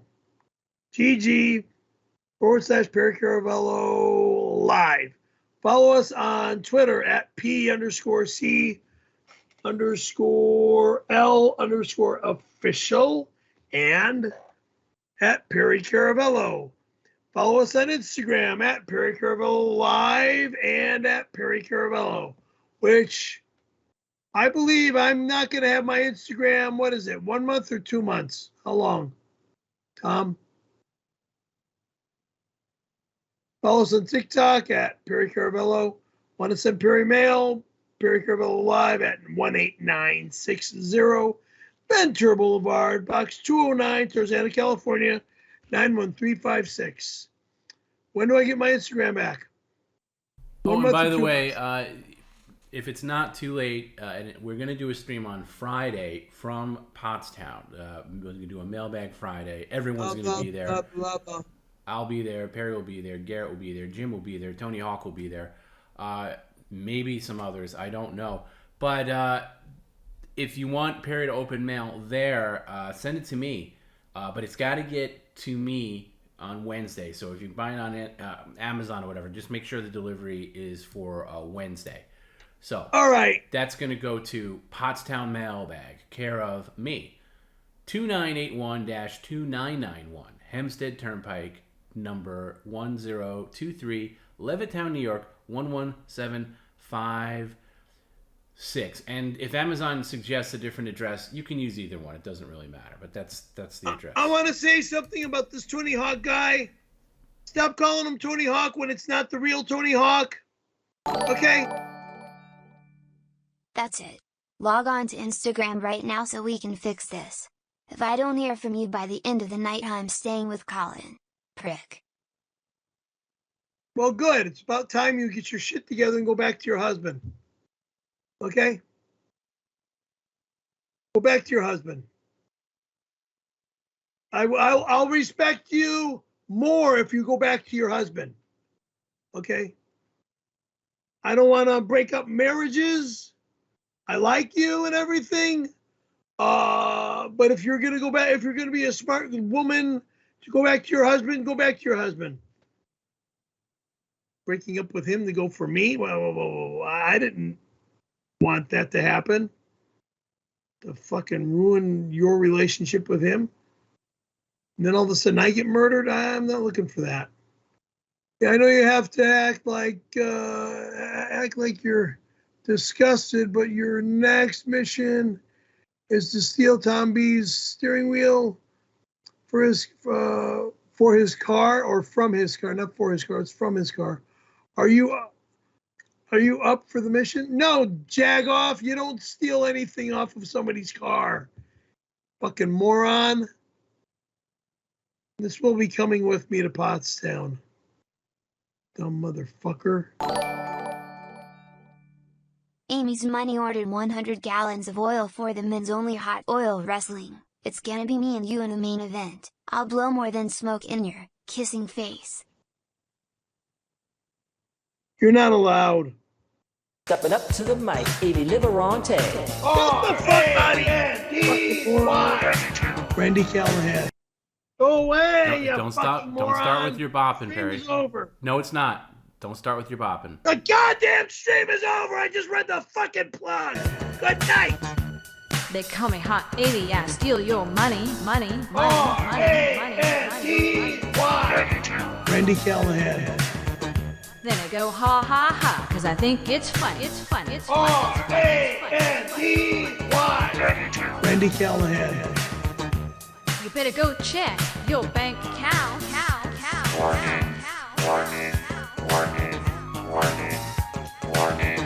Cause I drained him down to a zero amount. Danger, your account will be hacked. Warning. Nowhere to run, nowhere to hide. Warning. Danger. Check your head, cause I'm hiding inside. Danger, your account will be. Good night. Hey, Perry, I'll see you Thursday. You got it. Thursday it is, big guy. Say goodbye to everybody. We'll see you on Friday live from Pottstown. Get those tickets if you're waiting for the last minute. Well, we've arrived at the last minute for Pottstown. TheShuleynetwork.com to see Perry live with Bob Levy and Shuli and Mike Morris for Uncle Rico Live, plus Anthony Cumia, Casey Armstrong, and some other people. Gonna be a good time. Get a VIP ticket. Perry, have a safe trip. We'll see you on Thursday. Thank you. Get in contact with Scarlett and fix that stuff and tell her to stay with her husband. Now you want her to stay with her husband? So now you don't want her to come to Potsdam? Stay with her husband. I'm telling you to tell her to stay with her husband. Well, I'll respond to the account that wrote me for that offer. Because I think that's the real Scarlett. Yeah, all the bullshit making me fucking throw her away. Anyway, good night. Yeah, why'd you do that, Perry? That was really stupid. Oh, she was going to go back to her husband anyway. It wouldn't be good for me to steal her away from him. And then get my ass kicked on a film set or something. I don't need that. Nancy Kerrigan, bye. Anya Harding, goodbye.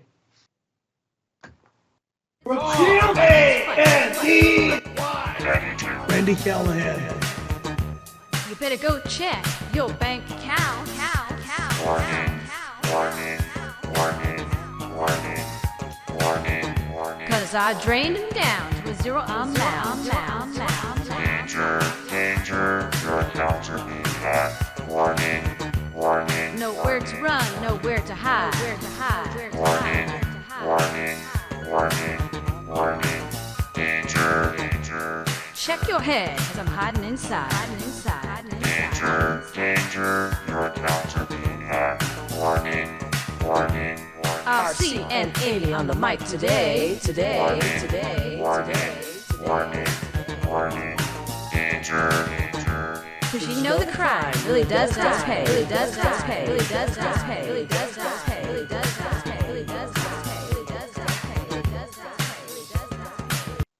Better fix that.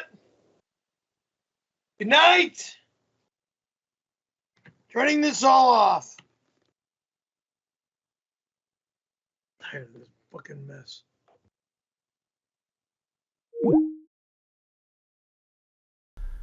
Thanks for hanging around, everybody. I just came back to say thank you. Thanks for all the contributions. That's high marks for the Rappin' Randy. Really, really good. There was a lot of good ones tonight, but that one really stuck with me. So yeah, we're going to do all we can to live stream from the road. This is the last stream before the trip. So when you next see us on Friday, God willing, we'll be streaming live from Pottstown, and it's going to be all the PCL crew in the house. It'll be me and Jim and Garrett, plus Perry and Tony Hawk. We're all staying in this big house, kind of a cabin. That's going to be it's going to be fun. So the only thing I got to get sorted out is New York. We had this great apartment booked for New York, and then the owner got in touch saying that they're going to be traveling and they can't accommodate it, which I don't understand, because you figure, why does it matter if they're traveling? Like, you know, isn't that the whole point, that you're renting your place out because you're not living there? So, but anyway, so we're got to come up with a plan B for New York. But we got a nice house on the Jersey Shore, Seaside Heights. That'll be a fun Sunday. Perry's gonna get spray tanned. Try to go live there at some point. It's gonna be a very loose schedule, so we don't have a set time. If I had to venture a guess, I would say probably around 5 p.m. East time on Friday, but who knows? So just, you know, if you subscribe on YouTube, if you follow on Twitch, you'll get notified when we go live. We are going to go live. We're not going to go live on Saturday because that's the day of the big show. We might go live a little bit on Sunday evening maybe, and maybe a little bit on Monday early, but I can't guarantee that. The only thing I can guarantee is Friday. And I've been spending time on this laptop, making sure everything runs from the laptop. We got an extra camera for it. Theoretically, everything's good to go, but geez, who knows? we could have some technical snafus. But yeah, we rented a car big enough to accommodate everybody, and yeah, it should be fun. I haven't seen Perry since the last Tom B week. That's almost 2 years ago. That's the last time I was in Perry's presence. Jim has never met Perry. This is going to be Jim's first time meeting Perry, so I think Jim's going to be a little starstruck at first. Because of course Garrett, Tony, and I are veterans of Perry, but it should be interesting. But I booked all that, and it kind of made me feel like I used to do back in the day. I did some tour managing where I would have to plan all this travel for all the band and crew, and this kind of reminds me of that because I'm like booking everybody's flights and booking accommodations and everything, and planning everything, and renting the car, and figuring out our little tour stops. So it kind of threw me back to when I did that. It all kind of comes back to you. So yeah, and I'm trying to pack as much. I'm kind of not getting anxious, but getting a little nervous, like that I didn't bring everything that I need to bring. So I'm bringing everything. I'm bringing like extension cords and like things that I need for the trip, that to mainly facilitate live streaming. So like an extra camera, make sure all that's zero drinks allowed near this computer. This computer that I have now is like a very high end, more gaming. It's kind of a gaming laptop, but obviously I'm not using it for gaming. I'm not a gamer really, unless you count Nintendo. But it has like an Ethernet cable in it. It's very robust. It's got like an NVIDIA 4090 GPU, very fast processor, lots of memory. So it should handle OBS. OBS is very, very hard to run on a laptop. In fact, the last laptop I got, the one that I was at Perry's with, I intended that to run natively, but I didn't really know what I was doing at the time, and that thing could not run OBS natively. In fact, I had to come up with a workaround where I basically logged into my computer at home. That's how Tom B worked. Tom B week worked. I logged into my computer at home through this. It was like a Microsoft Surface 4, I believe it was, and logged into the computer at home, and then basically remote controlled my computer, porting Perry's computer in, because Perry didn't have a very good PC back then. He had his old PC that couldn't run the stream either. Now he can, but he couldn't do that either. So I had to like log into my home computer, port Perry in via Skype, and then and then basically just controlled it remotely because that computer couldn't handle it. In fact, when I tried it, it completely crashed. So this one can hopefully handle it. I just got to load some more things in there, and we should be good to go.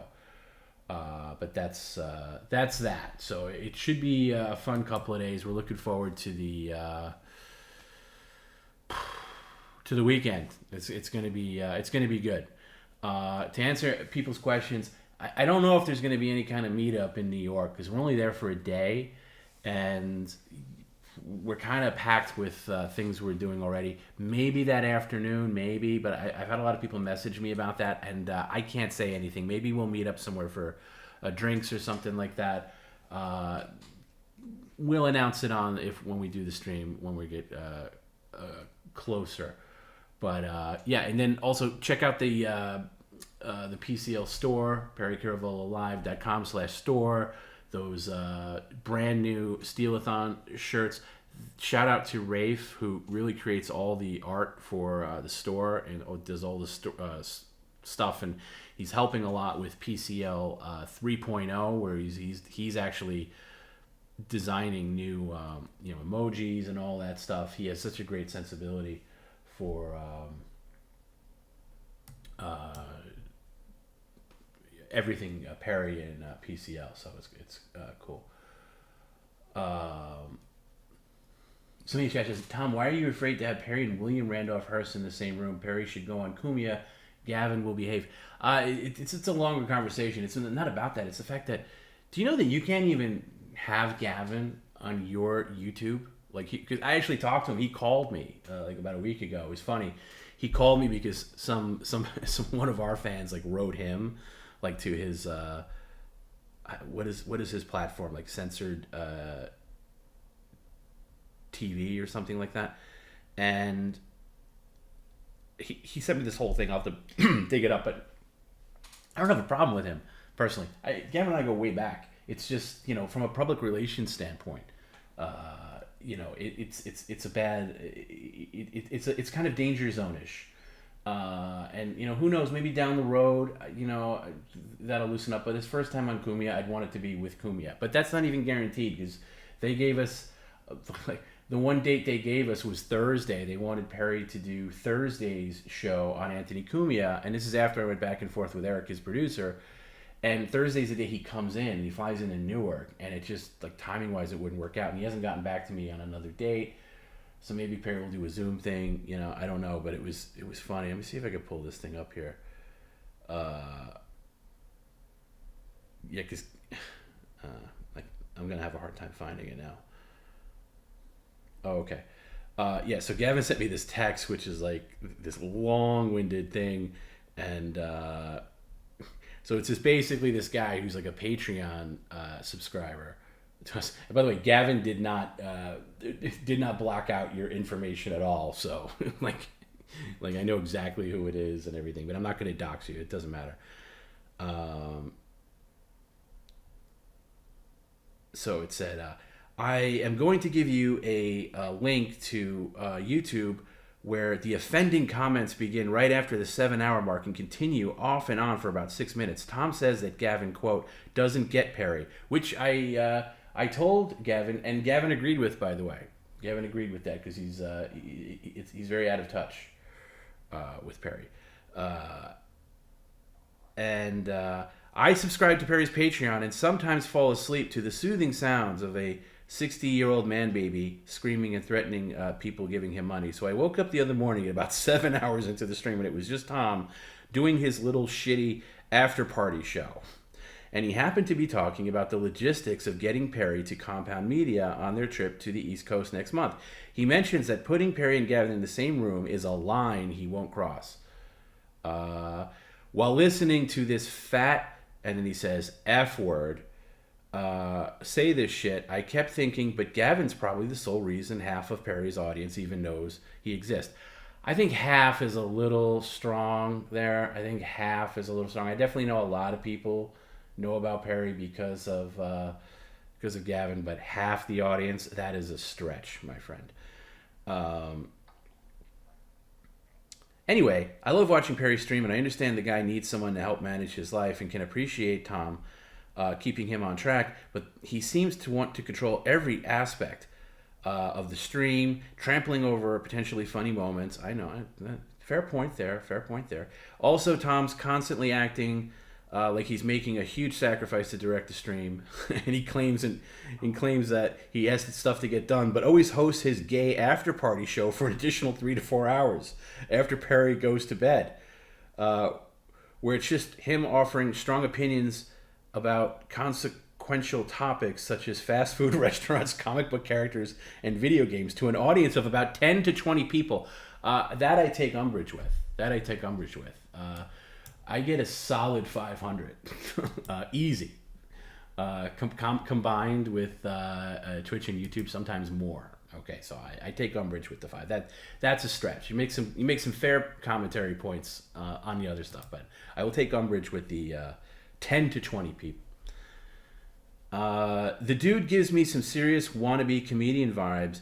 And Tom and Perry split the Patreon subscription fees down the middle, which is why I'm considering canceling. Sorry to prattle on so long. This just really pissed me off as I was looking forward to a William Randolph Hearst and Perry reunion. So that was this big long thing that this guy wrote, Gavin. Of course, Gavin had no idea about it because he doesn't follow PCL. He knows that nothing about what's been going on. He doesn't listen to After Hours, and And I haven't heard from him in a while. And then, he sent me the text and he was like, hey, somebody just sent me this. And I was like, oh, that's funny. And he was like, were you bad-mouthing me? I was like, no. I said, and look, the one thing I like about Gavin is he's very direct, and you're very direct with him in return. So I was just like, yeah, no. I said you're out of touch with Perry, which is true. He's like, yeah, okay, I'll agree with that. It's like, yeah, no, I haven't followed it in a long time because his wife came down on him like years ago when he was like obsessed with Perry, and like his wife kind of threw down this ultimatum saying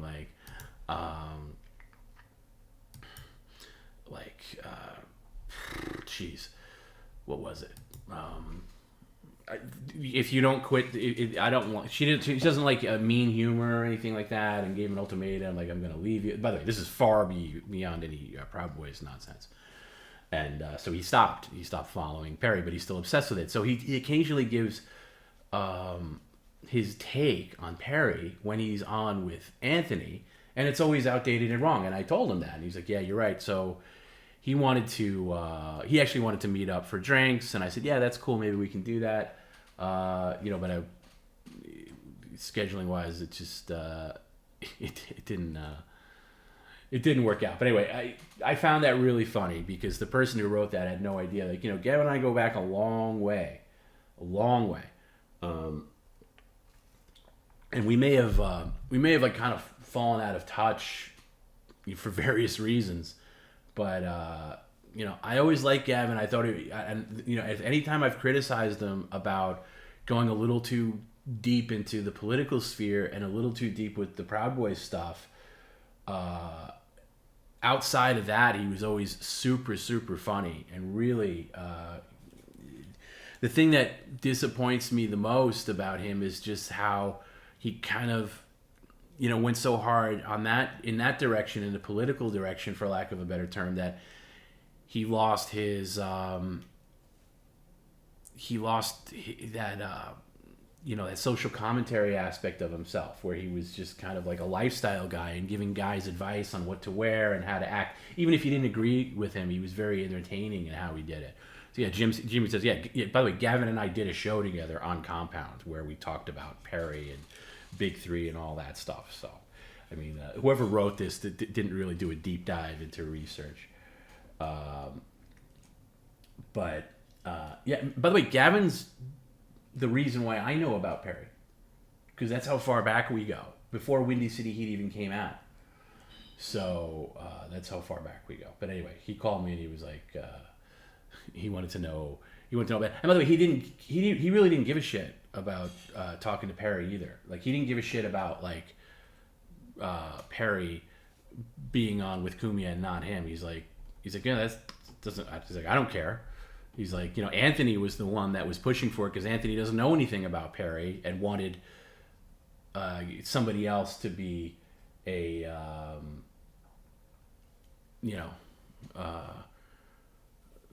like a helper to help along, like a co-host to help along with the interview.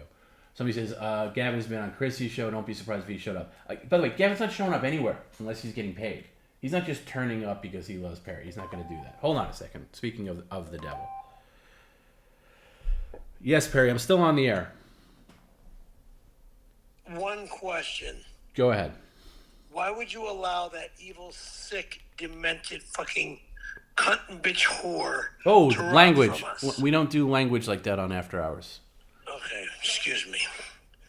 Why would you allow my ex, I'm calling her my ex sister-in-law, because she's ex-family, I want nothing to do with her. Why would you allow her to steal from us? How am I allowing anything, Perry? The things come in as they come in. You think I don't understand what your point is. Like, I'm allowing. My point is, yeah, I think you're allowing it. How am I allowing it? I don't know, but because I don't know that much about computers to know. But I don't like what I saw tonight. I'm very upset over it, and things better change starting in Pottstown. What are you the most upset about? The disgraceful, gross, demoralizing, one, and her sick garbage, two. And of course the RC shit, which of course he's going to try to make it look like it was me that wanted him to rape me. That fucking prick. Time to sue that motherfucker. Time to sue that son of a bitch. Anyway.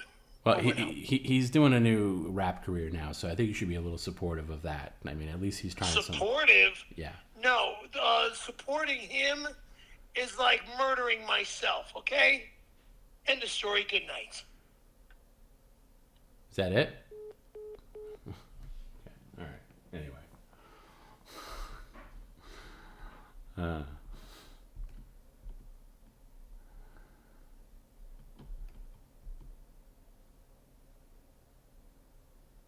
A few weeks ago, I spoke about reaching out to RC. Anything I could talk about? No, I haven't reached out, and no, there's nothing else to talk about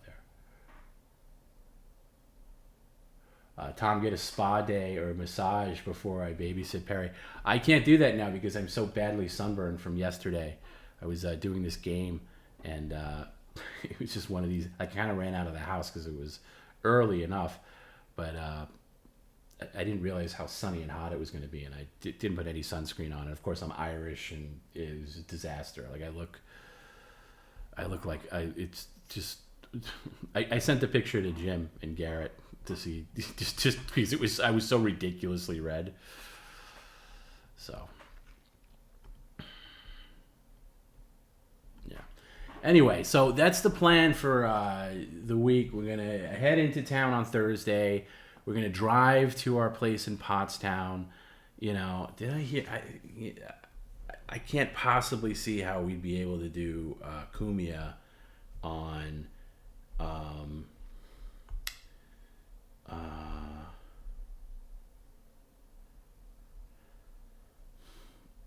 Thursday because everybody gets in. So, and I haven't heard anything back from them, so I can't say anything there. There might be another show that we go on that's after Chrissy, but that's not confirmed either. The only thing that's confirmed is Chrissy Mayer, and people are flying out. Everybody's flying out of New York on next Tuesday, a week from tomorrow.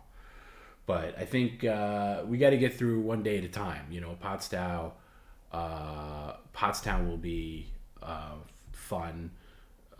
Even Friday, I think we just kind of chill out. We'll probably, maybe get to bed at a reasonable time. And, whatever, have a relaxing Friday. Maybe I'll make those Bloody Marys for everybody. And then we'll kind of chill out, get the lay of the land, do a stream at some point. Not sure how long the stream is going to go for. And then all hands on deck for Saturday. We're staying about 15-minute drive from the venue. I think the doors open on Saturday at 5. I'm not sure what time the thing actually starts, but it should be really fun. How can I join the Caravello Kings? I don't know. I don't know, but please don't steal any more of my car parts. I can't afford it. I really can't. Somebody says, will I be banning the Gavin troll on Patreon? No, I don't care. It doesn't honestly, that doesn't even bother me. It doesn't. Do you know how many people that are probably on Patreon that hate my guts? Why would I ban somebody that's paying $10 a month for our Patreon, which is great by the way? No, absolutely not. They can say whatever they want. I don't really care. And Gavin found it funny, and I'll say this: it was actually nice to talk to him. We had a kind of a fun conversation. It was nice to sometimes.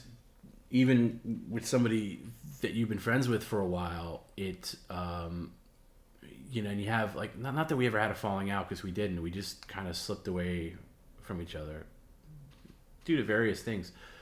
And when you reconnect, it was kind of fun. None of that political stuff came into it, and it was just kind of just joking around and fun, and it was nice hearing from him again. My only fear with putting him with Perry is not because I don't trust him or anything like that. I think, he wouldn't do anything bad or anything like that. It's just that, it's just such a bad look for, certain aspects, of him that is not even necessarily his fault anymore, but it's just like, a bad PR move for Perry. And I wouldn't want to put Perry in a situation where and also like, here's the thing too, this leads into like Jimmy Kimmel and stuff, and they all, have this conspiracy theory with Gavin and stuff, and that would kind of play into that. It's a whole lot of stuff, a whole other stuff that haven't really even like articulated properly that goes into it. But it's not like I'm not somebody who's offended by him or anything like that. Like, oh, that's a line I won't cross because he's a Nazi. I don't buy into any of that. I think he's made some mistakes like anybody. But I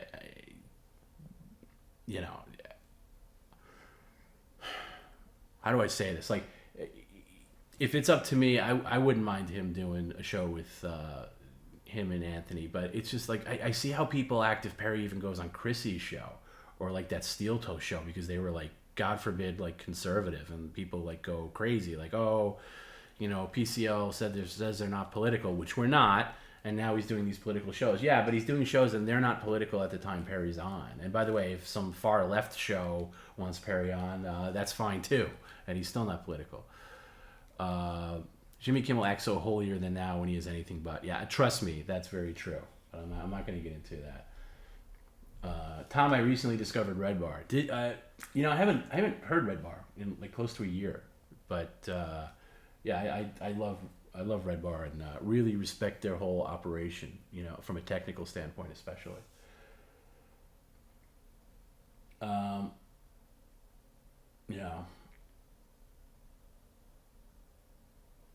Perry has enough bad PR. Yeah, that's true.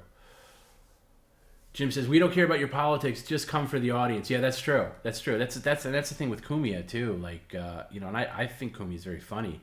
But I don't care about his politics or what he's perceived to be. But I do care about exposing Perry to a new audience.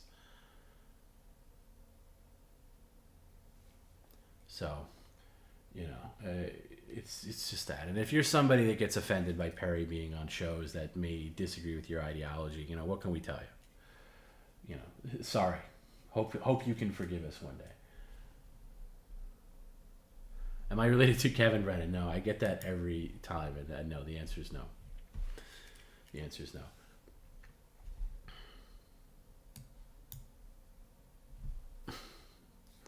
But I did actually, I sucked it up. I think I mentioned this. Maybe I didn't, because I don't think I did. Maybe I mentioned this on Friday, because I know I didn't do it after hours last week. But I did end up agreeing to fix the car with the catalytic converter missing and the damage. And my dad was actually really nice about it, and he split the cost with me. So, yeah. So, I'm getting that back. And part of the reason is it's an old car. It's a 2004 Hyundai Sonata. It's seen better days. But I'm not in a position to buy a new car right now. I'm not in a position to buy a used car right now. And I needed to get me through like a year or two. And just as a daily driver. Just as like going to the store, going to the gym, that kind of stuff. And I'd be lying if I said I didn't have an attachment to it, because it was my mom's car. And, there's like little things still in like the glove box and like the things that were like hers, like her candies, and like, there was a key ring of hers and things like that. And it's, so in a weird way, driving the car gives me a connection to my mom. So I don't know if anybody... And I don't know if that's the case with Perry as well, because he also drives his late mother's car. But, I had a hard time, because if I didn't get this fixed, then, we junked the car. And I felt weird about junking the car that was my mom's car. So, anyway. Grimace says, love him or hate him, Red Bar is a beautiful looking show, very well produced. Yeah, exactly. You got to admire, like, top tier on every level. The cameras are great. Everything's great. Everything's awesome on that. It just looks great. You can only hope to have that good of a looking show, and they put a ton of money into it. So I still pay for Red Bar subscription, like whatever, Scars Club. I still pay for it, even though I'm kind of out of touch with it. I'm as out of touch with Red Bar as Gavin is with Perry. Let's put it that way. Tomby, I have an idea for monthly streams. Perry runs solo, like Weather Matters. Call it In the Weeds, and can be anything he wants. So yeah, that's kind of what we were doing with In the Weeds. That's kind of what I want to do more. Perry hasn't been willing to do that. He hasn't been willing to do another show, but we'll get that going again. Who owned the house from infamous Perry punching Tomby in the pool? A really cool woman. I forget her name, but she was an actress actually. And then she became a stunt woman. She had a very interesting story. She actually had a book, and in the 70s, and she was super cool. And I just found it on Airbnb and booked it, and she was really, really awesome, really cool. Did I like the Mario movie, Mark? Yeah, I did. I mean, honestly, I just went because Teddy wanted to see it, and he was over the moon about it.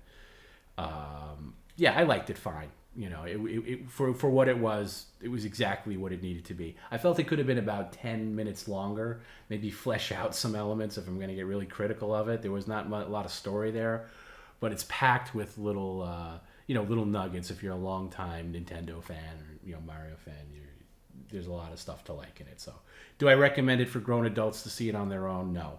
But if you have a kid to take, or when it comes on streaming.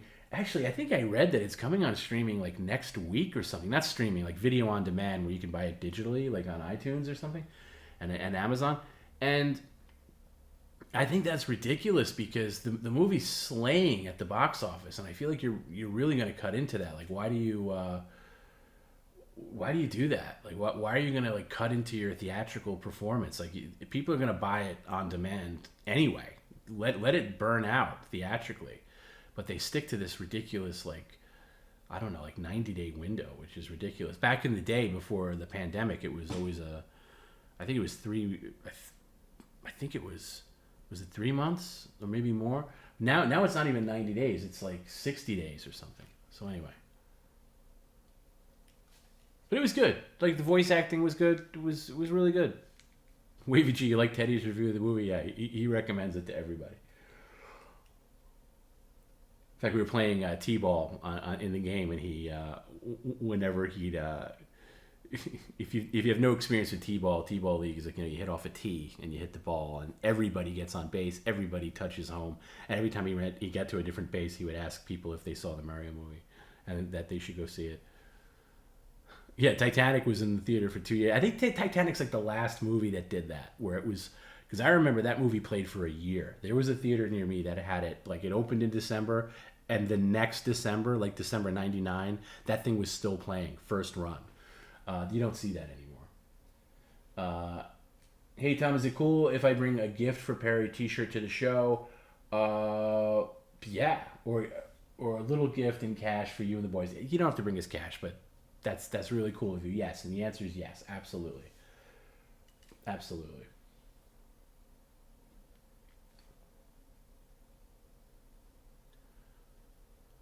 But yeah, I got a video to post on Patreon. It's just I am getting really against it as far as like planning this trip. I got to pack and I got to make sure all my ducks are in a row.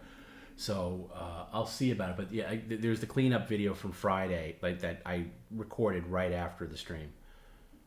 I'll try to post on video. So if you go, will Teddy meet Perry in New York? No, I don't think so, because we're only in New York City for one day. And Teddy's never been to New York City. He's driven through it, but he's never been there. Maybe it's a slim chance, because originally when we were going to be in New York for Sunday and Monday, I would have said yes. But now that we're just in there for that Monday, and he goes, he's still in school, so I don't see it happening, unfortunately. But one of these days, I want to take Teddy to Disneyland in Anaheim. So maybe when we go out there, maybe he'll meet him.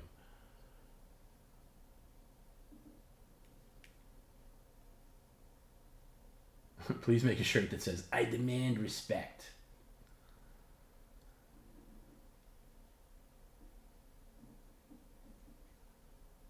How can I get an autograph poster of Pottstown? I'm not able to make it. See, a lot of people aren't able to make it. If you bought a ticket and you show the proof of the ticket, I'll see what I can get. I'm already getting a couple. I know Georgia from the UK is definitely getting one. She can't make it, and I want to get one for Soviet Goat, and a couple other people that can't make it. Data Nate, some people that literally legitimately bought the VIP tickets. So I'm gonna see. I talked to Bob about it. He was really cool about doing that. Any chance we could start sending monthly bozos to Perry? I'm kind of over the bozo thing personally. I'm never going to tell anybody what to do, but I don't know. I think the bozo thing had its sunrise and sunset, but that's just me. I prefer boats and pools personally, but I'm not going to say don't.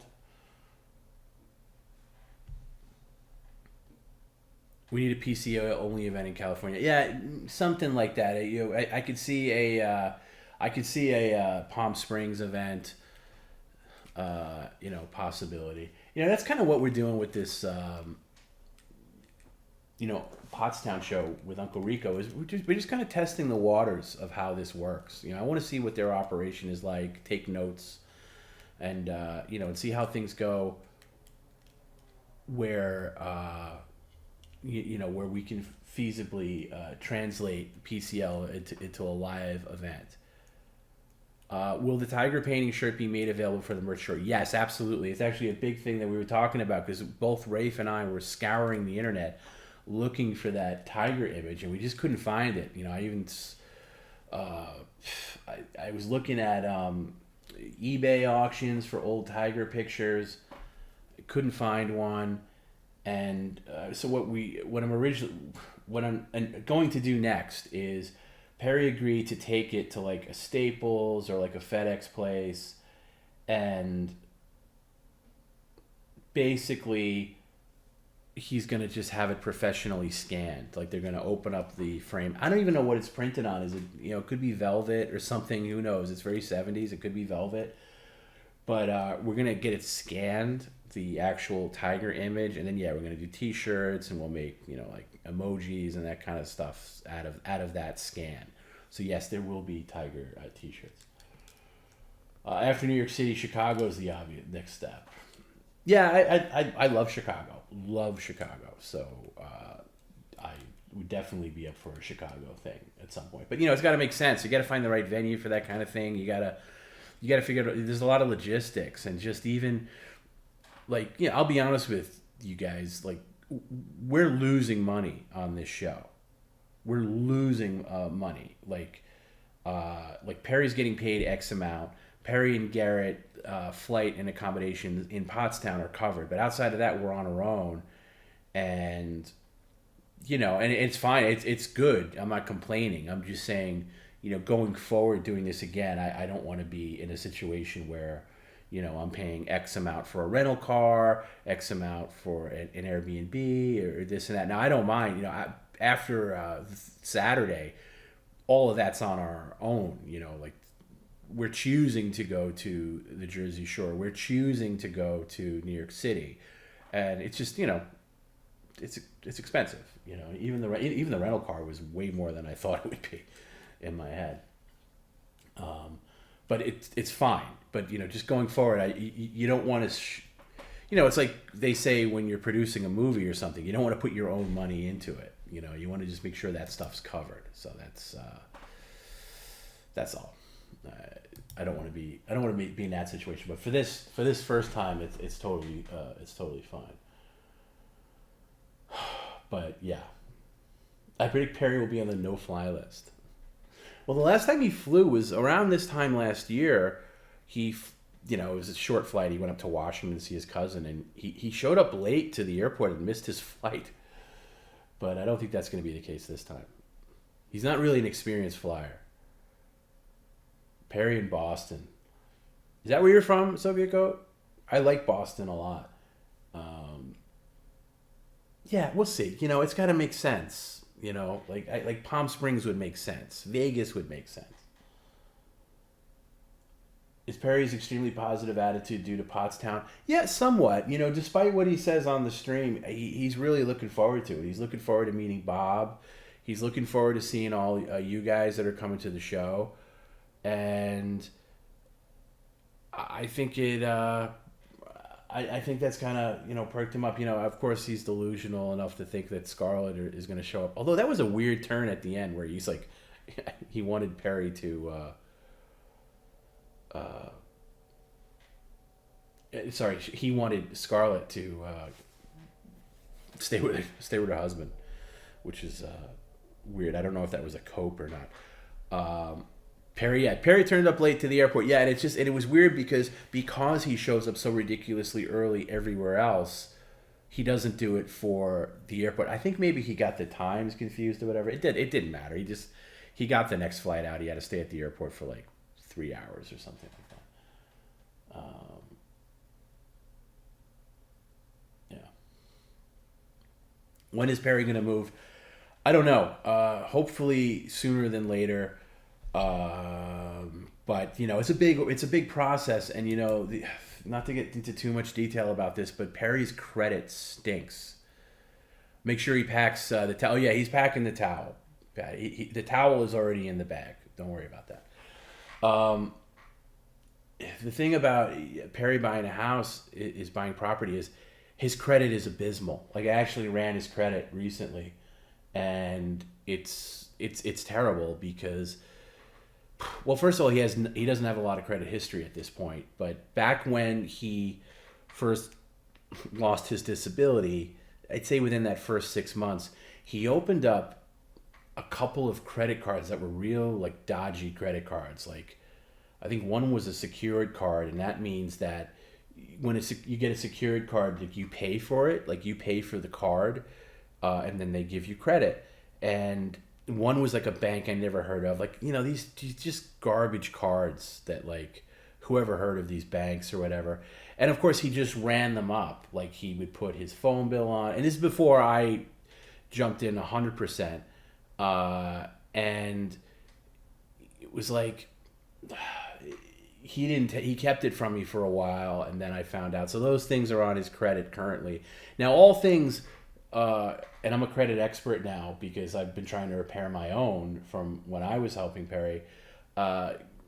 Things fall off your credit after 7 years. After 7 years. Unless you declare bankruptcy. I think that lasts a little longer. That lasts about 10 years. But if you screwed over a credit card company 7 years and then it falls off. So he's got one of those on there now. But one of the... a good way to build up your credit if you have either no credit or bad credit is to add yourself as an authorized user and on somebody else's account that has good credit and hopefully a long credit history, because that's one of the biggest aspects of compiling your credit is how long you've had credit history, how long you've had credit cards. I made the big mistake of canceling my oldest card years ago, which was so stupid in hindsight because that goes back to the 90s, and even if I had a low balance on it, and now it's not even on my credit history anymore because they even if you cancel a card, it stays on your credit history for about 10 years and then it falls off. Stupid move. But long story short, I added myself to, after my mom passed away, my mom has this one credit card.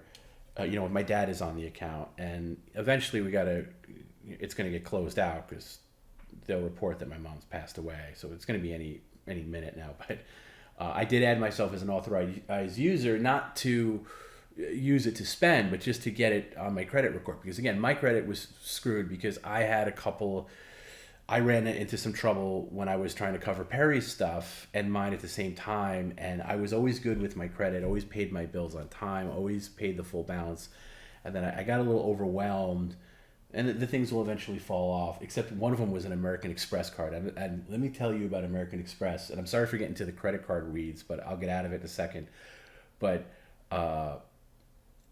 if you screw over American Express, they don't forget. Like most other things, like you can have a Capital One card, a Chase card, whatever, and you can run, unless you run up like a crazy amount of money. But if you, like a normal dumb, a lot of people in their 20s, they don't understand how credit works, and they run up, like, they get into debt for, like, I don't know, let's say you're in debt for like $8,000, and then you default on the card. You don't pay it. And then it goes into collections and they write it off. most card companies will just, eat it and forget about it. Not American Express. They will hold a grudge. And then if you want to apply for American Express again, they were like, okay, well, you can do that, but you owe us this money. Like, unless it's under a certain, unless it's like under a couple, maybe it's under $1,000 where they don't care, but they care because I found out recently the hard way.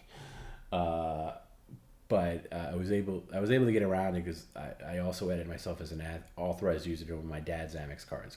And anyway, doing those two things, adding myself as an authorized user to my mom's and also my dad's, automatically skyrocketed my credit back up to acceptability, to the point where I could then get a credit card. And I hadn't been able to get a credit card in a long time because of the things that went down with helping Perry out. So anyway, it's a long story. Actually, Data Nate didn't know about. Nate and I have been going back and forth talking about credit card stuff because we're kind of both in the same obsession at the moment. And it's kind of all I've been watching on YouTube because once you search something on YouTube, it just corrupts your whole algorithm. So I was looking for researching different things, and I was researching stuff about credit just for mine and Perry's. And so every time I go on YouTube now, there's like all these credit card channels. But Nate gave me a really good tip on a card that I would like to get down the road. That's kind of like the ultimate rewards card, because you can get like, it gives you like, if you go to Vegas, it gives you like top tier Caesars, MGM, and everything else, and you could just kind of piggyback on all these like things. I've been into this like points system now with the credit cards, because that was never a thing when I was first getting credit cards. Now the points thing are a big deal, and how you can status match. In fact, when I rented the car today, one of the credit cards I have gave me like, what did it give me? I think it gave me one of these. I think it was Hertz. Like, gave me like a real high level of Hertz. But I rented the car via Enterprise, and I went to see if status matching my Hertz would give me the top tier at Enterprise, and it did. So now I have top tier Enterprise. So now when I rent this car, hopefully they'll give me a free upgrade because I status match. So anyway, it's a longer thing. I could do a whole after hours just on status matching and getting points and using all these things. But my long blabbing thing, the guy who wrote Gavin is really not going to like this because I'm just making probably no sense. But my point is, in order to fix Perry's credit, I'm going to add him as an authorized user on my cards and see how that goes. Because now that I have a decent credit, hopefully it boosts up his. Of course, I'm never going to give him the card. I'm going to put it in my drawer. But he will be linked to my credit. And, when I pay bills on time and everything like that, that builds up his credit. And hopefully I can get him a credit card in a couple of months that I'm going to make sure he's good with and pays it on time. And once we build that up, I know Cha-Cha says, oh no, but I'm not going to give him the card. I just want to build up his credit so when the time comes where we have to get a mortgage on the house, he can actually get one. Because right now, there's no way he would get a mortgage. There's no way. There's no way any lender would touch him. Which is ridiculous because obviously he makes a good living now with the stream, but it's all the back stuff, the cards he opened up that he never paid, and just having no credit history. And he told me anytime he did have any kind of credit card thing, he always blew it. Like, he had a bunch of cards in the 90s, he blew those, but those aren't on his record anymore. So he says, my YouTube algorithm is completely screwed. I searched Perry Caravello, and now I get recommended the Cultural Club music videos a lot of lawsuit videos. Yeah, it's funny. PCL always pops up in my YouTube, but I always, like, on my regular YouTube, I don't want to see PCL, so I always say not interested. I'll give it a like, of course, because why not? But I don't want to see it. I don't want to see it come up on my personal YouTube, because it's like, it's like work and home and everything like that. So, but yeah, anyway, that's my plan with Perry, building up his credit. So in answer to the question of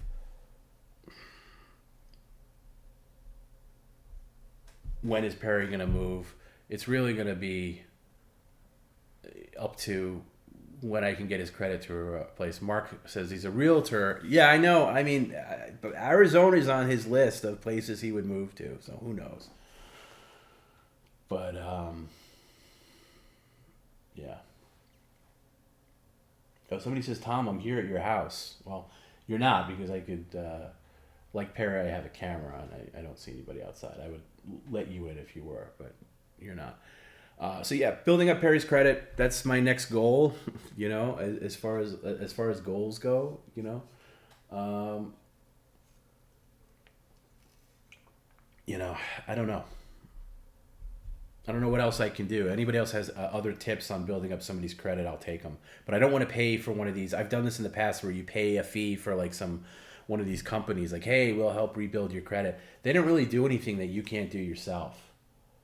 So it's, you know, it's kind of a waste of money. And if you do a little searching online, you can find some really good things. Got to have a clean backup account that you never search PCL stuff on. Yeah, I guess that's true. Hey, by the way, though, shout outs to everybody that's subscribed to the channel lately, because we're almost at 17,000 subscribers. And you know how long it took us to get 7,000 subscribers? It took us over 2 years to get over 7,000. And we got our next 1,000 in under a week. So that's been really cool. And a lot of that is Garrett's hard work. And also just, you know, being exposed to different audiences. I think we got some from, you know, Bob Levy, and you know, other things, but a lot of it was you know, Garrett just putting up those YouTube shorts, and a lot of them kind of going viral. So that's been great. So yeah, I think we're going to be on the doorstep of 20K soon, which is crazy because that's not something I ever really conceived of. I thought getting to 10 would be you know, a nice little thing that we'd eventually get to. But I don't think there was ever any chance of, you know, getting to 20, at least anytime soon. So it's been that's been really cool. Yeah, I don't see PCL as ever being like, no, not 7K from the Shuley network. No, of course not. But it's all part of it. But I think Garrett takes a big part of it. But we all do. Obviously, Perry takes the biggest credit of it because it's his channel. It's his name. People tune in for Perry. Obviously, he gets the most amount of credit. And, you know, and I'll take some. And, you know, Jim takes a lot because he produces a lot of great content. But, you know, it's just getting it out there to new people. You know, if we get to 100K one day, that'll be great. I can't even conceive of that because that's just a crazy amount of people to be into this kind of thing. It's like, think about that. Think about what 100,000 people look like. And also, you got to be into this kind of thing. You got to be being into Perry, as you guys all know, is a niche thing. Like, does your significant other like Perry? I know in certain cases, like Danko, the answer is yes, but that's rare. You know, do your friends like Perry, and do they think you're crazy for watching PCL? You know, it's a niche thing, but it's possible. You know, I always think about all the people out there that would love Perry and would love the kind of things that we do on these streams, that they just don't know about it. And that's, again, getting back to the whole like Gavin thing and Kumia thing. That's why it's important to me to get him on different shows, even if some people don't like it because of political affiliations. You know, we're just going on there to introduce people to a different audience, and they have sizable audiences, you know, politics aside.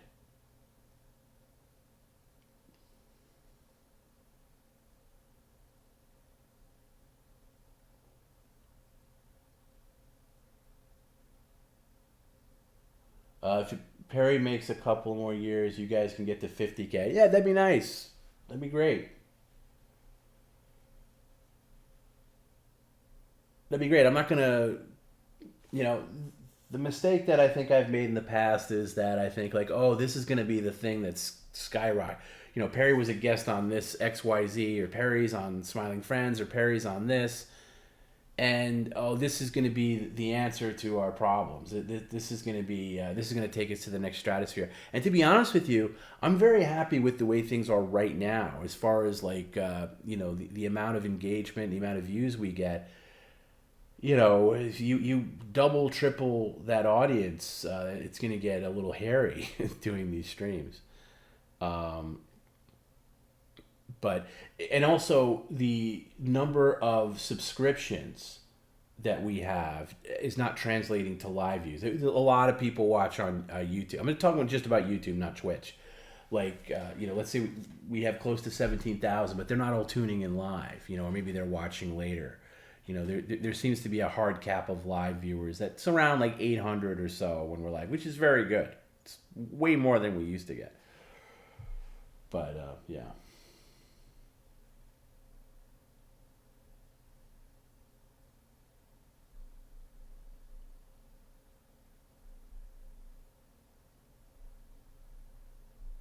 I'm not saying Under the Radar is better or worse. I just don't see... Perry can never go mainstream, because of just the nature of it. I don't think. I don't know. Maybe I'm wrong. I don't know. Really, I don't know what I'm talking about. I learn as I go. I don't know anything. I'm just doing this, as we go.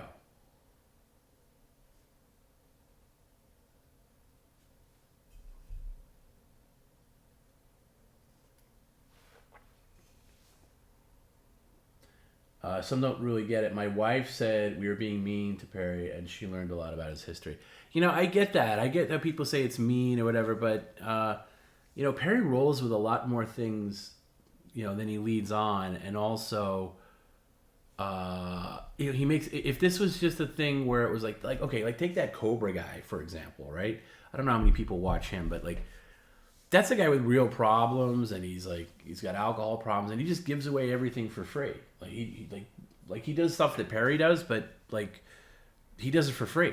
Somebody in the chat will type in, "Hey, you should pour milk over your head," and he'll go do it, which I think is crazy. So we've had a nice balance here where we've monetized certain things where Perry gets paid for it. And despite what Perry says, he got paid very nice for shredding those Scarlett Johansson pictures. Please stream the Pottstown show. We're not going to stream the Pottstown show. It's not our show to stream. And I know it's not going to be streamed. The stand-up portion isn't going to be. They're doing a live podcast, so I think that'll go on their channel at some point. But that's that's not really our content. That's up to the Shuli Network. He ate a dog treat that was sent to him for free to own the trolls. Wow, way to own the trolls. Yeah, it's too bad. I feel bad for that guy. That's a good point, Dango. Perry for diehards is niche, but in doses could be a good thing. Yeah, and again, that's one of the things I want to do is have more palatable things on our channel, have a digestible version of the streams. That's maybe not 4, 5, 6 hours. Maybe a little more condensed and universal.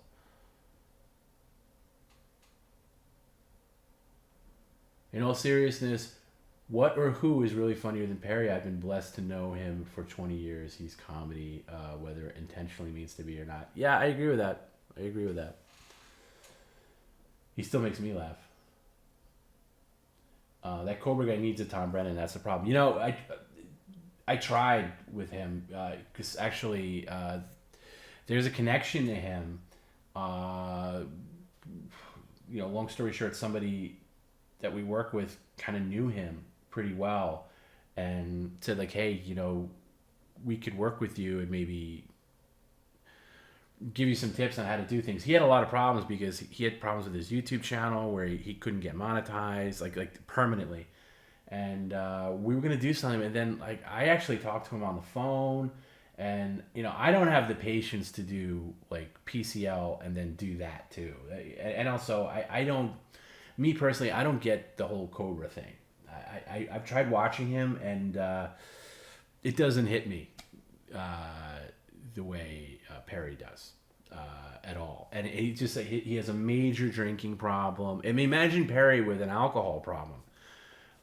So it just, the situation was untenable. It was just non-workable. Do we have a current editor? Well, our editor is Garrett, does edits clips and shorts. But as far as somebody to like really edit like full streams, no, I don't have an editor. And I've reached out to people, and people have offered. But yeah, if you are interested in that kind of thing, where you can edit, shoot me an email, perrycaravellolive@gmail.com. I couldn't offer anything at this point, but if we get to a point where, the problem with YouTube and Perry is nothing ever gets monetized. That's why Patreon is so important, because it does support PCL. It supports Perry. It supports myself, because we split that, and because a lot of YouTubers, they make money on YouTube with advertising and stuff. It's very rare that a Perry Caravello live stream gets monetized. It's like 1 out of every 10 possibly. It's because of language, because of other things. Obviously, with media share, there's copyright stuff, so that immediately is out the window. Yeah. But yeah, we definitely need editor. That's one thing I want to do, and it's like maybe do a censored version of the stream that passes all the algorithms, and maybe an uncensored version, and blah, blah, blah, blah, blah. The tips people come in from YouTube viewers, though, right? I don't know who's watching on YouTube or Twitch. When the tip comments come in, it could be from anywhere.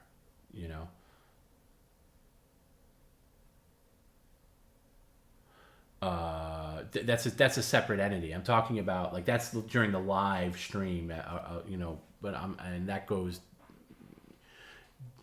basically to Perry Savings. I'm talking about a thing that like generates income for the YouTube channel specifically.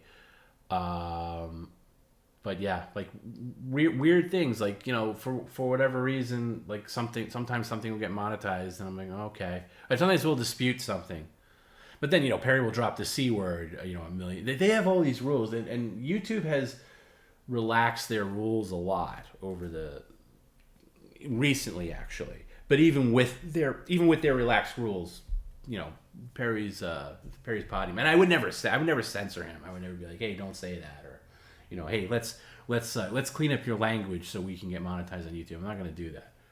Perry's going to Perry, for better or worse. Any update on potential sponsors? Yes, there are. It's weird because there's some sponsors that come from Stream Elements, and they're very limited in terms of like what the window is. We had one for HelloFresh, and then the promotion ended. Now it's starting up again, so we might do that.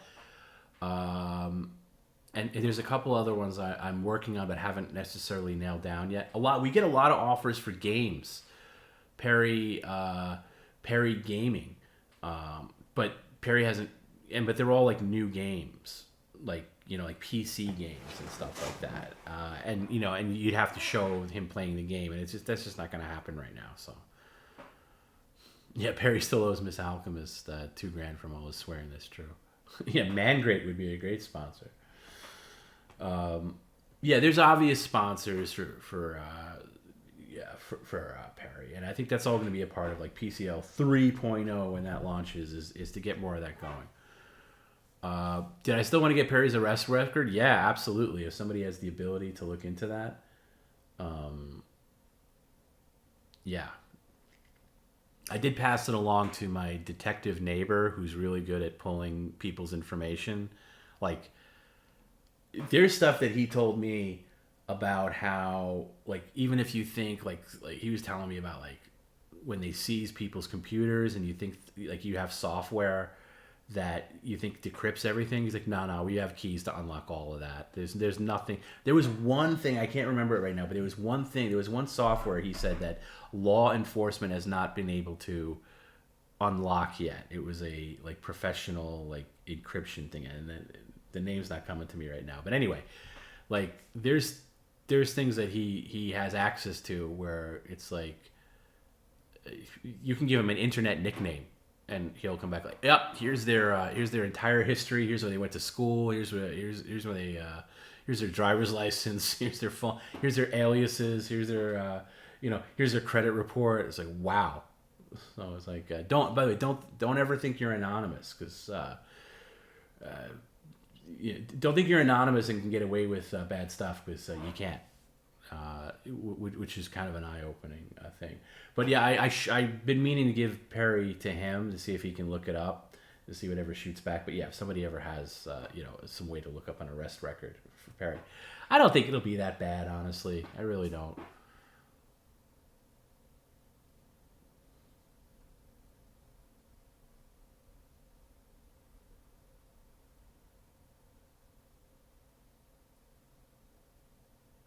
Hey, Tom, how about Perry thinking he was actually in that pool fight? Well, that was great last week when he was trying to, because that video does look exactly like him, minus the bald spot in the back of his head.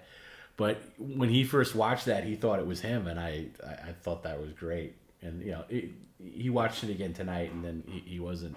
He knew it wasn't him, but that was fantastic, because that guy not only looked like Perry, he moved like Perry. Like, it was really great.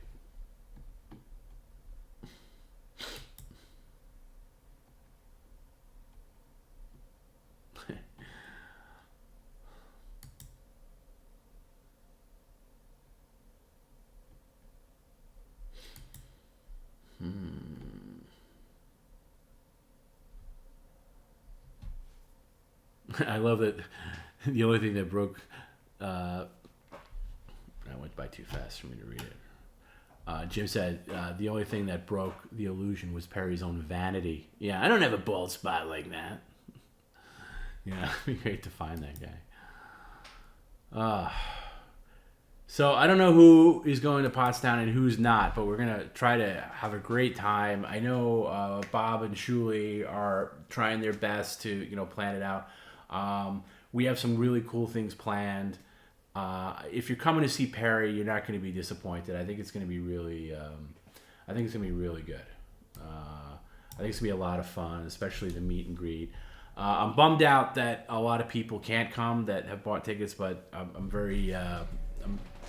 I think Perry's going to be very happy to, because it's been a long time since he's seen people in person. It's one thing to look into your computer screen and see all these names jumping out at you and calling you gay and this, that, and the other thing, and a scammer. It's another thing where people are meeting you in person, and whatever that interaction is going to be, I think it's going to be pretty special.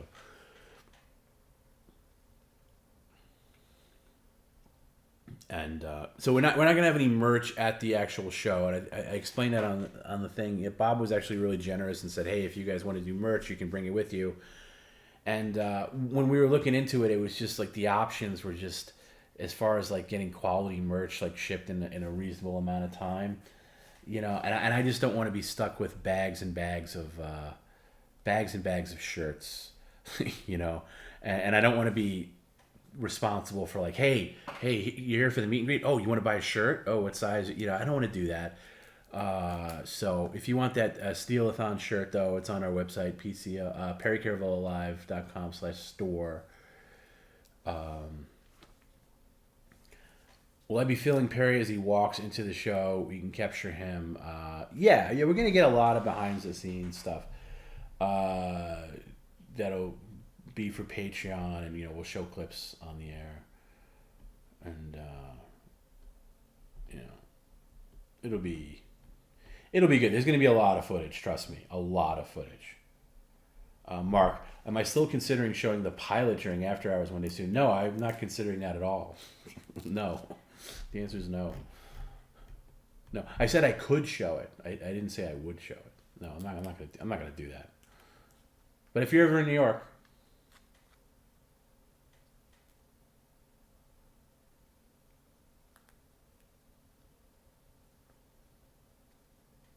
but yeah, it'll be fun. And we got some ideas for Friday's stream that should be good. The place is really nice. It's got a nice deck too, with a fire pit. And I'm wondering if we could stream from out there. So I'll see there. Thought you said it before. No, I said I think my exact wording was I could show it if I wanted to, but I don't want to. So no, I'm not going to. Is the answer.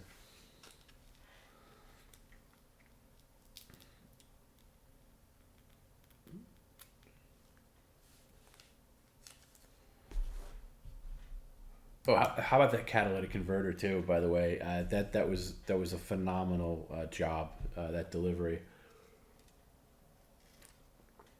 Shout outs to the Caravello Kings on that one. Did I watch the new Dune trailer? Yeah, I did. I have a rule where I watch for movies I want to see. I watch teaser trailers, but I won't watch the official trailer because I think they give too much away. It looked good. You know, I'm in. I'm there anyway. There's very few movies I want to go see in the theater. I'll see the new Indiana Jones with trepidation, of course. And if they kill him off, I'm just done. But what we'll see. I want to see the next Mission Impossible. Looks good.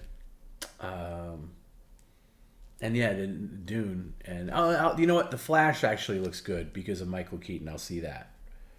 Outside of that, I don't really know what else is coming out, but those are the movies that are on my we'll go to the theater to see. Oh, and Raiders of the Lost Ark is actually playing in theaters for the first Sunday and Wednesday of June. If you have a theater near you that's showing that'll be cool to see. Indy will be lame. He's too old. I kind of agree with you. I think they waited too long. What annoys me about Indiana Jones is they should have been making those movies once every 3 years. They should have been pumping them out like James Bond movies. We really should be 15 Indiana Jones at this point. What was Harrison Ford doing in the 90s? Terrible movies. And I don't understand why they couldn't have just pumped those out. So a lot of missed opportunities. But I will say the special effects to make Harrison Ford younger, de-aged, looks really great. I think that technology with the assistance of AI has really, it's not lousy Irishman de-aging. They really you look at that Indiana Jones trailer, and it looks like it was shot in 1992 or something. It's pardon the pun, but it looks really good. So I don't know. They could get it right, but I will go in with reservations for sure. Do I think Perry would dump me if he somehow came across $1 million? No, but he wouldn't take orders from me. He wouldn't things would be on his terms. He wouldn't have to work, obviously. So would he do the stream anymore? I don't know. That's a good question. I don't think he'd dump me. I actually think he'd give me some money. I really do. If he came under $1 million, I think he would realize, it's hard to believe this about Perry, but he is very generous at times. Even, I think there was a thing last week where, I don't know, he got an offer to do something for $300 or something like that. And he said, you know what, give it to Tom for his catalytic converter. And I thought that was really sweet. I didn't accept it, but the fact that he offered, I thought was really sweet. And he has that side of him. And that's one of the things that I hope people take away from PCL, especially longtime followers of Perry, who are conditioned to think that Perry is a piece of crap and he has no redeeming qualities and he's this awful person and this monster and that people should hate him and he deserves whatever life hands him, and that all that nonsense that people were conditioned to hearing about Perry over the years. I'm talking longtime Perry fans. If anything has come out of PCL, I would hope that people see Perry's human side and real life Perry, so to speak, and that he's a real guy and he has keep in mind when he's worked up and he's being bombarded with tip comments that are calling him gay and this, that, and the other thing, he's not always going to be showing the best version of himself. But he can be a really sweet guy, and he can be generous and appreciative, even if he doesn't always show it. So I just hope that people take away that aspect of Perry while watching that. And Jim says it's true. Perry bought Jim an air conditioner last summer because he got really hot down in Tampa. I think Jim's air conditioner like broke or whatever, and it's great. You know, Perry does have like Tanko says, a big heart. Oh, Tim C, thank you for the super chat. I mean, that'll go to Perry, but thank you anyway. Todd, did I talk with the real Randy C update? No, I don't have an update. And no, I haven't talked to him, and no, I don't have an update. But yeah, Perry can be super generous and like, especially off air Perry. You know, he can be, by the way, he can be a monster too. He can be, I'm not saying he's a sweetheart. Tom, I had a question about the Pottstown event. Me and my girlfriend got VIP tickets and was wondering what you think is the best time to show up for the full experience. This is our first time for a live show or anything, and I don't want to pull a Perry and show up too early. It's weird. I was looking up this venue, Soul Joel's, and they have a like it's a weird place. There's an outdoor place and an indoor place. Ours is indoors, and they're having another event during the day. It's like square dancing or something like that. I kid you not. That's on their calendar. I think it's square dancing, but let me see if I have it. I believe the doors open at 5. I believe that's when I think the show starts at 6 and the doors open at 5. So I think if you show up maybe a little bit before 5, if you want to get there early, let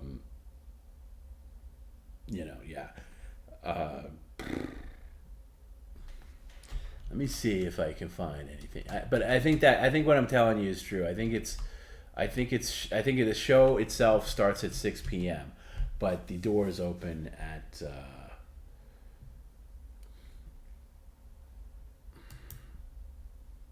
let's see.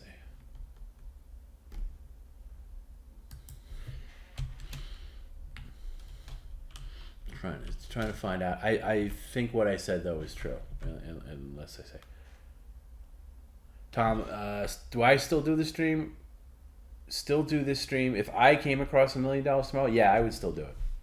Yeah, I would definitely do it. Not only would I do it, I would put money into it to make it like really high. It would be like it would make Red Bar look like one of those streams that just do like Zoom shit, or like, StreamYard. It would be epic production level. I would put a lot of money into PCL. Yeah, no, I take pride in PCL. I would not walk away from PCL, and I wouldn't walk away from Perry. By the way, not doing this means that Perry's not paying for himself. So then I'm just paying Perry out of my millions, and that's going to go pretty fast, knowing Perry. Okay, let's see here. I'm pulling up the Soul Joe's thing. May 13th, which is us. Yeah, listen to this. Okay, it's actually more interesting than I thought. So they have a daytime show at 1 p.m. Doors opening at 12 p.m. Sex in the City themed legs and eggs drag brunch inside Soul Joe. So this is the venue that we'll be in, because we'll be inside. And this is whatever this is, a Sex in the City themed legs and eggs drag brunch. This is the daytime show. So don't go too early, because this thing starts at 1 p.m. Doors for them open at 12 p.m. And it's $50. It's even more money to go there than it is for a VIP ticket for the Uncle Rico show live, which is crazy. Yeah. Okay, so then for us, Uncle Rico show live with stand-up. Yeah. Just what I said. Starts at 6 p.m., but the doors open at 5. So if you got a VIP ticket, you want to get a really great seat, I don't know. I'd show up around 4:30 maybe.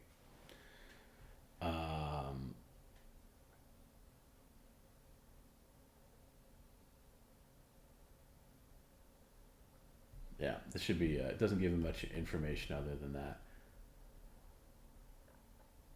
Yeah, each ticket includes bottomless mimosas, Bloody Marys, eggs, sausage, French toast, potatoes, juice, coffee, and tea.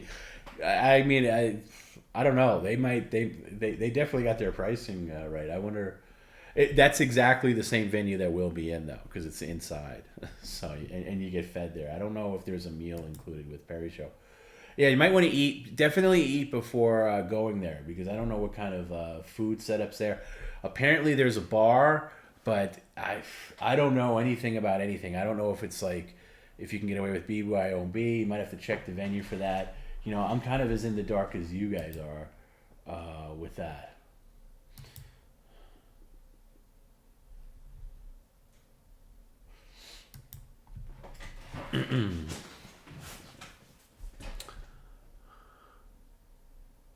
Yeah, it should be interesting.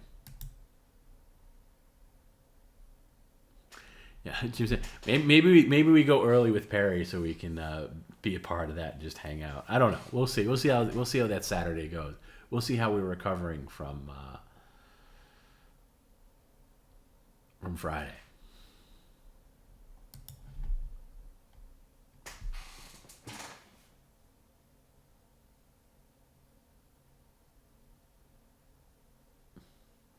Stealth Chaos says, the relationship between Tomby and Perry that makes PCL watchable. I appreciate you saying that.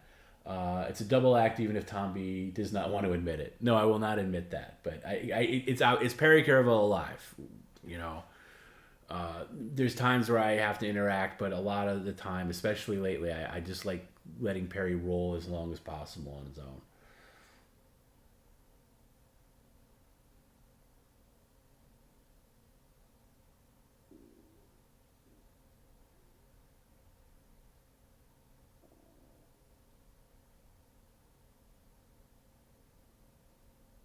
Perry's gonna destroy the bathroom and make it and make it next to the panish. Perry gonna destroy a bathroom and make his next seat passenger cry with his burps. Well, I think Garrett's his next seat passenger, so that should be interesting. Well, like we said, Perry's gonna have his own bathroom wherever we are. Like, so we have a house in Pottstown. Perry's gonna have his own bathroom that we'll decide on where the Perry bathroom is, and that's the only bathroom he can use, and nobody else will use it but Perry. And then we have a house in the Jersey Shore, and the same rules apply. And then wherever we are in New York, which I gotta nail down tomorrow, I think, whether it's a hotel or Airbnb. It's a bummer. We had this one place. It was just like, it was in the financial district, and the apartment, like, it's a little tight, but it can manage 5 people. And it just had this amazing view. It looked over the city. It had an outdoor patio. It was just crazy.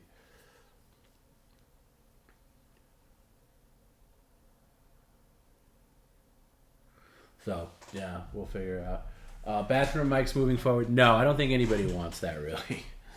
I think that you're gonna really regret that. There's been times where we've done Pooh and A, where the microphone even on his phone has been a little too clear for my liking.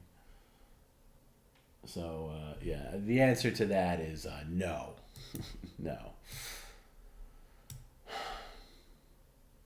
But anyway, I should probably go because like that guy who wrote Gavin says, I stay on this thing way too long and then I complain that I have stuff to do. Although I will say, and I know Jim's the same way, Tuesday is the one day out of the week where I don't have to get up ridiculously early unless I have something to do like I did last Tuesday. Tuesday I can kind of get a little bit of a break, and that's just the way I've kind of worked it out. But I still have to plan for this trip and do a lot of other things. So I do need to get to bed at a reasonable hour. And I say reasonable as it's like 3:20 on the East Coast. Like that's reasonable. Is it possible to get JQA to turn out another classic tune for PCL? I would love that. That's up to him. Yeah, I'm very reverent. If you've noticed, I'm very reverent when JQA stuff comes up on the stream. I'll never douse that or put water on it or not buy into that at all, and it's not for any other reason than just the utmost respect for the person who does that. Without saying too much else, I have a lot of respect for for John and Mole, and I will never. There's a lot of things that I'm kind of sick of as far as like old school lore, or like things that carry over into PCL that probably have no business in PCL. But that's, I understand people like that, and I'm never gonna shit on that, and I'm never gonna, not play with it a little bit. Out of respect. That's really all it is. What time are we planning to go on Friday? I don't have a time. It could be any time. We're gonna probably sleep in. Hopefully, it'll be the earliest it would be like afternoon East Coast time.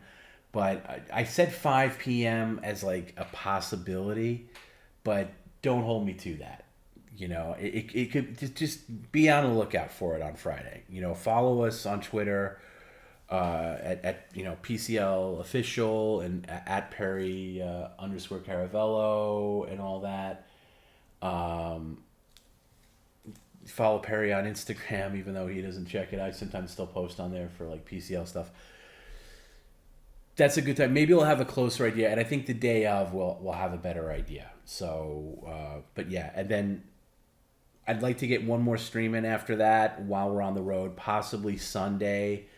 That would be the easiest. New York's going to be tough because it's such a short time in New York. I don't know if we're going to be able to pull that off, but Sunday or Monday, look for a stream. We're not going to do another media share until Perry's back, probably 2 weeks from tonight, and when Perry's back in California doing these. So yeah.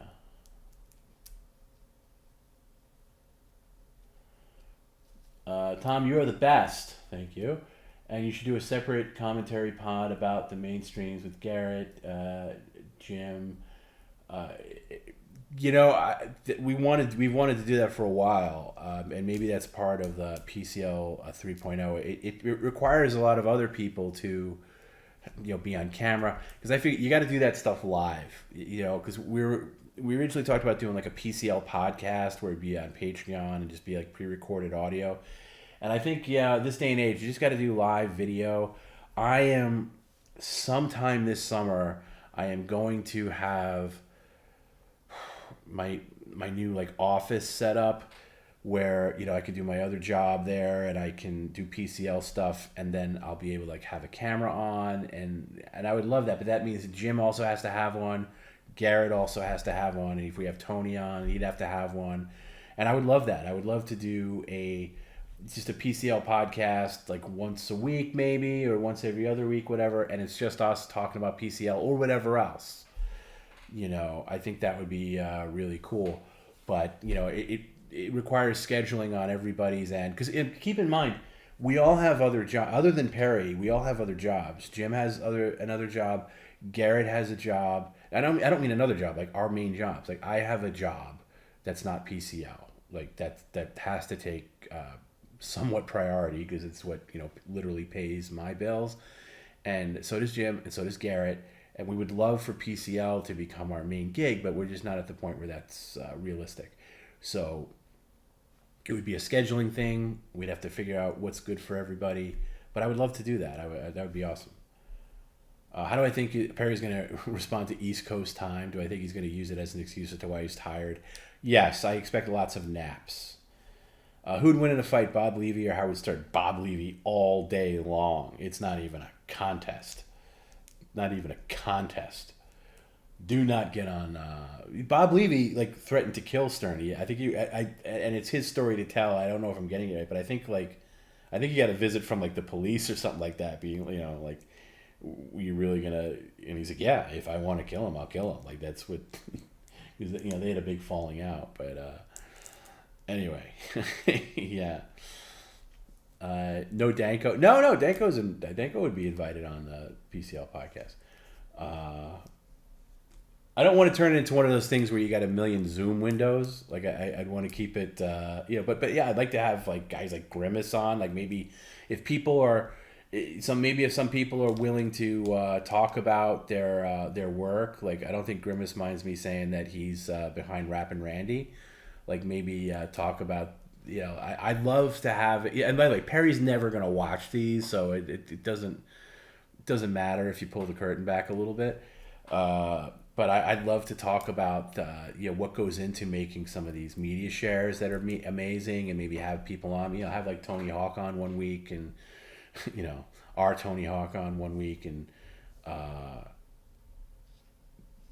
other people on another week. It could work really well. Gecko says he works all the time. That's the thing. You got to figure out people's work schedule.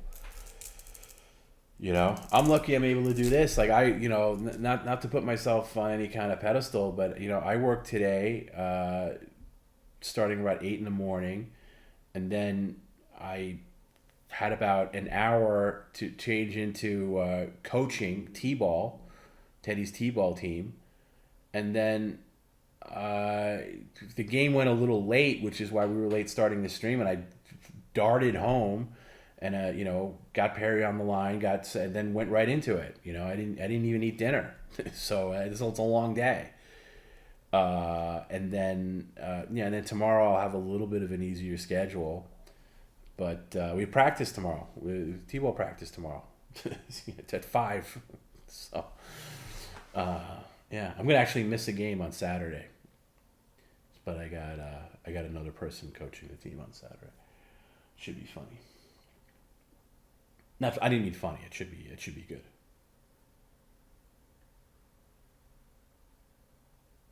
Bob is such a sweetheart. I'm glad he has PCL's back. I agree. I love Bob, and I think Bob is great with Perry. I think they have a very unique chemistry that's not like, obviously they're very different from the chemistry I have with Perry. And he genuinely loves Perry. He genuinely loves Perry. He loves PCL. Anytime I tune into anything that he's doing, he's always wearing that PCL for Life shirt. He's just a super great supporter. I'm really glad that we made that friendship and that connection, and we're kind of big, part of a bigger family with Bob and Shuli Network overall. It's been great, and then believe me, I would tell you if I thought otherwise, but I think it's great. And he's really good with Perry, and that's not easy. So yeah, and I would like to do some kind of show where because I know they would obviously like to have Perry on their network for a show, and obviously I would like Bob to be on our network for a show. So we got to figure out how we can co-stream or something. We'll figure it out eventually. How weird is it as a former Stern fan and working with Bob and Shuli in some capacity? That is very strange. I mean, strange in a good way. But I've known Shuli for a while. I met Shuli years ago in New York, and he knew about Perry, and I think at the time, Jay Thomas had just passed away, and Shuli worked. I think Shuli was a co-host on the Jay Thomas show. If you don't know who Jay Thomas is, he's an actor, but really great radio personality, and he had a show that aired on Stern's. I think it was like Howard 101 or something like that on Sirius, and he did a show on Fridays when, of course, Stern wasn't on. And it was great. It was a really... I always liked Jay Thomas. He had legendary David Letterman appearances, and he was just a radio pro, great storyteller, no-nonsense guy, and he passed away. God, it's a long time ago now he passed away. Cancer. And I think it was not long after he passed away, and I talked to Shuli about how much I loved Jay Thomas, and he was saying how much he learned from Jay Thomas and how much Jay taught him. He was working with Stern at the point, but he was kind of saying it in a way that, and it's maybe just my interpretation because he never confirmed this, but he was saying it in a way that Jay taught him more about radio than Howard ever did, as far as being a broadcaster. Obviously Stern had the biggest radio show of all time, and that's where he cut his teeth and everything like that. But he had a lot of reverence for Jay Thomas, and so we talked about that. So I've known, not that we were like best friends or anything like that, but I've at least known him for a long time. And Bob, I've only come to know recently, but it's funny. Like, he'll text me throughout the show, and he'll we talk all the time. So they actually were doing Legion of Skanks tonight, which airs against us. But I'd be curious to see the replay of that. But anyway, I mentioned to Bob, I said, hey, if you can reach out to whoever books Legion of Skanks, which is like, Louis J. Gomez show from New York, and they do it on Mondays. We're going to be in town next Monday. I'd love to get Perry on Legion of Skanks. So, maybe after we do the Chrissy appearance. But anyway, so I asked Bob, I said, hey, can you talk to anybody over there? Like, who do I get in touch with about possibly booking Perry? And he's like, yeah, no problem. So it's just really cool, like that he looks out for Perry like that, looks out for PCL like that, and vice versa. So, and it'll be cool to see their dynamic live on stage in Pottstown. It was great to see the Norm Macdonald Perry crossover there. Yes, it was good. And by the way, shout out to that Queensboro Bridge story. If you're even a passing Norm Macdonald fan, I would highly recommend Norm's book, and not the book itself, but the audiobook version in particular. It is it's a phenomenal listen. It's a phenomenal. I'm looking forward to listening to it again. And he of course does the audio, and it's the best audio. It's the best audiobook I've ever experienced because of just how he works it. It's really good. So anyway, it's I think it's called Based on a True Story is the name of the book. And if you have Audible or anything like that, that would be great. Yeah, Perry on Legion of Skanks would be great. It's a great show. It's a great platform for him. It's a lofty goal to see if we can get that going, and I don't know if we can, but yeah, I don't know. But yeah, so if we can do Chrissy and Legion of Skanks, that would be a total win for New York and make the trip to New York completely worth it. Because that's just also exposing Perry, like I was saying earlier, to a completely new audience. And that's what it's about going on these shows. And I'm sorry if people get their feelings hurt if Perry goes on a show that doesn't align with your ideology or politics or whatever. Just keep in mind, it's not us endorsing this person or that person's politics. It's just exposing to a new audience. That's why anybody goes on any show. Exposing to a new audience. I was talking earlier about how I talked to Gavin about it, and he, he totally got that, and we laughed about it. I think he actually tuned in last Monday because that's when we talked about it. I think it was last Monday or the Monday before. I'm confused now, but yeah, I think he's slightly more updated now because I did hear a clip of him talking about me on Anthony's on their last show together, which was last Wednesday, and all of a sudden, like, he mentioned, like, I don't know, he was talking about something. He's like, "Oh, it's like Perry and Tom Brennan, and now Tom Brennan works with Perry, and they have and like, oh, somebody got updated on their Perry lore rather quick," which was it was funny. It was a very short conversation. It didn't last long. All compound shows are great. No, there's certain compound shows I'm not well, first of all, here's the thing about compound. I would only do Chrissy and Anthony's show, Anthony Cumia. Every other show on that network is worthless. What's he going to do, Morning with Bill Schultz? Like, does anybody even watch that show or listen to that show?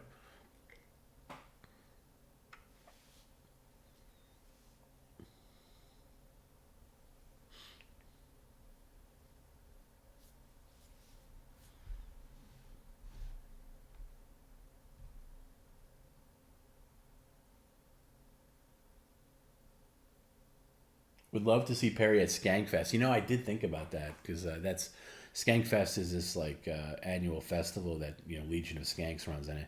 Perry would be perfect for Skankfest. He's but that's if like the people, like I don't know if like Louis J. Gomez like even knows that Perry exists. Burning Bridges was awesome. Oh, that's Kevin Brennan. Yeah, that was I did like Burning Bridges. That was good. I liked Burning Bridges.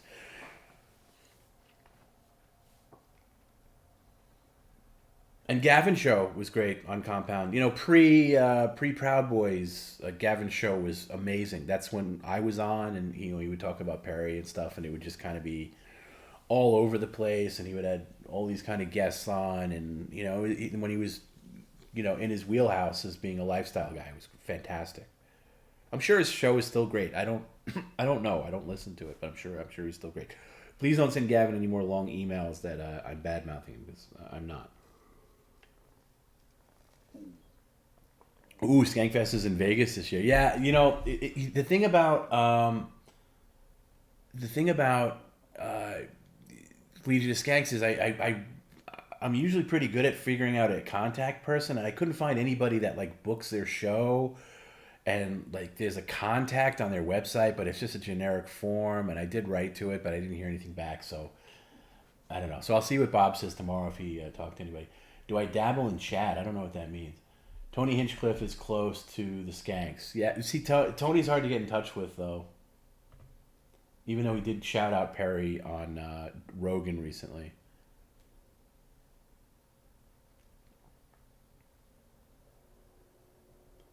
But yeah, that'd be cool. And I can't think of any other shows that would be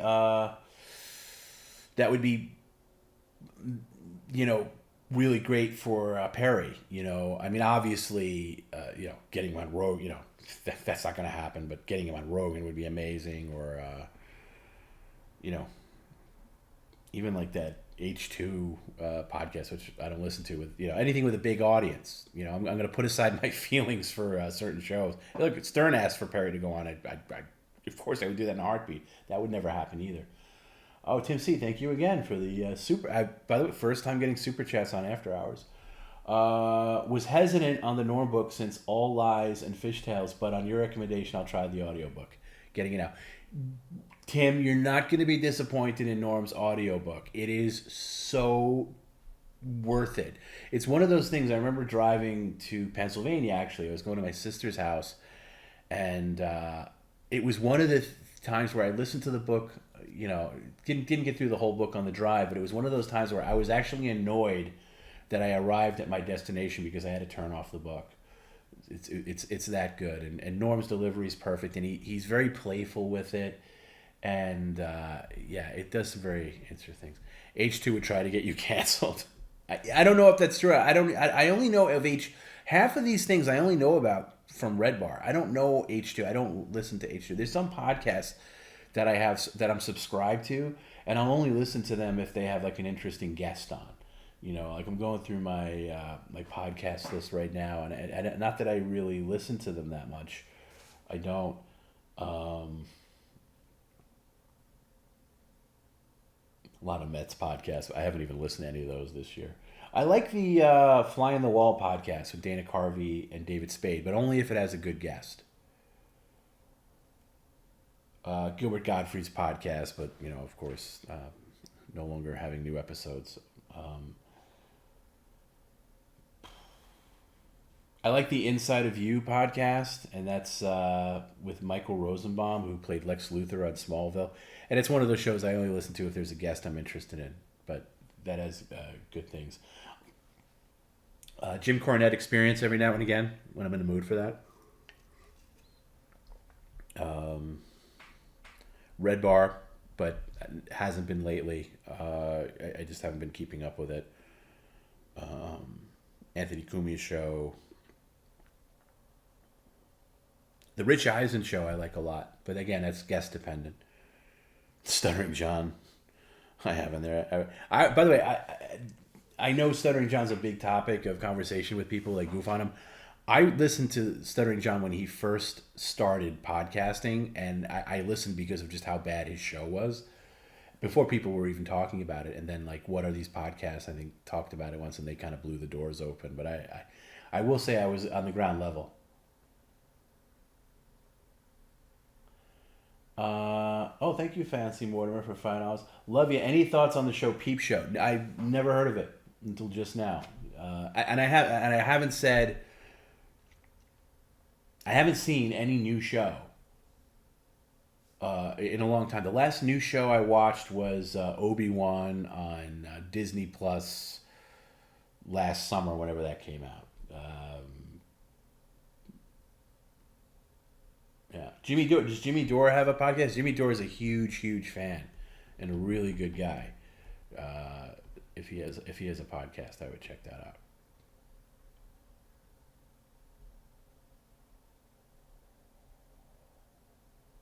No, wow.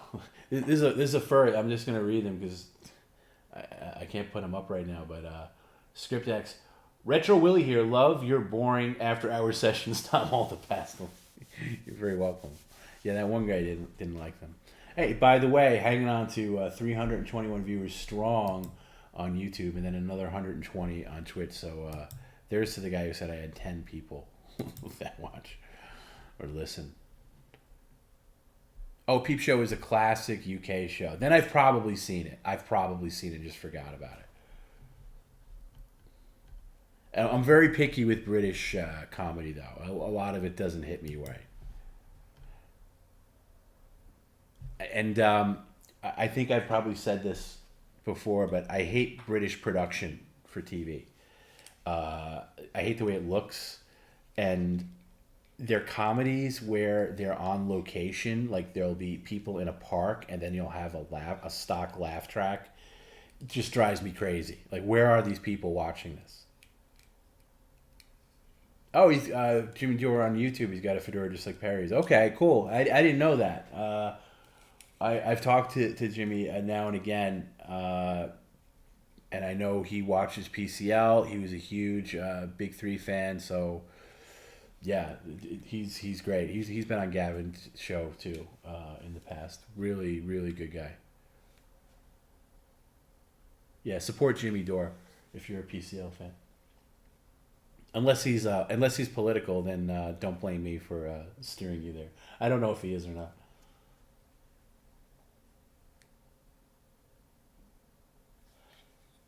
Tim, thank you again. $9.99. Wow. You've mentioned Jim Cornette. I'm connected to lots of wrestlers, RVD, etc. I could piss Chris Jericho on his podcast twice. Happy to help. He's a friend. P.S. God's work. Yeah, I actually, if I dig deeper in my podcast subscriptions, I do have Jericho's in there too. Yeah, Tim, if you can get Perry on Chris Jericho's podcast, I mean, I will bow down at your feet. That would be amazing. Really, there's very few things I'm going to say no to with Perry. You know, I'm even kind of warming up to Gavin because after I had that conversation of it, but I have to have the sensibility of, you know, the fact that, you know, because Gavin was telling me on the phone, he's like, no, and by the way, this is Gavin's words. He was like, no, I get it. When I was explaining how, you know, interpreting that email he got, he was like, you know, what's this? I was like, no, it's just a public. He's like, no, I get it. He goes, do you know that I'm not even allowed to be on anybody else's YouTube? Like, if you had a clip of me on your channel, YouTube would remove it. Like, that's how he's like YouTube cancer. And this is him saying it. This is him telling me. This isn't me like talking shit. This is him telling me. You know, we were on the phone for a while. And he was like, yeah. He's like, that's how effed it is. So, he was like, he's like, no, I get it. He totally got it. But you know, say what you want about, you know, his political stuff, but he is you know, he's been on board with Perry before almost anybody else. Alex Jones. You know, Alex Jones is such... Does anybody take him seriously? Because when I think of Alex Jones, I think of gay frogs and like he's kind of like a caricature. So I'd almost think that would be funny for Perry to go on there, but you know, I don't know. How many homers has Teddy hit in his T-ball season? Well, here's the thing about T-ball. You don't keep score. And when you play a game, every kid who gets up at bat to hit a ball, like you hit the ball until you get a hit. And then you run to the base, and even if the ball gets to the base to technically have an out, which it never does, you still stay on the base and you run all the bases. And then what we do is we go through the lineup, and then we take turns with who the home run hitter is. And when you're a home run hitter in T-ball, it just means that you've reached the end of your lineup, and whatever ball is hit is going to be a home run. It's going to be considered a home run, and everybody clears the bases and touches home. And just seeing these kids, their faces, like they're a little like scared about like hitting, like running to first base, like dropping the bat, getting to first base. But then they kind of all know how to run the bases now at this point. But they have such a great expression on their face when they're coming from third going home. And Teddy was just like so delighted because everybody's cheering. Even like if you're a family on the other team, everybody cheers. Everybody cheers, and it's just great. There's just, you're not going to run into any real problems in Little League until you get a little older and you start keeping score, and then it gets really competitive. It's great, and it's definitely a lot more than I thought it would be signing up for this. But it's just, you know, it's really sweet, and so he has hit home runs. He's gotten some hits, you know, some like solid hits, you know, off the tee. It's been cool.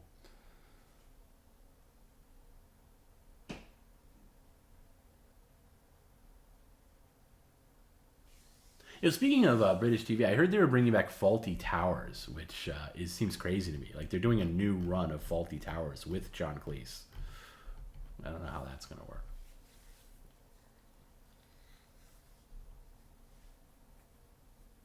Perry would believe everything Alex says, and then they'd still be yelling the whole time. Yeah. The only thing that worries me about Perry going to any kind of political show is if the person talks about politics and like goes down some really weird like conspiracy theory area. It was like, yeah, you know, and Perry will just buy into it. He's like, I know, and then like, you know, yeah. Isn't Cleese like 90? I guess. I guess he's maybe.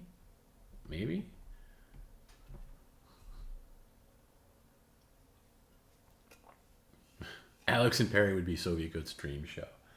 You know, if we were invited on, and you know, I would fly down to Austin. And by the way, Alex has a good hookup with Joe Rogan. I'd be like, hey, hook us up with Rogan, and yeah, we'll go on there. But yeah, anyway, yeah. I mean, I'm at the point though where I remember when Perry first went on that Steel Toe show, which, by the way, I legitimately didn't know anything about. Never, I don't watch it. And the guy that hosted, the guy Aaron, was super cool. He asked about Perry coming on his show a long time ago, even before you know, we got into the whole relationship with the Shuli Network, and I just put him off. I said, hey, can we talk about this in the new year? And then he asked again, and I just, you know, like, hey, he was really cool, and he asked, and, you know, he had a decent following, and I had no idea. He had so many messages like, oh, I guess you guys are making Perry, you know, conservative now. He's going on all these shows. Like, no, it's not like that. I didn't even know. I had no idea that show was any political thing. Like, what am I supposed to, like, you know, watch all these shows? So I don't know. Don't get your panties in a bunch if Perry does, you know, these other shows.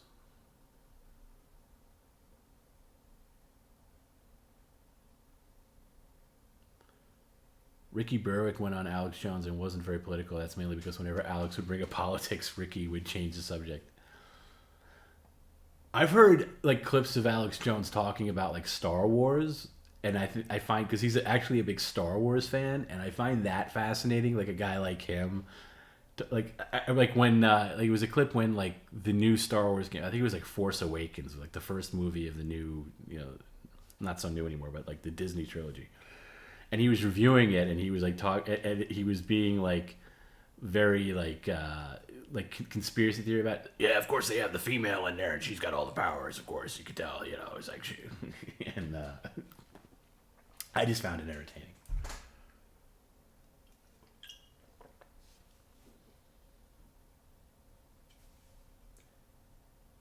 Alex is a good dude. I feel like he has been demonized. Well, maybe that's true. You know, I'll tell you what though. you know, if you give Gavin shit for like Proud Boy stuff, you got to give Alex shit for you know, that whole lawsuit he got involved with the you know, the shooting in Connecticut. Why can't I think of the name of the school? You know, where all, you know, like the families like lost their kids and everything like that, and he was trying to make that a conspiracy theory. That's a major L in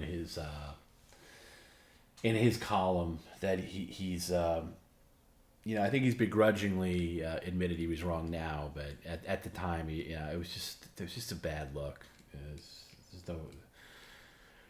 There's really no coming back from that one, as far as I'm concerned. Sandy Hook, thank you. Get back, Sandy Hook, yeah, the Sandy Hook thing, and like, you know, you don't have to be a parent to be affected by Sandy Hook. You just have to be a human being, and you know, for him to turn that into like, you know, saying that it was all staged and everything. And I knew somebody, I have, you know, distantly, if that's a word, I have a friend whose friend lost a niece in Sandy Hook. So for him to say that it wasn't real, you know, or just trying to sensationalize something like that, where it was like your first instinct is to debunk this, like, I don't know. So that gives me icky feelings about Alex Jones. But I having said that, I still find him entertaining.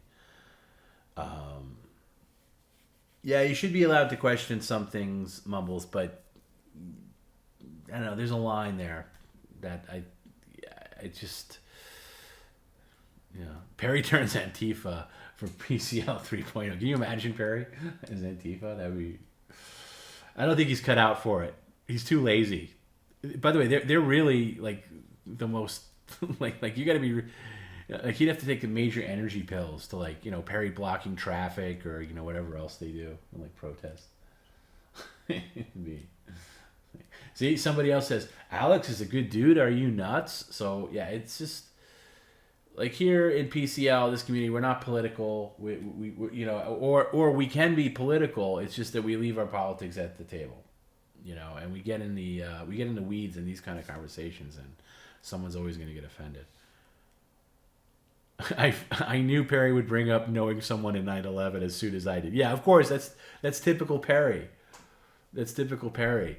That's like, if I say something, he will. Yeah, I saw that coming a mile away too.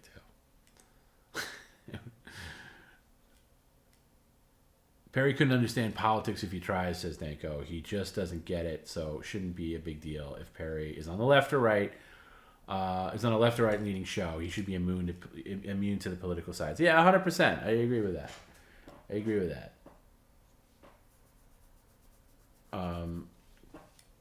Yeah, you know, the only thing that comes up is like the thing with Gavin is just that how polarizing he, like, even people, the thing about Gavin is even the people that didn't know who Gavin was, because he was kind of this like counterculture figure, and then but now Proud Boys thing happened, which is not really his deal. I think he, you know, I believe him when he says, you know, that he just kind of created this, like, you know, kind of jokey, you know, a club for men, and then, you know, the people that joined are the ones that kind of took it to a crazy level. But having said that, you know, he didn't exactly distance himself enough for it. But that's just my opinion and whatever. But the amount of people that know him now and look at him like, oh, he's literally Hitler, or he's this or he's that, you know, is crazy compared to, you know, just a few years ago, he was doing a movie based on, he had a movie like based on his book, and then he was filming another like series. I don't ever know what happened to that, because that was like right around the time where all that stuff blew off. He was constantly going out to LA pitching shows, and all that got taken away because, you know, he went hardcore on the political thing. Thanks again, Tim. $5. Serious question. Adam Carolla podcast with the history. Any chance of a guest there? Yeah, I think so. I think Adam is another guy that's kind of out of touch with Perry. I used to listen to Adam's podcast like once in a while. His voice gets on my nerves. But I think, you know, it'd be a little weird, I will say, though, with the relationship that Adam has with Jimmy Kimmel. I don't know. But, yeah, if the opportunity arose, of course, you know. Is Adam Carolla's podcast still as I don't think it's as popular as it was, like, let's say 10 years ago, but it's still, I would say it's still popular, right? Because I know at one point he was like, him and Rogan were the top guys in podcasting. I remember when Gavin was always at Red Eye with guy with Greg Gutfeld. That was, yeah, I used to watch Red Eye. I used to like Red Eye a lot. It was on, like, Red Eye was a show on Fox News. And again, this is like a long time ago. This is pre-Trump. So, it was kind of funny because it was like all these like guys with like a lot of hard opinions on there, and they would say things that you couldn't say during normal times on a news network. Somebody says, "Love your neighbor. I forgive Gavin for Proud Boys. He's fun." That's a good way to look at it. You know how you said you have a friend whose friend was affected by Sandy Hook? If you said that to Perry, he would say he has a friend who was affected by Sandy Hook too. I sure as hell hope not, because but you know what? You never know. You never know. Yeah, I even feel a little cringe saying that I know somebody who knows somebody who lost somebody at, at Sandy Hook. Right?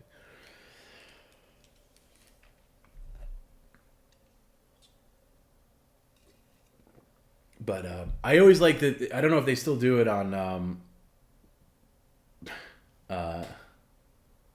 Somebody says Andrew Tate is a good guy. Never mind the sex trafficking stuff. Okay. On Corolla Show, they played this. For anybody who's ever listened, the IMDb game where they name a random movie, and you have to. Not IMDb, but you have to figure out the Rotten Tomatoes score, if it's fresh or not fresh. And a lot of it was always fun. I remember listening with my friend Robert, like, because he was a big Corolla fan. I think still is.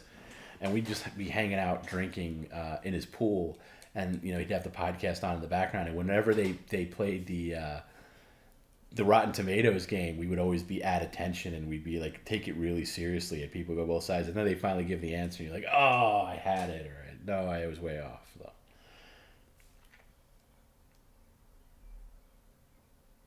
Affinia on Fish Tank. I think somebody asked that earlier. I don't know Fish Tank.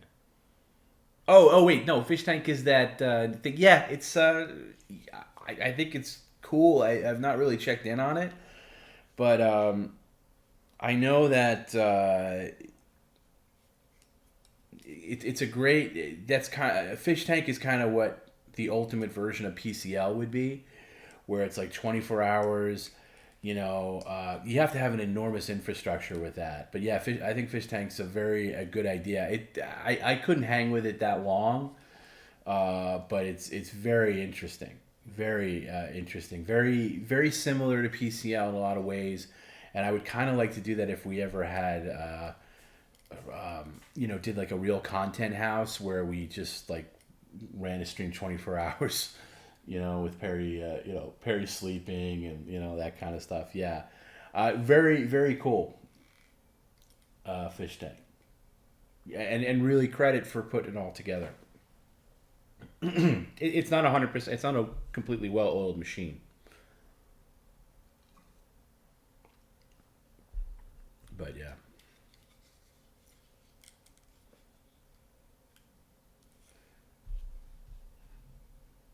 What's the IRP? Did it go down or something? I didn't follow. I didn't follow it that extensively. Is it gone now?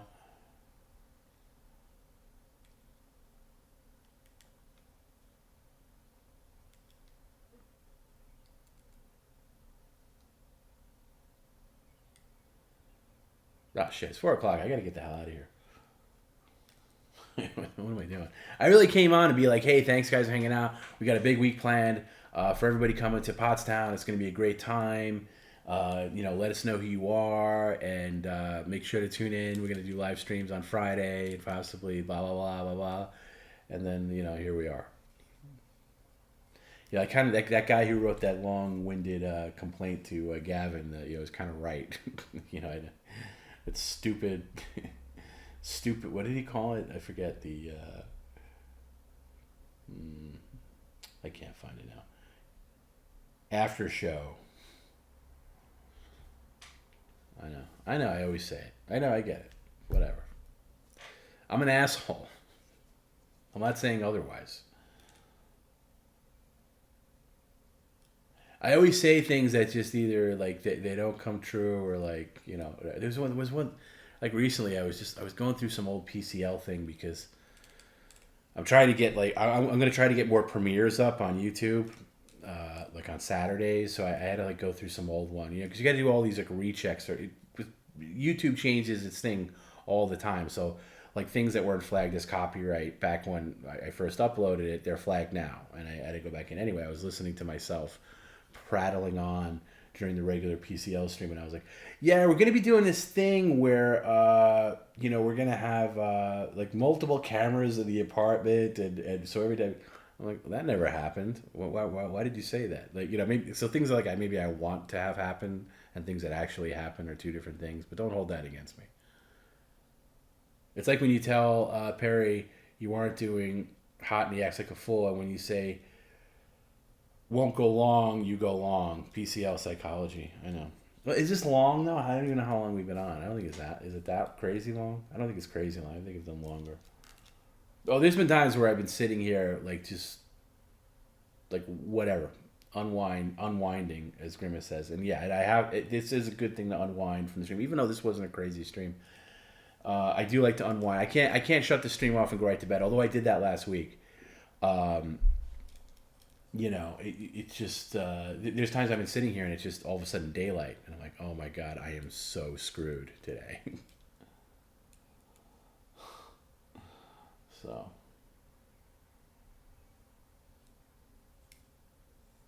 fish tank is no Tom B week. Yeah, can you imagine?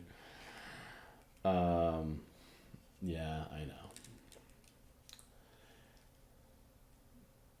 Wait, so did fill me in? Did fish tank? That was just an experiment, right? And it's over now. Like that's not still going.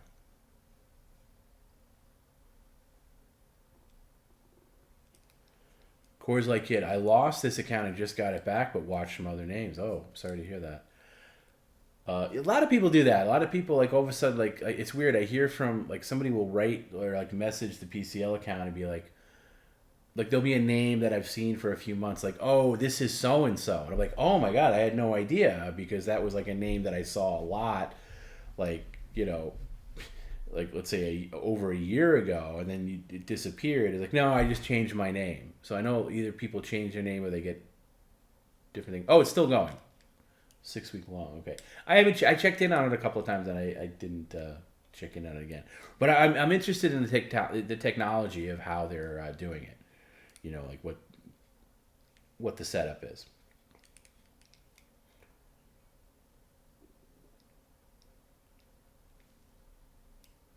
PCL is cocaine. Oh, I hope that's not the case, because cocaine is bad for you.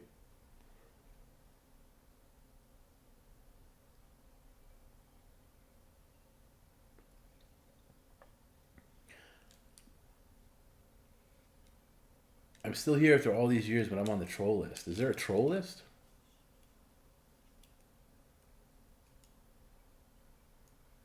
Yeah, by the way, Jimmy Carter's still hanging in there. I mean, God, I remember it was my birthday. I remember being out on my birthday. Or maybe it was the day before. No, it was a couple of days before my birthday. It was my birthday, we did a stream. Anyway, I was out to dinner, and like the news broke that Jimmy Carter was being admitted into hospice care. And, I had just lost my mom, and I know what going into hospice care means. And God, so that's 3 months ago, and he's still in hospice. And hospice is where you go for your final final days, and they just want to make you comfortable, and he's still going. So yeah, I mean,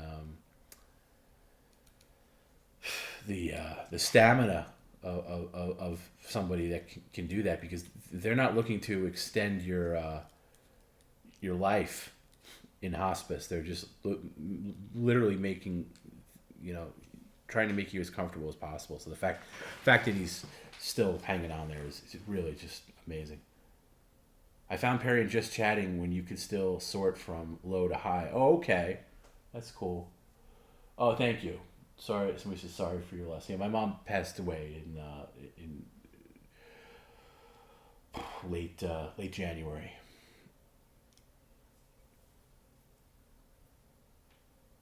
My friend was in hospice care in 2009. Didn't last long. Yeah, they don't. And you could just, there are some facilities that are a little slightly longer term hospice care, but if you're going into hospice care, it's really at the end. But so the fact that he's lasted this long is really incredible. My mom lasted just shy of a week. She entered hospice on a Friday, and well, actually a week, and then she passed away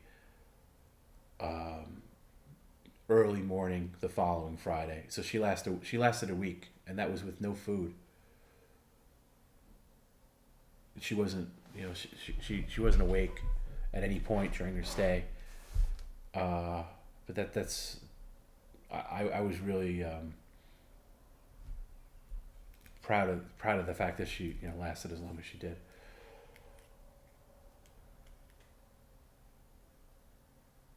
Did Perry take down his tweet with his phone number? Oh no, that wasn't his phone number. That was me. I saw Perry interacting on Twitter with some obviously scam account, and he was answering her back and forth, and then the scam account asked for his phone number. It was like some female thing, and I responded to it under Perry, and I just put Jackie the Joke Man's joke line number, which is 516-922-WINE 9463. I have it memorized because I would always fill that out on any form where I need to give my phone number. I always get Jackie's number, so I gave her Jackie's number. So yeah, no, it wasn't his phone number. He's pretty good with that. I haven't had to change his number in over a year.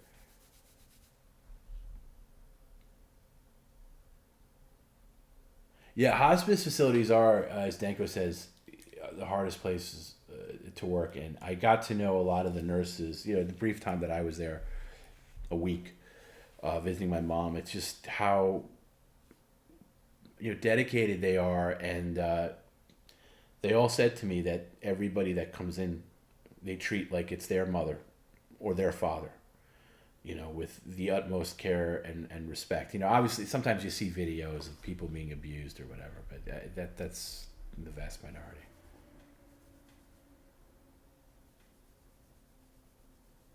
I'm not hip to news, Howard Stern news, Tom. What's the Stuttering John thing you mentioned earlier about? No, I just meant how, making fun of Stuttering John has become an industry. Like the Stut Joe, is it the Stut Joe, or the Dabbleverse, where, like the Shuley Network, like the Uncle Rico show is based on, watching clips of John's podcast. I think John hinted recently that he was going to come back with a podcast of his own, and he's really a fool for not taking advantage of all this attention that other people are getting from watching his stuff.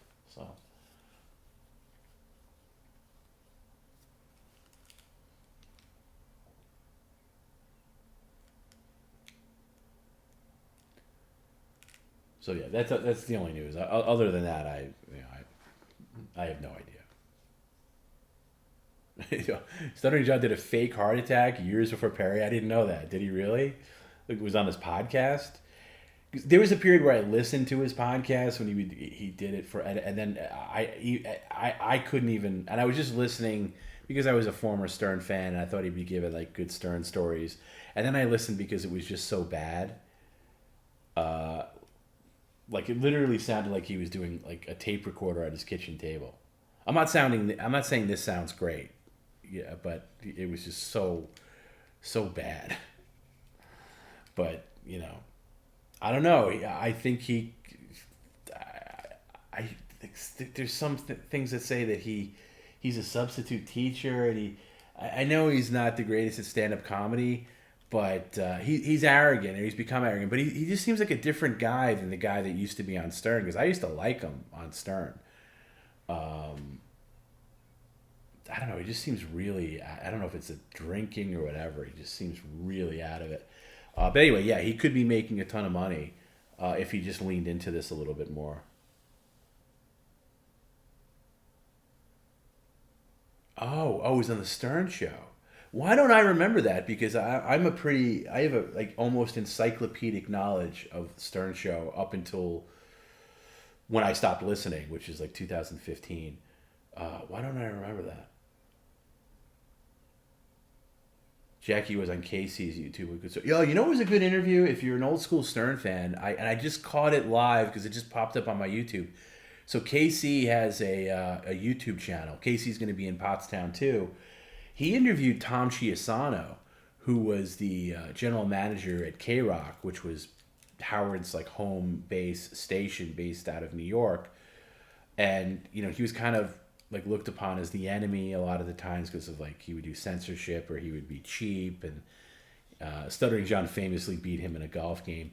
But it was he was on for a little over an hour, and it was really good. It was really interesting to hear what Tom was up to. Neither one of them really badmouth modern day Stern. They kind of dance around that. I think everybody kind of does that, even like Shuley, who probably has some stories to tell, but he never badmouths Stern. That's why I think it's amazing that Shuley went up full on like anti-Stuttering John, because Shuley is such a diplomat, and he's like, he's really like cool about being professional, but like Stuttering John must have been such an asshole that even he was like, all right, F this, I'm going all in. Mumbles. Tom and I are the same Facebook groups, but he unfriended me. I unfriended a lot of people on Facebook because I never used Facebook, but I always got annoyed where people, like if I did post something like family related or whatever, somebody would always write in like, oh, have Perry do this or whatever. So I just got annoyed with it, and I just kind of unfriended anybody I didn't know personally. But you know what? Tell me who you are, and I'll send me another one, and I'll refriend you. It's not that big of a deal. I don't really. I don't think that deeply about Facebook, to be honest with you. Oh, Shuley, yeah, I could see Shuley being a fence sitter on that, but then I remember that video that Stuttering John did. Like Stuttering John, like on his horrible podcast, like he would always like think that his great interviews with celebrities back in the day was based on him and his talent, and not the fact that other people wrote the jokes for him, or like the things to say to celebrities. Fred, Jackie, Howard, whoever else wrote for him. John just had the same thing that Perry has, which is no shame. Perry can walk to 7-Eleven dressed as Skittles Man. No shame, which is a superpower in a way. Just balls of steel. And that's what John had.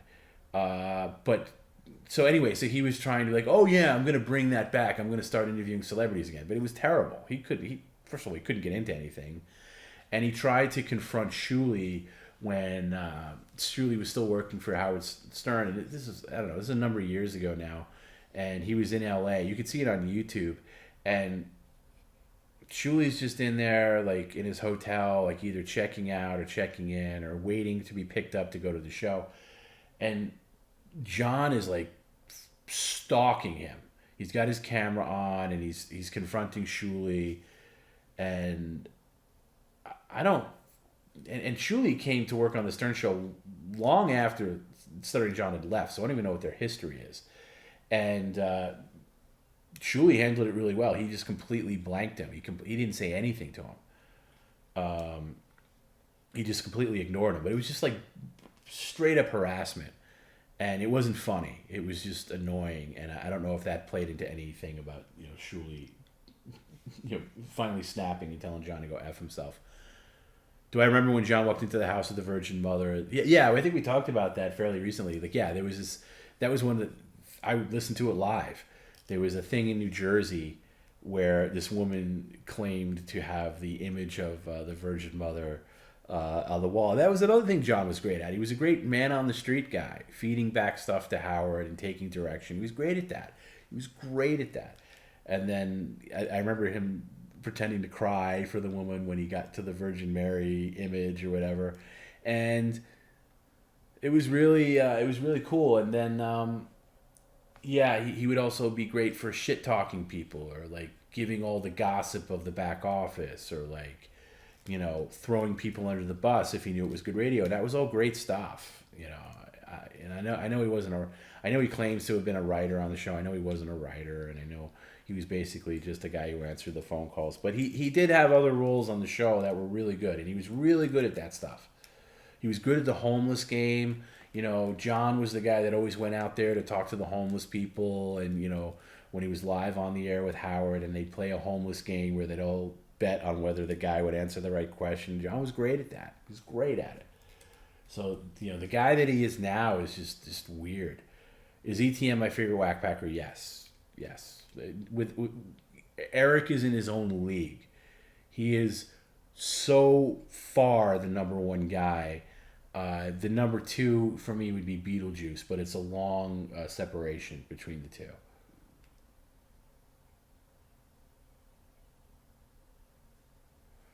And then 3, I would go Hank, the angry drunken dwarf.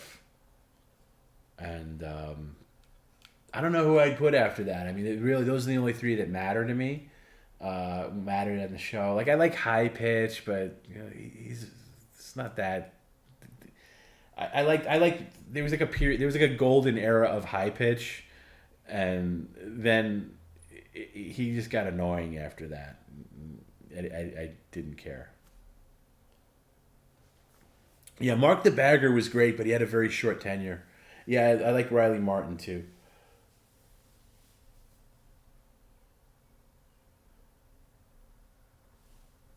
But those are the 3. Eric number 1. Wendy the R word. Nah, not Wendy. Wendy never did anything for me. Wendy was always the same. Good night, Denko. I got to get out of here, or I'm going to be really mad at myself tomorrow. I know what you mean. I'm going to be mad at myself tomorrow. I'm going to wrap up. But yeah, I don't know. I just think Eric is in his own stratosphere.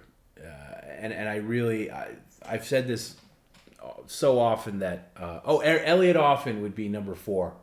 Elliot Offen, definitely number 4. I love Elliot. I love early Elliot, where he was the kind of like sweet guy that was kind of telling him, he's like, "Hi, Howard, I'm Elliot," and he would go through his whole, because he'd be the elegant Elliot, and then where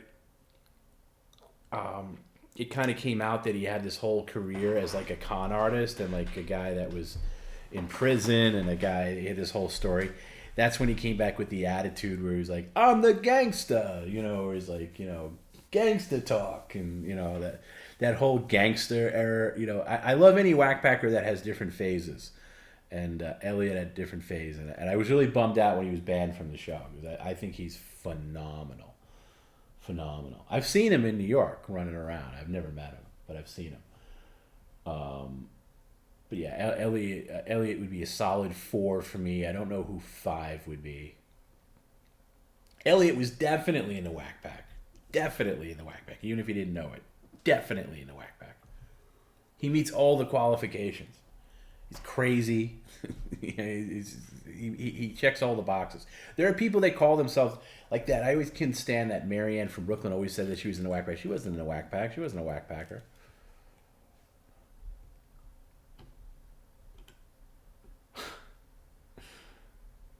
That's a great. Yeah, Paul says one of the best Stutter John lines where he's talking to Ringo Starr at like a press conference, and he's like, "Oh, Ringo, what did you do with the money?" And then Ringo says, "What money? The money your mother gave you for singing lessons." It's just great. My favorite all-time Stuttering John question though is when he goes to Ted Williams. Did you ever fart to catch his face? It made me laugh when I heard it when I was a kid, and it makes me laugh now. And then, of course, his multiple interviews with Tommy Lasorda are great, and that's you can never take that away from Stuttering John.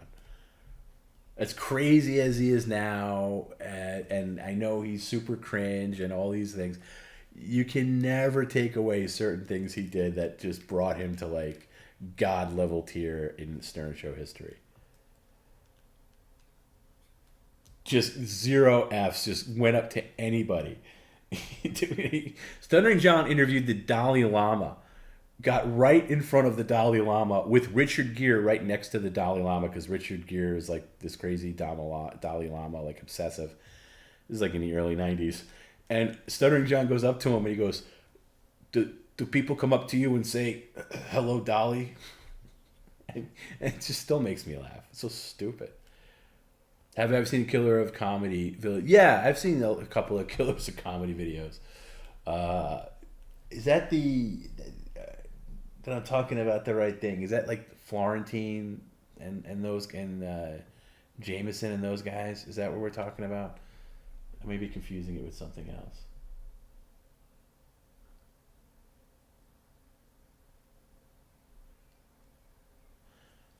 But yeah, and then Stuttering John with Morton Downey Jr. is classic. There's so many good ones. He interviewed Imelda Marcos, for Christ's sake. For anybody that knows who that is, probably not many people. I know there's a very young audience, and no offense to Zoomers or even millennials or something like that, but Zoomers love not to know anything. And I got to kick. I don't get to see the chat that much during the stream, to be honest with you. Once in a while. But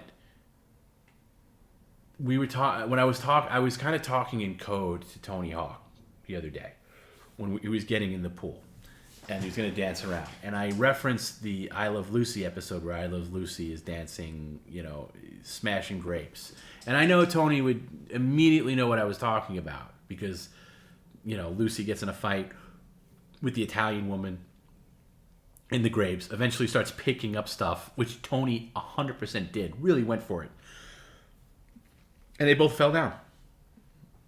Which I think, even with me saying that, Tony would have done anyway, because Tony is amazing and he knows how to take bumps. But as I was talking about, I just glanced at the chat for a second, and there was one guy saying I'm not 60 years old. I've never watched I Love Lucy. And I'm like, not just that, but I've seen just in life, people under 30 in particular, they love to brag about how they don't know any reference. Oh, I don't know that. It's just well, obviously I don't know it either. Neither does Tony Hawk. We didn't. That show was on in the 50s. When we weren't around in the 50s. I just know it because I know it. It's a cultural thing that you should know. You should maybe know these things. You should know that reference. I'm sorry, I don't care how old you are. You should know. You should at least watch one episode of I Love Lucy. There's so many contextual references to it. You should know it. And I go out of my way to kind of maybe at least be aware of things that I didn't grow up with or wasn't aware of, things that came before me. Now it was a lot easier for somebody my age to be attuned to that because there was no internet growing up. There was no, you had basic channels. I didn't even have cable. But I know, for me, growing up in New York, I know I Love Lucy was on Channel 5 every day for years at 6 o'clock, and I would watch it. And I knew it was old, but I watched it and I thought it was funny. Same with The Honeymooners, or anything like that. It's obviously I didn't grow up with it. It was old when I was a kid watching it, but it's just yeah. And I'm kind of like Mumble says, I revel in not knowing any of their references, like TikTok and shit. Yeah, no, I don't have TikTok. And shout out to Garrett for running our TikTok. I never go on TikTok, but yeah. But anyway, just that being braggadocious about being a complete ignoramus about, major cultural icon things. Paul Morrissey, I just filmed my special in the Tropicana nightclub set from Love Lucy. It's in National Comedy Center in Jamestown, New York. That's awesome. By the way, if you know, Paul Marcy's a very, very talented comedian. I'd love to see that special. That's amazing.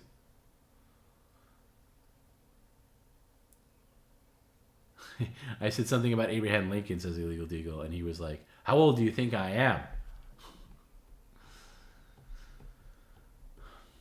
Yeah, that's that kind of thing we're talking about. NF $2.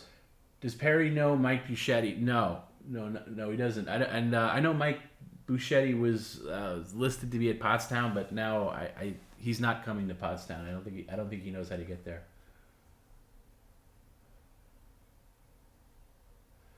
Was there a TV docudrama last year? Yeah, there was an I Love Lucy thing on Amazon with like Nicole Kidman and Javier Bardem.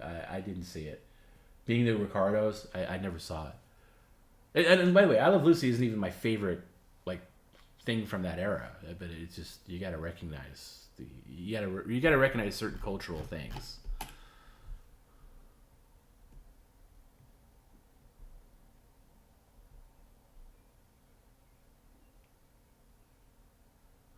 One time I made a Married with Children reference to my coworker who's a Zoomer and he didn't get it, so I know that feeling. Yeah, whatever. Married with Children I can maybe kind of get because that's not in the same league as anything else. I heard a great Married with Children story. I probably told it on here before, but I'll save that for another time.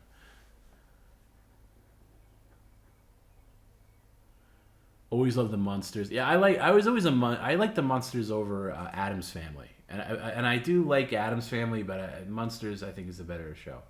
Any idea when the movie Perry film will be released? You mean, is it Bird's Eye Witness?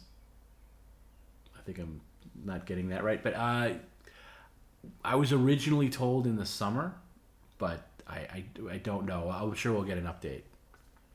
Hey, Lucy gave us Star Trek. That's a great point, Grimace. Desilu Studios, which obviously Desilu is for Desi Arnaz and Lou for Lucy. They created this studio. And yeah, that's produced Star Trek. Yeah, there's no Lucy, there's no Star Trek. Anybody who has an appreciation of comedy should know the classics, says Mumbles. I agree with that.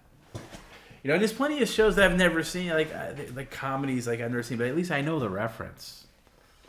You know, like I've never seen an episode of the Dick Van Dyke Show, but I know what it is, and I've seen like enough clips to have the wherewithal to to talk about it or to accept a reference. Obviously, I don't know, but there's people I don't know if maybe it's not even restricted to age. Some people just don't care. Like, oh, that's for old people. Some people don't even know Seinfeld at this point. That's how bad it is. But I think people that watch PCL, I think that it really ranges in different age groups.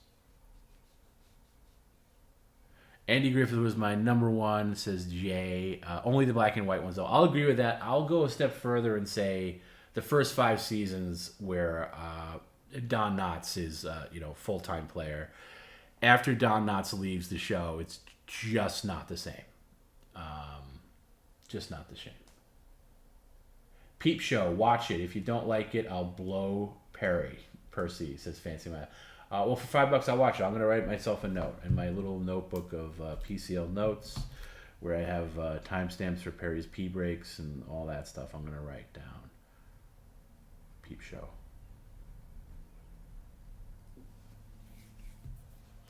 There's a great Jackie Gleason 60 Minutes interview. Oh, yeah, I know that one, Paul. The one from 1985 with... what's that guy's name? Mort. Can't think of his last name. He was so famous after the first year of the Honeymooners that he told them he would only do a second season if they could film it in Miami, and he would never fly. So they made him buy a train, and everyone just partied all the way down. Well, that wasn't the second season of the Honeymooners. That was when he did the Jackie Gleason show. He didn't do. CBS wanted him to do a second season of the Honeymooners, but he felt that he ran out of ideas. And didn't want to water down the Honeymoon. Now, there's been different stories about why there's only 39 classic episodes. the honeymooners. But yeah, that train ride is famous because he was afraid to fly. You can see clips of it on YouTube where Gleason is in this endless bar car, and there's like booze, women, and whatever, all the way down to Miami from New York. And it's one of those things like, man, I'd love to be on that train ride. Did I see the Rob Zombie Monsters movie? No, I didn't see it. Not that I wouldn't, but it just looks... I mean, Rob Zombie is just awful as a director, I think, personally. No, I didn't see it. Unless somebody that I respect tells me that it's good, but I know nobody that's seen it. Jackie Gleason was the best part of Smokey and the Bandit. 100% true. Smokey and the Bandit's great, though. The first Smokey and the Bandit is great. It's great. And it took me a long time to see it. I didn't see that movie until I was well into adulthood, because I always kind of wrote it off as like hillbilly trash or something like that, which was stupid because it's great.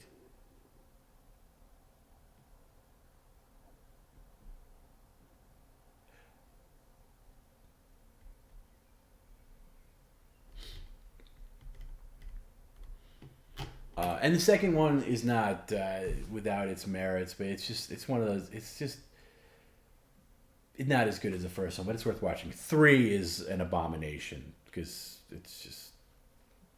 There's a story behind Smokey and the Bandit 3 where there's a completely different version of that movie where the original concept for it was because Burt Reynolds is the star of Smokey and the Bandit. He's not in 3, but there's a teaser trailer for Smokey and the Bandit 3 where Jackie Gleason comes out and he's the sheriff. I don't know. Is he a sheriff? I don't even know what his designation is, but he's trying to catch the bandit. And the tagline for Smokey and the Bandit 3 was "Smokey is the Bandit," where Jackie Gleason plays both roles. He is both Smokey and the Bandit, and there's still shots of Gleason playing the bandit, and I don't know how the narrative worked with that, where he was trying to get in the mind of the bandit. And so anyway, there's a rare teaser trailer, I think it's on YouTube, where Gleason comes out and he's talking to the audience, and he's like, the only way I can catch the bandit is to become the bandit. And it's like Smokey and the Bandit 3, Smokey is the bandit. And they never went with that, and they completely redid it, reshot whatever they planned to do with Gleason. But apparently all that footage exists of Gleason playing the bandit character as well as the sheriff character. So there's a whole YouTube video that kind of goes into it. I found it fascinating. Paul Morrissey says, "I'm getting caught up, but I don't know if the same thing happened to Perry that happened to Tim Heidecker. A neighbor's kid was on drugs and went crazy and actually stabbed him." I didn't know that. He ended up being okay, but it was like 10 or 12 years ago.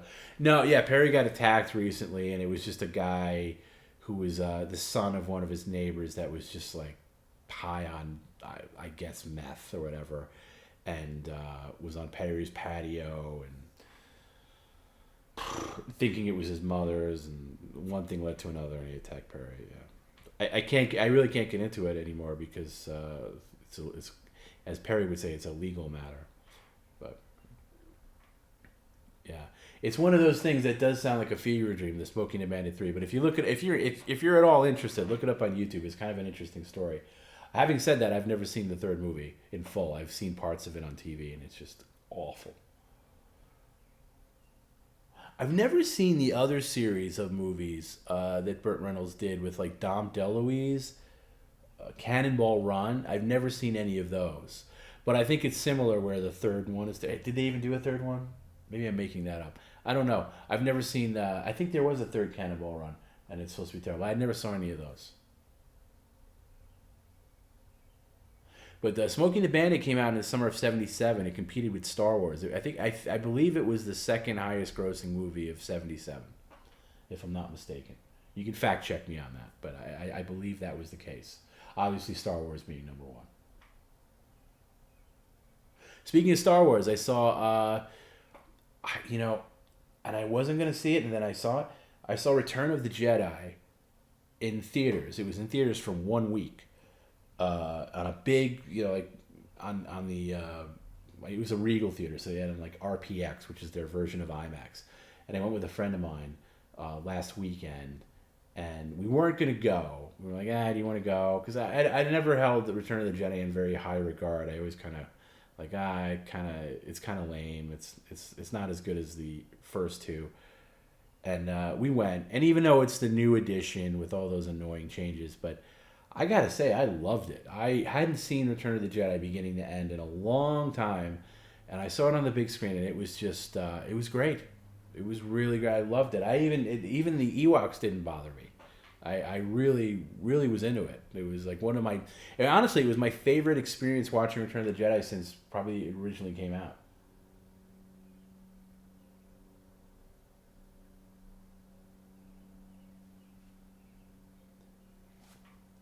It was good. I came to some very deep realizations about that movie that I'll spare everybody from. Give me a Diablo sandwich and a Dr. Pepper and make it quick. I always wanted to taste what a Diablo sandwich was. That's the sandwich that Gleason gets when he stops into that truck stop, and of course the bandit's sitting right there.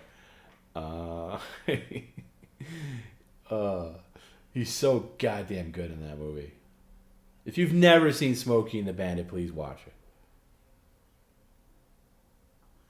Yeah, they made a sequel to The Jerk. It was called The Jerk 2, T-O-O. It was made for TV. And I remember it not being terrible. It's not terrible. It's not even a sequel. It's just kind of a retelling. I think it is. It's the same character, but it kind of goes through the same beats as the first movie. Of course, very sanitized because it's made for TV. Caddyshack 2 takes the cake for worst sequels. I've never seen it. I've never seen Caddyshack 2. But I have a small, not so small. I have a little bit of a obsession with bad comedy sequels. When I used to have cable, I would go through the channels and like come across like HBO or Showtime or whatever, and whatever cable channel, and if there was a sequel, like a bad comedy sequel, I'd stay, like, City Slickers 2, The Legend of Curly's Gold, or Arthur 2, On the Rocks. I'm talking about like late 80s, 90s bad comedy sequels. I would watch that thing from whatever point it's at because I was just fascinated by bad comedy sequels. Bad comedy sequels specifically, not good comedy sequels, which they do exist. Favorite Star Wars character? Mine's either Palpatine or General Grievous. Han Solo. Not even a contest.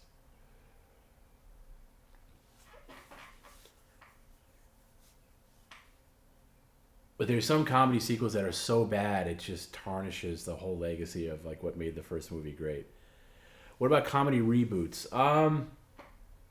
Give me some examples. I'm not thinking of any. But yeah, there's just a whole litany. I could do a marathon. Like if you put on a marathon of bad comedy sequels, I'd watch as much of it as it is. This is a controversial thing from Paul. I love Fletch Lives better than the original. I know everyone hates it. I'll say I don't hate Fletch Lives. I saw Fletch Lives in the theater, and I enjoyed it at the time. And it's got its moments. But it's just, I can respect you loving it, but I can't. It's just, the original is actually a good movie. The original Fletch is good, even though the Fletch character is almost a little annoying because he's so like he's never serious. But yeah, the second movie is weird. I like it up to a certain point, and then it gets weird.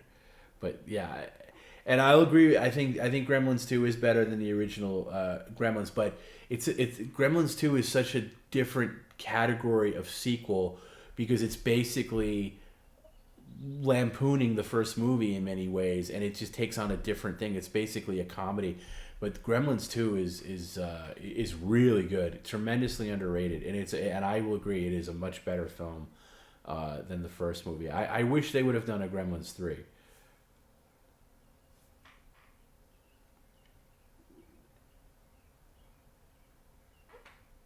Anchorman 2 was mad. But you know what? I didn't like Anchorman 1. I never liked I never liked Anchorman. By the way, yeah, if you, I see people reacting to the fact that The Jerk has a sequel. It's on YouTube. Just Google, just put in YouTube The Jerk 2 TOO and you can watch it. It's a TV movie. I remember seeing it when it was on. That's how old I am, and I've never seen it again. But I remember liking it. I saw The Jerk 2 before I saw The Jerk 1, because The Jerk 1 was a rated R movie. Hollywood Shuffle is a great comedy. I actually bought that on iTunes recently because it was on sale for like $5. Great comedy. Chevy gets to do the preacher and make fun of Southern people. Phil Hartman is gonna. You know who's in that movie? He has a. This is gonna be very niche for only people that know Mr. Rogers' Neighborhood. The sheriff in the beginning of the movie, I think Fletch gets in trouble because he inherits this land and then he's with a woman who dies and he's being interviewed about it. The sheriff who interviews him is an actor. I forget the actor's name, but he played Chef Brockett on Mr. Rogers' Neighborhood, who was the neighborhood chef and the neighborhood baker, and he's in Fletch. And I remember seeing that when it was in the theater. I don't know. I forget how old I was when I saw it in the theater. I was like maybe 13 or something like that. And I'm like, oh my God, that's Chef Brockett. And I guess he was an actor too, but it was one of those things where, like, sometimes you see characters from like Sesame Street when you're a kid and then they're in like real movies. And it's cool. Yeah, people are asking if I've talked to Randy Callahan. I've said it numerous times. I know I have not. No, I've not talked to Randy. I will probably at some point. And I've talked to him in the past, but no, I have not talked to him recently. I would like to congratulate him though on his new album, because I've got a lot of those. I got a lot of those songs stuck in my head. Terminator 2 is better than Terminator. Yeah, you can come up with a lot of sequels that are better than the original, and then there's also a series of movies that should never have had sequels and literally just stick to the first movie.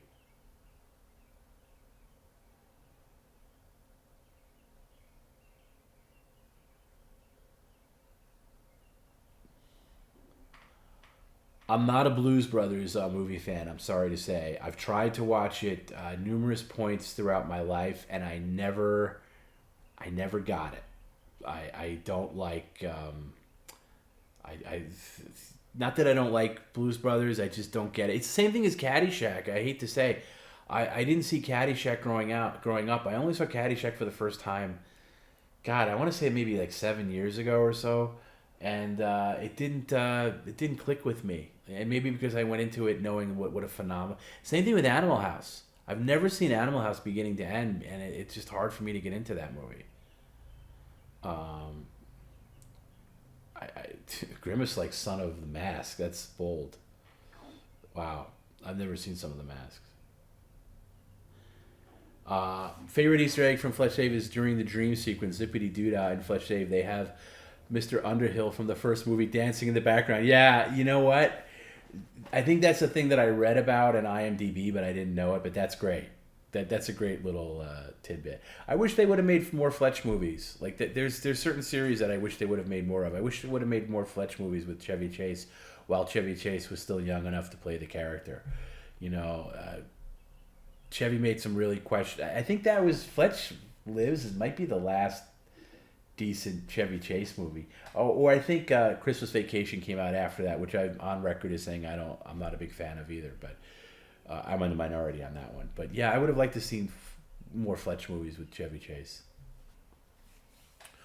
My other favorite is Albert Finney in Miller's Crossing, dressed up like a woman, and in just the background of a scene in the women's restroom. You know, I haven't seen Miller's Crossing in a long time, but that's another great movie.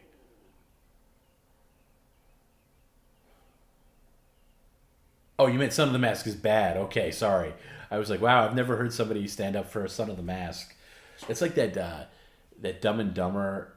Dumb and Dumber, I guess, had 2 bad sequels, but one was a prequel. And I remember, I think I tried watching it once. It was unbearable. There's some, by the way, when I say I enjoy bad comedy sequels, there's some that I just can't get into. Like, I just can't, you know. And there's a cutoff. There's like a year, like, it has to be like once you go past the 90s, I don't really care about comedy sequels anymore. Christmas Vacation isn't good. No, I didn't say it isn't good. I just don't worship at its temple like other people do. I don't love it. Okay, it's fine, but I don't look at it as the greatest thing ever. I like the first two were great. Soviet says he liked European Vacation as a kid better. I'm this exact same way. When I was a kid, I liked the European Vacation as the better movie. But obviously the first movie is the best movie, and it's really just those two for me. Vegas Vacation, though, that's another one where I will get into that movie because it's so bad. Yeah, it's same thing. When I was a kid, Return of the Jedi was my favorite Star Wars. It just was. But obviously now as an adult, I know that's the wrong answer.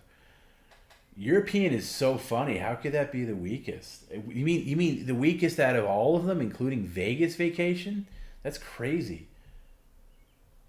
And European Vacation is one of those.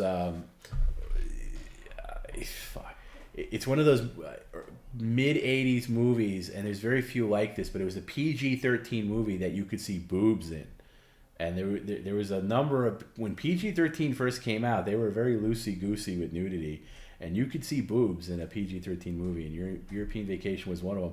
It was like one of those movies you could see on HBO in the afternoon and see boobs, like just one of the guys, and you knew the moment that you would see it too, like, ooh, I think it's 10 minutes to boobs in this movie. I think I could pour a bowl of cereal and be ready just in time for the magic moment. Who's my favorite underrated actor? Robert Forster is yours. Mason Ramsey. That's a great question. There's so many. Robert Forster is a great choice. Man. There's so many actors out there that are just untapped resources that I feel like, how are they not getting more work? That I just think are brilliant people. I'll tell you, if I had more time, I'd play some clips, because I came across this recently. A lot of interviews with Jimmy Walker, who, JJ from Good Times, JJ Evans from Good Times. And he is such an articulate interview, and he's had such an amazing career. Obviously, he was a stand-up comedian. He was very famous for Good Times, and has some like bit parts here and there, but he was a great writer behind the scenes, and he was even into talent management. And talk about untapped resources. This guy is just brilliant. He has great stories.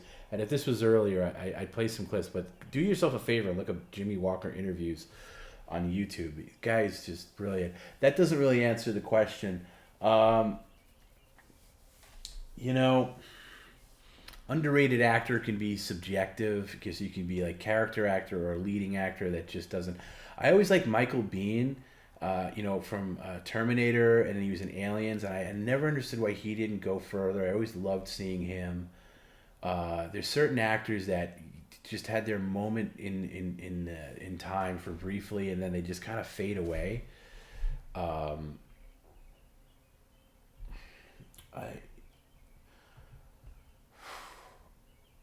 like why can't I think of his name? Big strapping guy, right? George Kennedy. He's from the Naked Gun movies, but he's also from the airplane movies. Not the airplane movies, the airport movies, disaster movies. I always liked him. I always thought he was very underrated. I always thought he had great screen presence. There'd be a long list of actors that I like that are very underappreciated. Dennis Quaid comes to mind because I know he's kind of like on the cusp of A-list, but I just never thought he got enough respect. I always liked Dennis Quaid, and I think he's a real decent person. Yeah. I'll think of more at another time. What did I think of Shakes the Clown? Bobcat said, stated in it. I never saw it, so I can't. I know it's a punchline. Stiffy. Tom, you put me on to Siskel and Ebert. That's great. If I could put anybody. What's my favorite movie I found through them? That's boy. You know what?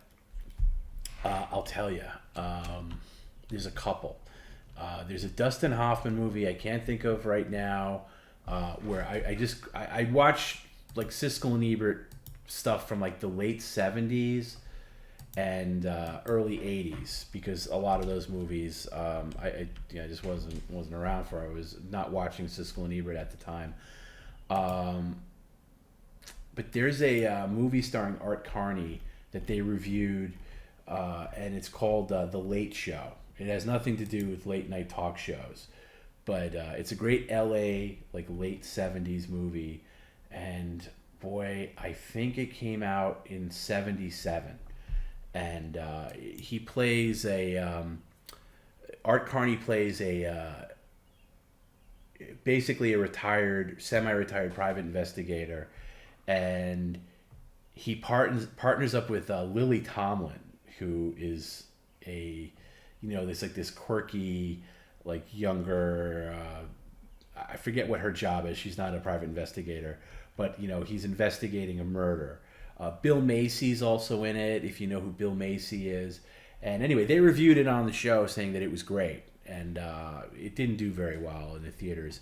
And I remember like hunting it down. I think I had to download it like from some torrent site or whatever, because I couldn't find it anywhere. But The Late Show with Art Carney is one. I'm trying to think of the one with Dustin Hoffman. It was a Dustin Hoffman movie I'd never heard of, and it's another one I don't think that did very well. But I'll watch old Siskel and Ebert all the time just to find some movie that maybe I never heard of, and then I'll hunt down and watch. I'm on Dustin Hoffman's IMDb now. I'll get it. It's from the late 70s. This movie. And it's not one of the it's not Marathon Man or anything. Oh, Straight Time. So Straight Time is a movie where Dustin Hoffman plays a guy that's on parole, and he's like a career criminal, he's a burglar, and he returns to a life of crime or whatever, and it's really good. I had never heard of it before, and I would have never heard of it if I didn't hear it. But it's got a great cast. I mean, Gary Busey's in it. M. Emmett Walsh is in it. That's a guy that I would say is a character actor that I think is underappreciated. He just passed away recently. If you know who M. Emmett Walsh is, look him up. It's one of those guys that's in a ton of movies. Kathy Bates is in it. Harry Dean Stanton is in it. Teresa Russell. It's got a really solid cast, directed by somebody that I never heard of, not a famous director or anything like that, and I forget who wrote the screenplay. I think it was Jeffrey Boehm, who wrote Indiana Jones and the Last Crusade, and the Dead Zone movie, and Inner Space with Joe Dante. So he's attached to a lot of big movies. I think he wrote the Lethal Weapon movies, at least the sequels. He wrote Funny Farm with Chevy Chase. In fact, Funny Farm was a movie that Siskel and Ebert reviewed, and I had no interest in seeing it, and they raved about it. And then, of course, to me, Funny Farm is one of Chevy Chase's best movies. That's very underrated. But anyway, yeah, I'm glad to turn anybody on to Siskel and Ebert, because I know it's so easy to call yourself a movie critic these days, especially with how cynical. Like, I love Red Letter Media and I love Half in the Bag, but my problem with them is they never express any joy in watching a movie, and they never smile. It's always like they've always got a grim. They're always going for a joke, which by the way, I enjoy it for the most part, but they're always going for a joke. They're always trying to be cynical and but they do very good criticism. But they're never joyful when they see a movie that really is good. And I know, fair enough. There's not a lot of good movies that come out these days. But one thing I loved about watching Siskel and Ebert is when they really loved a movie, you knew about it, and it was infectious. It made you want to see the movie.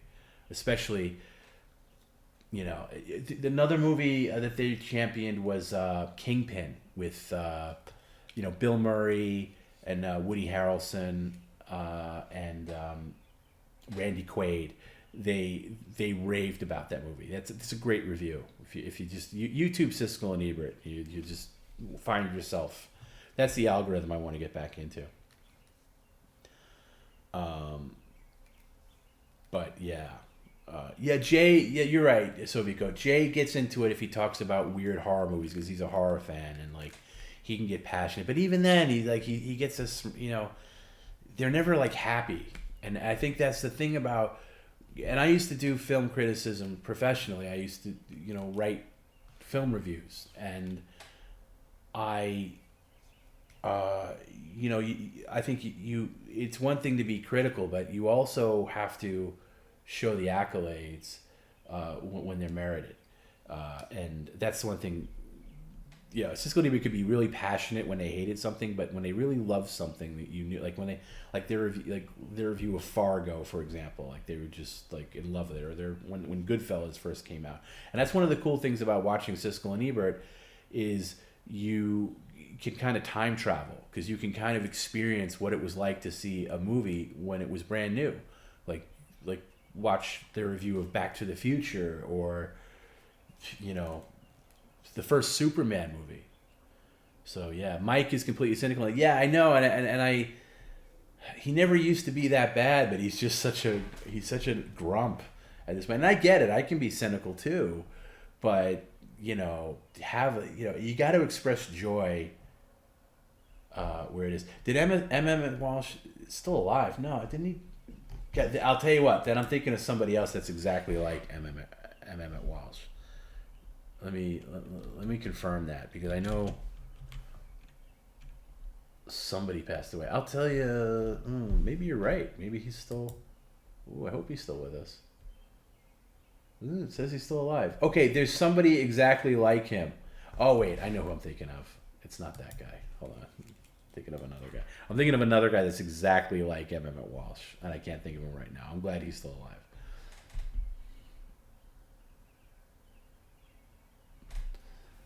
My dad talking about Superman flies. It's funny. My dad and I saw Superman in the theater. It was a compromised experience. The picture quality wasn't great. There was some other issues, but again, the moment where Superman flies to the screen for the first time, it's still. And my dad hadn't seen Superman in ages, and he loved it seeing it the second time. Paul Lawrence said, I heard Philip Seymour Hoffman turned down the bad guy in Billy Madison. He played the friend who sucks at basketball in Along Came Polly. It's the only part of that movie that's watchable. Philip Seymour Hoffman is in some very questionable movies, but he's very good too. Oh yeah, Hard Eight's a great. Is that Paul Thomas Anderson's first movie? That's a great one. Hard Eight's a great movie. Oh, Hard Eight is an unofficial sequel to Midnight Run, the Sydney character after his boss gets busted. That's interesting. Okay. I didn't know that. Hard Eight's really good, and I'll tell you who's in Hard Eight is, what's his name? The guy, he's in a couple of Philip Seymour Hoffman movies. Not Philip Seymour Hoffman. Philip Baker Hall, who I believe has passed away, is great in that. Just great. The Master, you mentioned Master. I didn't connect with the Master. I saw it when it opened up. I saw it in 70 millimeter, like opening weekend, and it didn't connect with me. And I kind of fell out with Paul Thomas Anderson after that. I don't think I've seen any of his movies since then. I like Boogie Nights, I like Magnolia, and I like There Will Be Blood. But apart from that, I don't really know. I have never seen The Phantom Thread, and there's a lot I haven't seen. I never saw his movie with Adam Sandler. Who's the guy that died recently?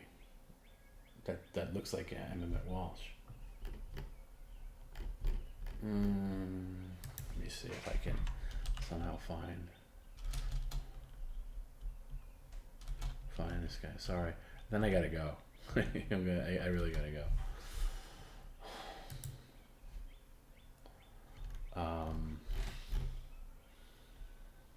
Charles Durning is who I was thinking about.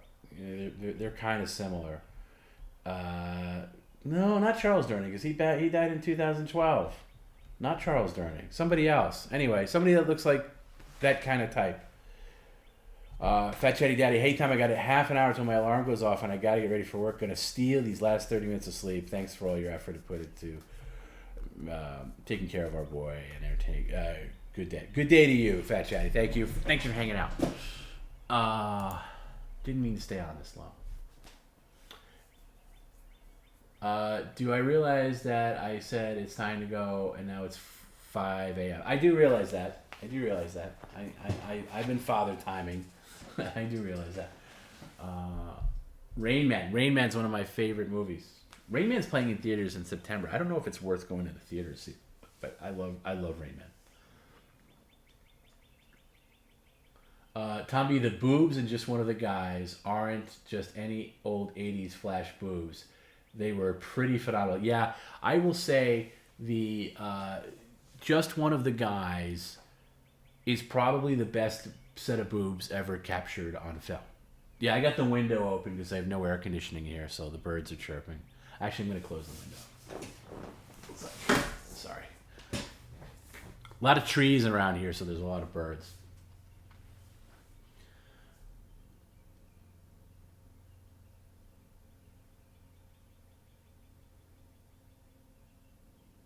You know what? Another good Siskel and Ebert review is Star Trek II: The Wrath of Khan, because they didn't like the first movie. No, I'm not thinking of J.T. Walsh. J.T. Walsh died years ago. J.T. Walsh died, I think, in like 2000. J.T. Walsh is another phenomenal character actor. Phenomenal. That was a real bummer when he lost. He was a good friend of Jack Nicholson. He's great in Breakdown with Kurt Russell. He's great in The Grifters. He's great in anything he's ever been in. J.T. Walsh. If you Google him, you'll immediately recognize him.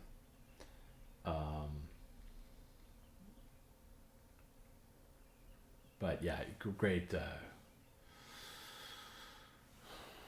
Great act. No, I can't think of who I was thinking of recently. Let me just see if I can Google celebrity deaths in this year. I'll see if I can find them. I'm gonna cheat. Celebrity deaths 2023. Let's see who we lost so far.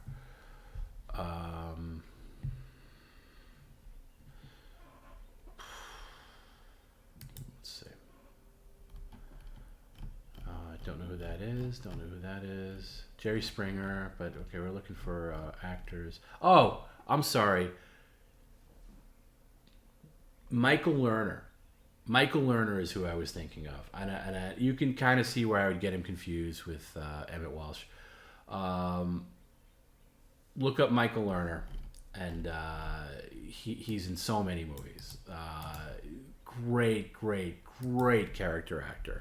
So I'm glad I found it. Yeah, it was Michael Lerner. That's the actor I was talking about. I just watched Breakdown again a few weeks ago. 4-star movie. I agree. It's great. It's a great movie, and it's very rewatchable. So if you know Michael Lerner, he's in so many things. He's small parts in a lot of things, big parts in some things. Trying to find if there's any like a mainstream movie that everybody would know. He's in Barton Fink, of course. I don't know how many people have seen that. Anyway, if you look him up, you'll know who that is.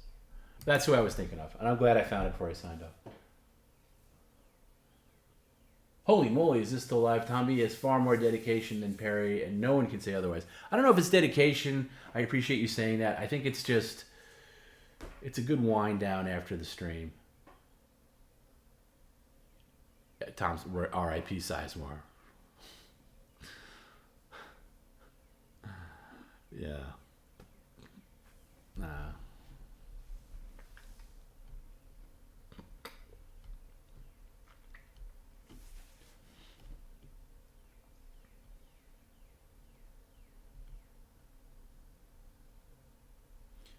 Mike, I never know how to say Mike's name from Red Letter Media. Stalaxka was great in Smiling Friends. Yeah, he was good in Smiling Friends. I liked that first season of Smiling Friends because they got people that they were just fans of, like a lot of internet personalities. And Gilbert, of course. They wanted Norm Macdonald, but they couldn't get a hold of him, and I think it's because Norm was sick at the time. Yeah, the publisher guy from Elf, Wavy G, right. Yeah, that's who Michael Lerner is. Yeah, that's I don't know. Yeah, I just couldn't think of him. But anyway, hey, I'm gonna wrap up. We're gonna see you sometime on Friday, hopefully. Maybe we'll do. I'm sure Perry was gonna tap out at some point and go to bed because he's got to rest up, and maybe the rest of us will hang out. We'll do an after hours live.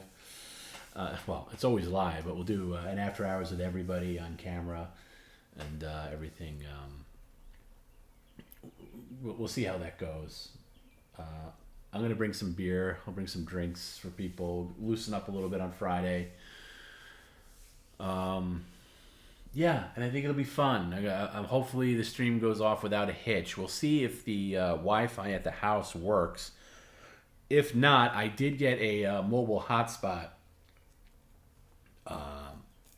I'll see which internet's stronger. The house internet or the hotspot internet. We're gonna get on the air one way or the other.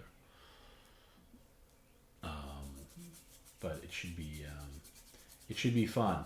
I think there's a hot tub at the house, but I'm not sure. I couldn't really tell from all the photos, but there is a fire pit, and it should be good. Yeah, I'll bring some smokes. So it could be fun. Oh, thanks, Cha-Cha. I love you too. It's good to see you.